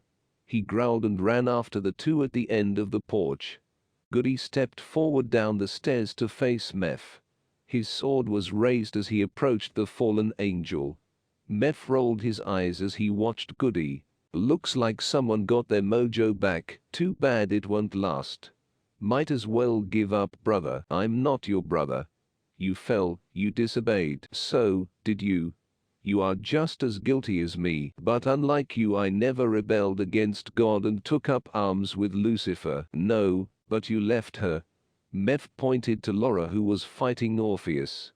Goody glanced toward Laura and the back to Meph. Well, I am here now. To stop you. It is kinda late. Should change your name from Goody too late. Meph laughed at his own joke. Goody kept a frown on his face as he walked closer. Meph let out a sarcastic sigh as his smile went to a scowl. Fine. I guess we can play patty cake. He used his hand to form a long two-pointed spears from a dark swirl of shadows. Goody's saber clashed with Meph's spear. Black smoke and golden blue sparks flew as they fought. Chapter 32. Laura brought her sword down hard on Orpheus' guitar repeatedly. The sword nicked and sparked as it hit his guitar. She poured all her anger into her swings as she attacked. Orpheus blocked every one of her swings. He finally grew tired of getting pushed back. He pushed her off and swung his guitar at her. He slammed it into her shield. She had learned how to fight since they had seen each other. That or her memories came back to her. Orpheus tried to hit her legs with his guitar, but Laura jumped over them. She used her shield to smack him. Orpheus stumbled back and shook the dizzy feeling off. "This is madness, Laura," he growled. "It is me, Orpheus, He went to say love you, but stopped as she swung her sword at him. "No. You just love the idea of having me," she screamed as she advanced again. She was quick and skilled. Orpheus was doing his best to block her, but he was struggling. He wasn't a fighter, he was more of a singer, a bard. Orpheus pushed her off and ran his fingers on the guitar. Laura fell backwards from the mind-numbing sound. Orpheus paused and noticed that his music was his weapon. The power boost boosted his powers. Now not only could he woo animals and people, but now he could hurt them with sound waves. Laura raised her shield to block some of the sound waves, but they pushed her back down as he started up the guitar again. Her ears were ringing as she dug her feet in the grass trying to push against the waves. She could feel warm blood leaking from her ears and drip onto her shoulders. The Valkyrie let out a scream and pushed forward with all her might. Colin ran after the Wendigo who had grabbed Kitty by the neck. They were at the end of the porch and Jack the Wendigo didn't even notice Colin coming out the door. Colin brought the claws weapons attached to his hands up and brought them down on the Wendigo's back. The Wendigo dropped Kitty and screeched. He then slowly turned to face Colin. All the while Jack's human skin began to stretch and fall off him as he transformed into his Wendigo image. Deer antlers protrude from a deer skull face. Long gangly limbs protrude from a pale and emaciated body. Patches of white and black hair hung from the chin and arms of the creature. A rotten meat smell filled the air as the Wendigo yelled. Colin held up his fists which were encased in the metal claws, waiting for the thing to attack. The Wendigo brought his long claw hands down on Colin, but Colin blocked them. Jack screamed and kicked Colin's back. Colin hit the side of the railing but didn't go over. The Wendigo brought his claws down again, and Colin moved out the way for one swipe, but the next caught his shoulder and arm. Red marks formed where the claws left his arm, and he let a lion roar in pain. The Wendigo swung again, but Colin grabbed his arm. The lion man then uppercut the Wendigo's jaw. Metal hit bone and he could hear something crack. The Wendigo tried to move away, but Colin held his one hand. Colin jabbed his claws over and over in its thin and frail-looking ribs. The screeching sound the thing let out was mind-numbing. The Wendigo finally brought his antlers down and charged Colin. He pinned him to the rail again. Colin huffed in pain and held onto the antler as one tried to bury itself in his own side. He could feel the Wendigo's antlers scraping his skin and dig in deeper. He growled as his eyes glowed. He tried his best not to shift into his lion form, but patched off fur sprouted up. Kitty coughed and stood up on the lawn. She noticed the Wendigo creature swinging at Colin. She hisses and went to climb the railing but was tackled. A red-haired male and female circled her with glowing eyes. They were in human form, but she could tell they were fox shifters. Kitty growled and removed her knives. The female rushes her, but the cat flips over her and brings the knife down on the male who followed. Corbin yelped and held his shoulder where she cut him. Kitty kicked the male, making him fly backwards. Kitty then focused on the female. They were not as trained as she was. Their attacks were like wild animals, but Kitty was more fluid and strategic. She sliced Kia, the female, a couple times before kicking her in the stomach. The female fox rolled backwards and landed on her back. Kitty went to drive the knife down, but Corbin tackled her to the ground. Kitty wrapped her legs around the male's waist and brought him in close. She bit hard into his neck, just barely missing his artery. The fox let her go and tried to get away, but Kitty's teeth were latched on as her hand brought her two knives in on the fox's back. She stabbed him over and over, while her legs were crossed behind his back, keeping him trapped. Kia stood up and tried to get Kitty's legs off her brother. She punched Kitty over and over in the side, but the cat was latched. Kitty finally let go, and Corbin fell off her, passed out from blood loss. Kia went to grab Kitty, but the cat kicked Kia in the face. She jumped up and used her knife to slice through the fox's throat. Kia grabbed her throat and fell backwards, bleeding out. Ryden ran towards Claire. The witch held her knife up high, ready to attack the judge. Ryden could see the fear in her eyes. He went to grab her, but the witch tossed a spell to control a large dragon-like creature. It flew and swooped Ryden up. Its teeth were trying to chomp down on Ryden as he dangled in the air. The judge grunted in pain as he used his fists to hit the side of the dragon-like creature's head. The thing screamed, letting Ryden drop from its mouth. Ryden grabbed the bottom jaw and yanked it down towards the ground. The beast head hit the ground, and he used his gauntlets-wrapped hand to punch the head. Bones cracked as the creatures screamed. Ryden looked like the Hulk as he punched the creature to death. While he was satisfied the thing was dead, he stood up and went forward towards Claire. The witch then used her hand to toss large pieces of earth and rock at him. Ryden punched the large mounds, causing dirt to rain down around him. Grass and dirt entangled in his dreads, and he did his best to keep it out of his eyes. Ryden had enough and punched the ground. It caused it to split a bit. This caused Claire to lose balance and fall over. Goody continues to battle Meph across the yard from the others. They were now airborne, fighting along the rim of the portal. The two beings were so fast, it was almost impossible to see them. Goody did his best to keep up with Meph's advances, but the portal was feeding the fallen one dark energy. Goody sliced and dodged the spear, however, it caught his coat. Meph slammed the angel down on the ground hard. Goody fell so hard to the earth below it caused the ground to create a. Meph fell with the spear pointed at Goody. The angel picked up his sword and used it to dodge the spear. The spear pinned Goody's coat to the ground. He quickly took it off and stood up to face Meph. It has been a long while since I had a proper fight. Meph grins as he lifts his spear from the ground. Goody's forehead beaded with sweat as he glared at the fallen one. Too bad you didn't fall with us. You would have made a great partner in our cause. It is a losing cause. Goody spat. Is it? Look around you. This place will swallow this city and its people. All their souls damned. No, they can be forgiven if they only repent. You see, Meph, unlike you and the other fallen ones, humans can be forgiven for their sins. Goody smirked. This enraged Meph. The fallen one screamed and charged Goody with his spear. Goody did his best to block his jabs, but the spear caught the side of his thigh. Meph laughed and Goody went to one knee. Repent? They will never do that. Their lifestyle means too much to them. Why go to the cross when sex, drugs, and money is more fun? He laughed.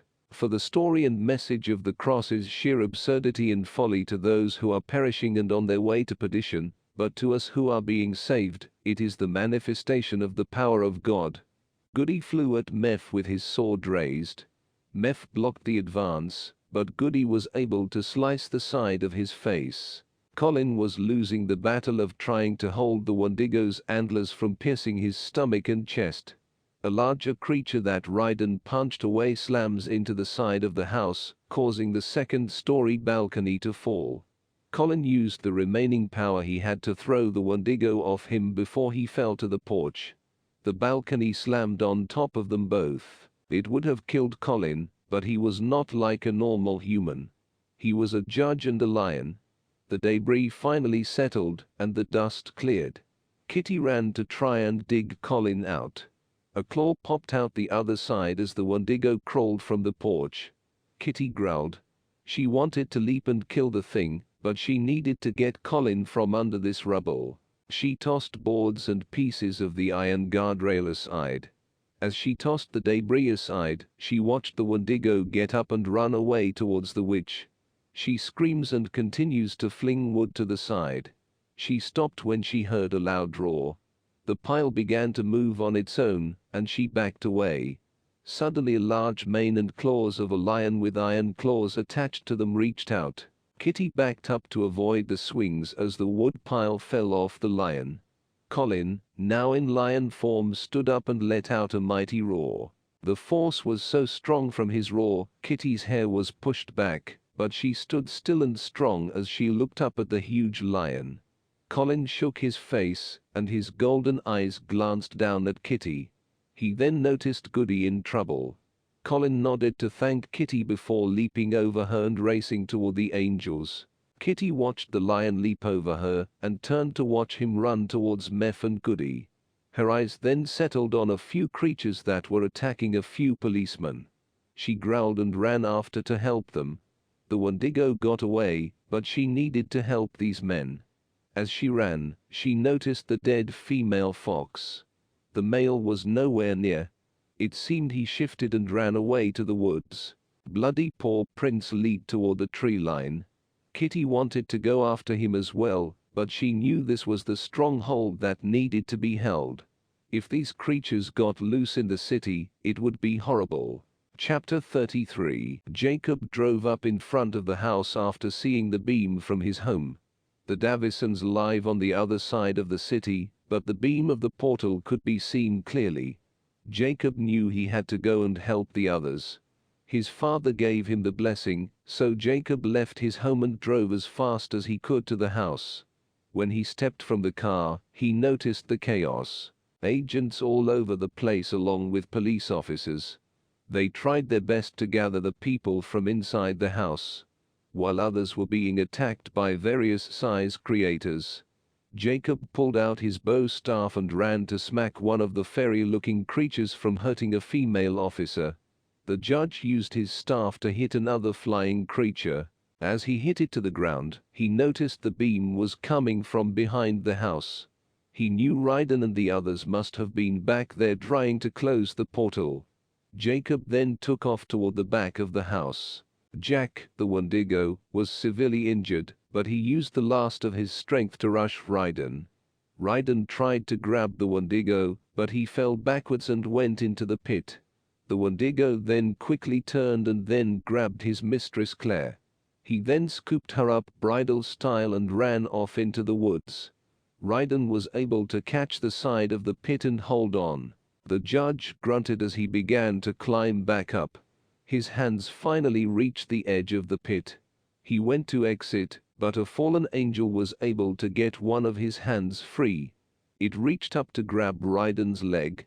Ryden tried to kick the hand away, but the strain was causing him to slowly lose his grip. Just before he lost his grip, Jacob slid up to the pit. He tossed his bow staff at the angel, striking it straight in the face. The pain caused the angel to lose grip on Ryden's leg. Jacob reached down and helped Ryden out of the pit. Ryden then brushed himself off and took a moment to catch his breath. "Glad you could make it, Davison." Ryden smiled up at the young judge. Ryden's breathing and speech was heavy as he was tired and hurting. "Someone had to watch your back, old man." Jacob joked and patted his back. Jacob looked over the edge at the angels below, trying to break free from the chains.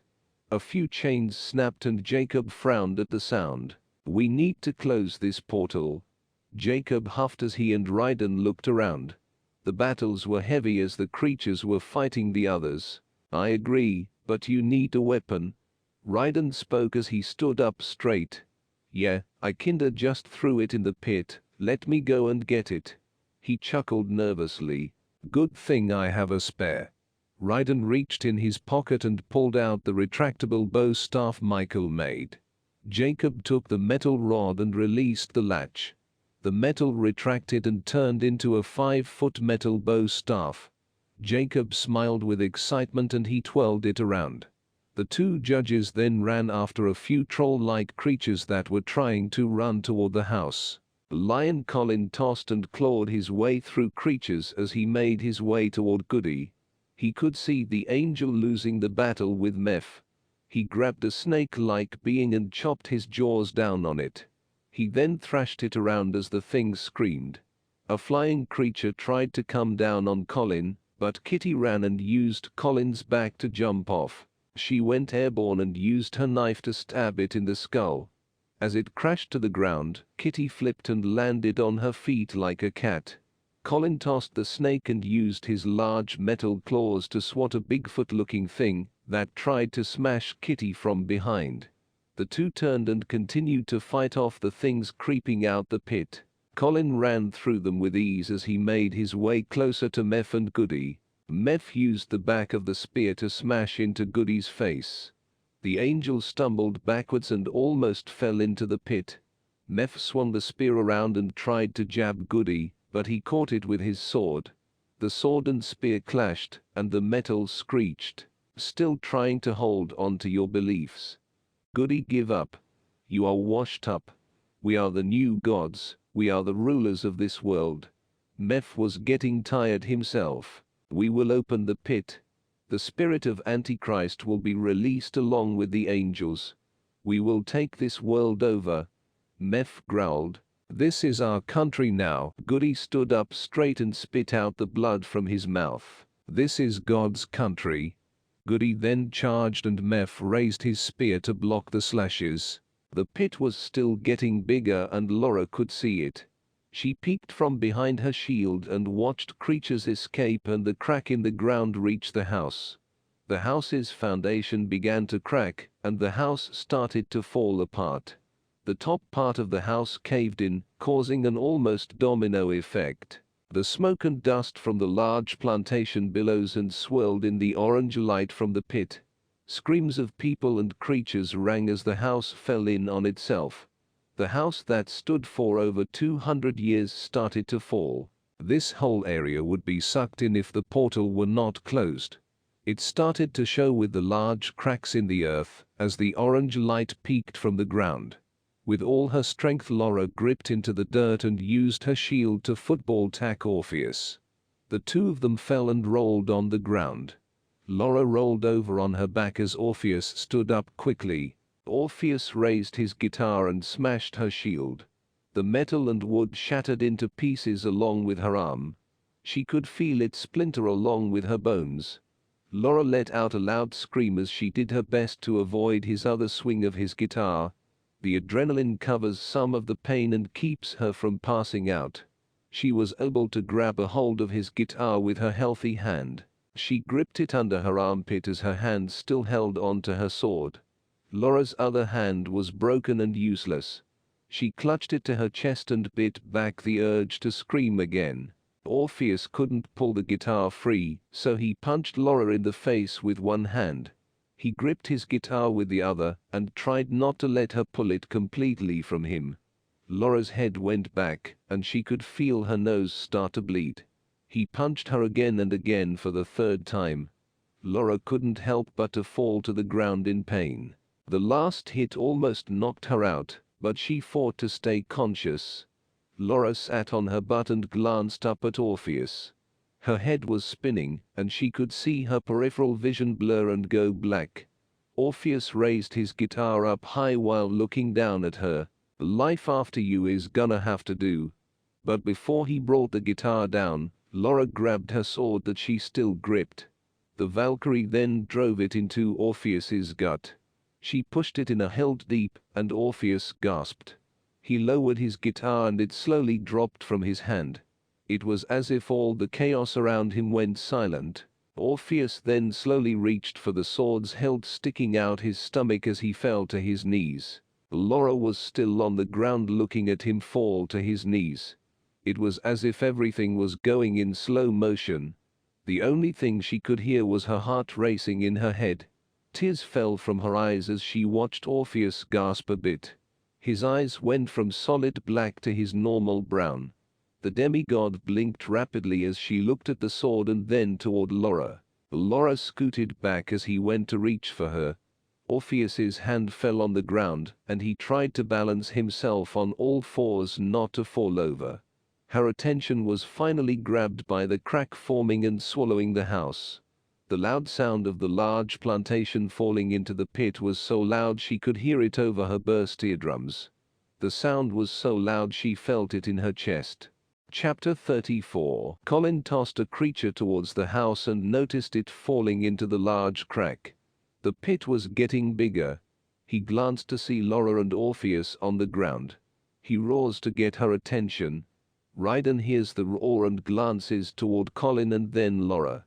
He punched a creature away and yelled out to Laura, "Close the portal, Laura." Ryden bellows. She couldn't hear him, but she read his lips. The only words she could make out was portal.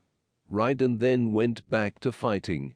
Ryden, Jacob and Kitty focused on clearing out the creatures, so Colin could make his way to help Goody. Ryden picked up Kitty and tossed her in the air, so she could slam her knives into the flying creature above them. The tiny woman used the falling creature to glide down to the ground. She landed on her feet and quickly stood up to face another. Jacob used his staff to knock them back into the pit. One by one, creatures were knocked back down. He twirled his staff and glanced down into the pit. One of the angels reached out to grab the edge, and he smacked it away with his staff. A large horse-like creature ran towards Ryden, but the judge used his fist to punch it square in the nose. The impact almost shattered the face of the creature. It fell to the ground and slid a few feet. Colin leaped up and grabbed the forearm of the fallen angel.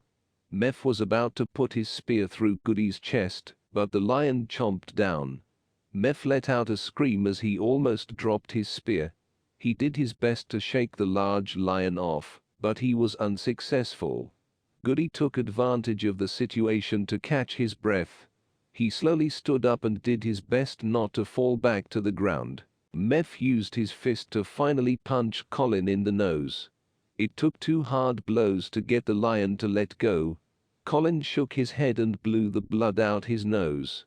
The lion bared his fangs at the fallen angel as he circled around him. The metal claws fit perfectly now over his paws. The jingle of the metal clanked as she paced and watched Meph. The fallen angel raised his spear to stab the lion, but Colin swiped it away and brought his claw down hard on Meph's face. 3 claw marks formed on the angel's face, and he screamed out in pain. Meph used his other hand to backhand Colin with all his might. The lion slid backwards and hit the ground. Goody ran towards Meph and jumped into the air. He then brought his sword down, but Meph blocked it with his spear. Goody could sense the fallen one weakening as blood dripped from his face.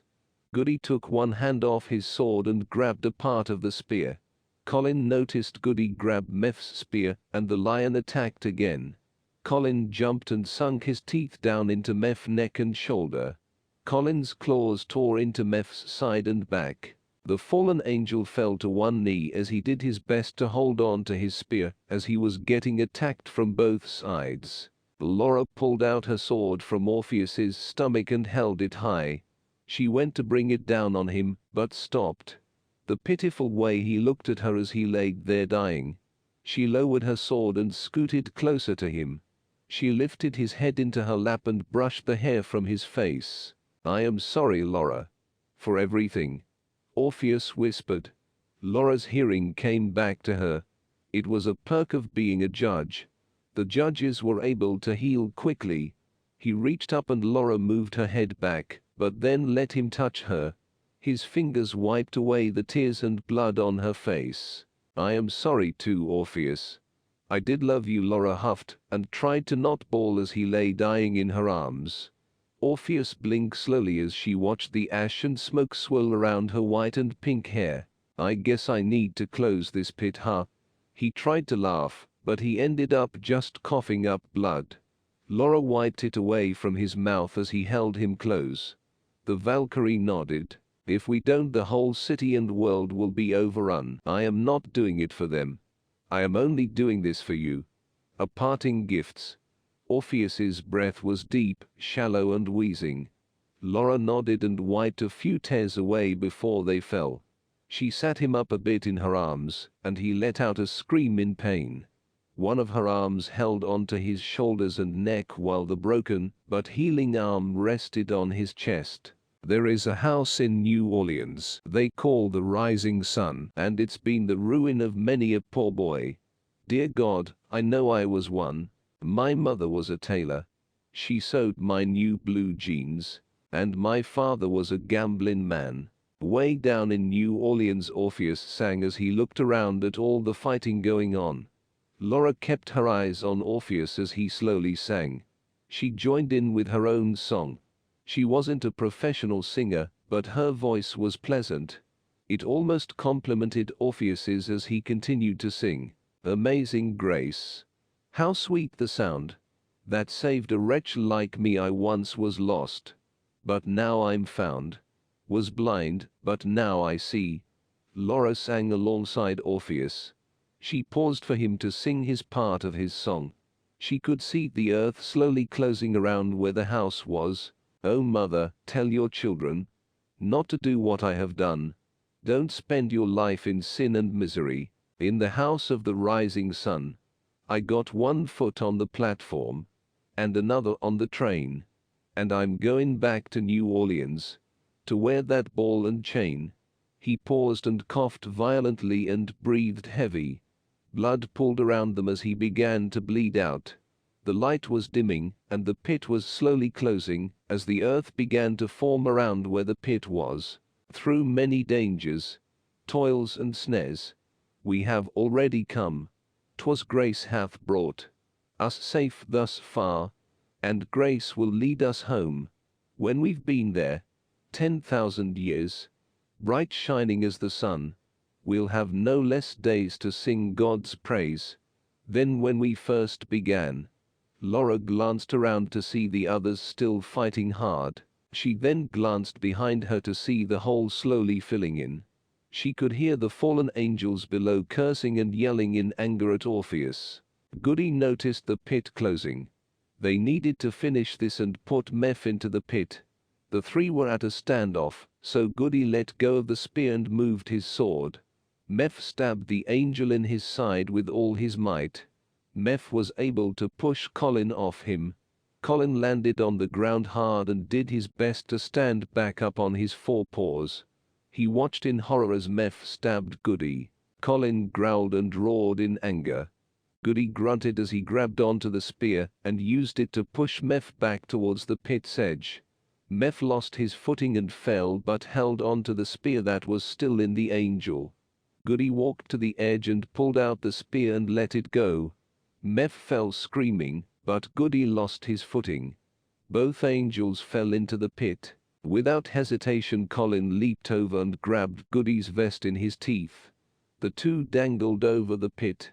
Colin's back paws were losing traction, as his front ones along the side of the pit were slowly falling as well. Colin could feel the dirt shifting as he slid more into the pit. He couldn't hold the angel and save himself, but he would not let go. Kitty noticed the lion's tail waving in the air as he was half on the pit. She quickly ran and wrapped her hands around his tail and planted her feet in the ground. Colin wanted to scream in pain, but if he did, he would drop Goody. Kitty grunted as her feet began to slide with the lion. Ryden! She screamed out for the other judge. The pit was slowly closing. She knew they needed to hurry and get Colin and the angel out before they either fell in or were buried by the earth. Ryden ran over and scooped up the back legs of the large lion. Him and Kitty then began to pull the two up. Jacob noticed the others struggling to get Colin out of the pit. He ran over and stood by the edge of the pit. He bent down and got down on his knees. The young judge reached out for Goody. The weak and bloody angel grabbed onto Jacob with one hand. His other hand held his bleeding side. Jacob used all his strength to lift the angel out of the pit. The two fell backwards on the ground. Ryden was then able to get the lion out of the pit fully. Ryden dropped his legs and Colin laid on the ground painting. Kitty still held onto Colin's tail. She was still in help mode and she didn't realize it. She watches Colin lay down and fall to his side painting hard. "You can let go now, Kitty," Colin spoke as he glanced up at her. She blushed a bit and dropped his tail quickly. Laura held Orpheus close. She could feel him dying. This was the last time she would hear his voice, or even touch his skin. Laura held him close and continued to sing with him. "There is a house in New Orleans," he continues in a low raspy voice. "Amazing grace." Laura followed up with her own song. They call the rising sun. How sweet the sound, and it's been the ruin of many a poor boy that saved a wretch like me. Dear God, I know I was one. I once was lost, but now I'm found. Dear God, I know I was the one. With that Orpheus closed his eyes and slipped into death. Was blind, but now I see. Laura kissed his forehead. She then turned and pushed him into the pit, so his spirit could not get loose again. The pit sealed shut with a rumble, spraying dirt and grass into the air. Laura then laid back onto the grass and closed her eyes. She then cried to herself at everything that occurred. The Valkyrie finally let her emotion go and let go of everything she was holding back. Chapter 35. Both sides had many fatalities, but the house suffered the worst. Most were killed and scattered, as well as Mephistopheles. Him and Orpheus were thrown and closed into the pit. No doubt when the pit would be opened again, the two would rise. But that would be the time of the end, when the last 7 years would be on this earth. This, however, was not the time. Until then, the judges and the agents would fight back the darkness. The FBI branch of the Black Files began to get notice. The FBI granted the division more agents in order to clean up the mess Meph had made. Not only this branch, but the branches nationwide. The situation could have gone in a different direction, but the few agents and judges fought back the darkness. Ryden took Laura under his guidance. She became his pupil, and the two wandering judges decide to go after Abaddon. The fallen angel was still in town, and the two judges wanted to get him before he left the country. Charlie was allowed field clearance to help the two judges track the fallen one down. Charlie and Laura grew closer. After the death of Orpheus, it was as if a huge weight was lifted off her shoulders. She was able to live and love even more deeply. Ryden didn't mind having Charlie along. He was a bit quirky, but he was a smart lad. Plus, he didn't have a choice. The scientist didn't want to let Laura go after the fallen angel alone. He wanted to be by the side and help her with this. He wanted to help her get closer to her past so they could make a future with each other. Laura would stay with the agency as well as Ryden. Even though he was a wandering judge, he could set up shop in New Orleans. Ryden would only leave if he were truly needed elsewhere. Michael Bryce, Ryden's old pupil, called him from the Austin branch. The two caught up on old times, as well as what was going on at each other's end. Ryden explains the whole house situation, while Michael explains the cult and how they took down Rome. However, they currently were in a pickle. A new fallen angel was revived, and he needed some information on him, as well as a judge that left the crowd. The fallen angel he questioned was called Mammon. The ex-judge was none other than Alejandro Hernandez, the very same judge that Ryden had taught. It was a sore subject because Alejandro disobeyed and left. It was something that still haunted Ryden till this day, so the conversation was hard. He told Michael everything he needed to know. Ryden also told Michael that if he needed him, he would go to Austin. Colin continues to lead the Black Files division. Kitty could stay and help the agency out. She promised to behave if she was the one who took down the Wendigo who escaped. Colin agreed and gave her the position of training the new recruits. After a couple months and things settled, Colin needed to make a trip back to England. He needed to reconnect with his brother Connor. After losing Freddie and Colin facing death in the pit, put a lot in perspective. He called each department head into his office to let them know. Kitty stood beside his desk while Edward and the rest stood in front. I wanted you all to know that I will be taking leave for a few weeks.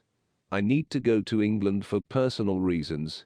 I am counting on you all to hold the fort down for me. He glanced at each of them. Yes, sir, I have so much more time to get things done now that Charlie isn't here. Edward rolled his eyes. Don't get used to it. As soon as he and Laura take out Abaddon, they will be back. Colin added out of the corner of his eyes. He could see Kitty scooting his coffee mug off the desk. It crashed on the floor and broke. Colin looked down at the pieces and then at Kitty. Her face was still straight and emotionless as she watched Edward. Goody let out a chuckle as he watched the expression Colin wore. "Really?" was all the lion said as he glanced down at the mug again. She knew he didn't like a mess, and plus that was what cats did. Kitty started to open a little around the lion and others. She pranked Colin the most. It drove him crazy and she got an internal laugh out of it. "Hope you get some rest, boss." Goody tipped his hat and walked out the door. The others followed him out except Kitty. She stopped in front of Colin's desk. She then started to move his nameplate with her index finger. It slowly scooted towards the edge.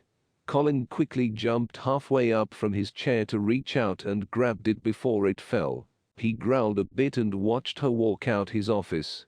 She really knew how to push his buttons. Goody waited for Kitty outside the door. He was leaning against the wall using a pocket knife to pick the dirt from under his nails. When she finally walked out, he adjusted his Confederate cowboy hat and pushed off the wall.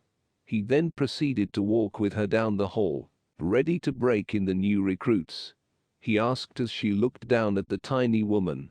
She kept her face forward, but her lips curled into an evil smirk. Goody let out a laugh when he noticed her smirk. "I will take that as a yes." He held the door open for her. "And hey, you need to stop flirting with the boss like that, you are going to get in trouble." Goody jokes. Kitty punched him hard. The angel laughed and rubbed where she punched him.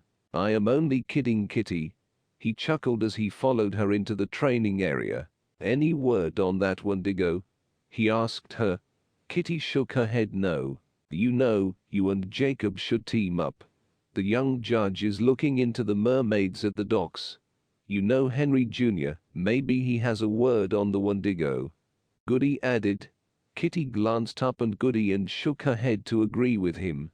He didn't mind, the young woman didn't talk much, he was happy to have the company. While Laura was away, Goody stuck around Kitty and helped her train the new recruits.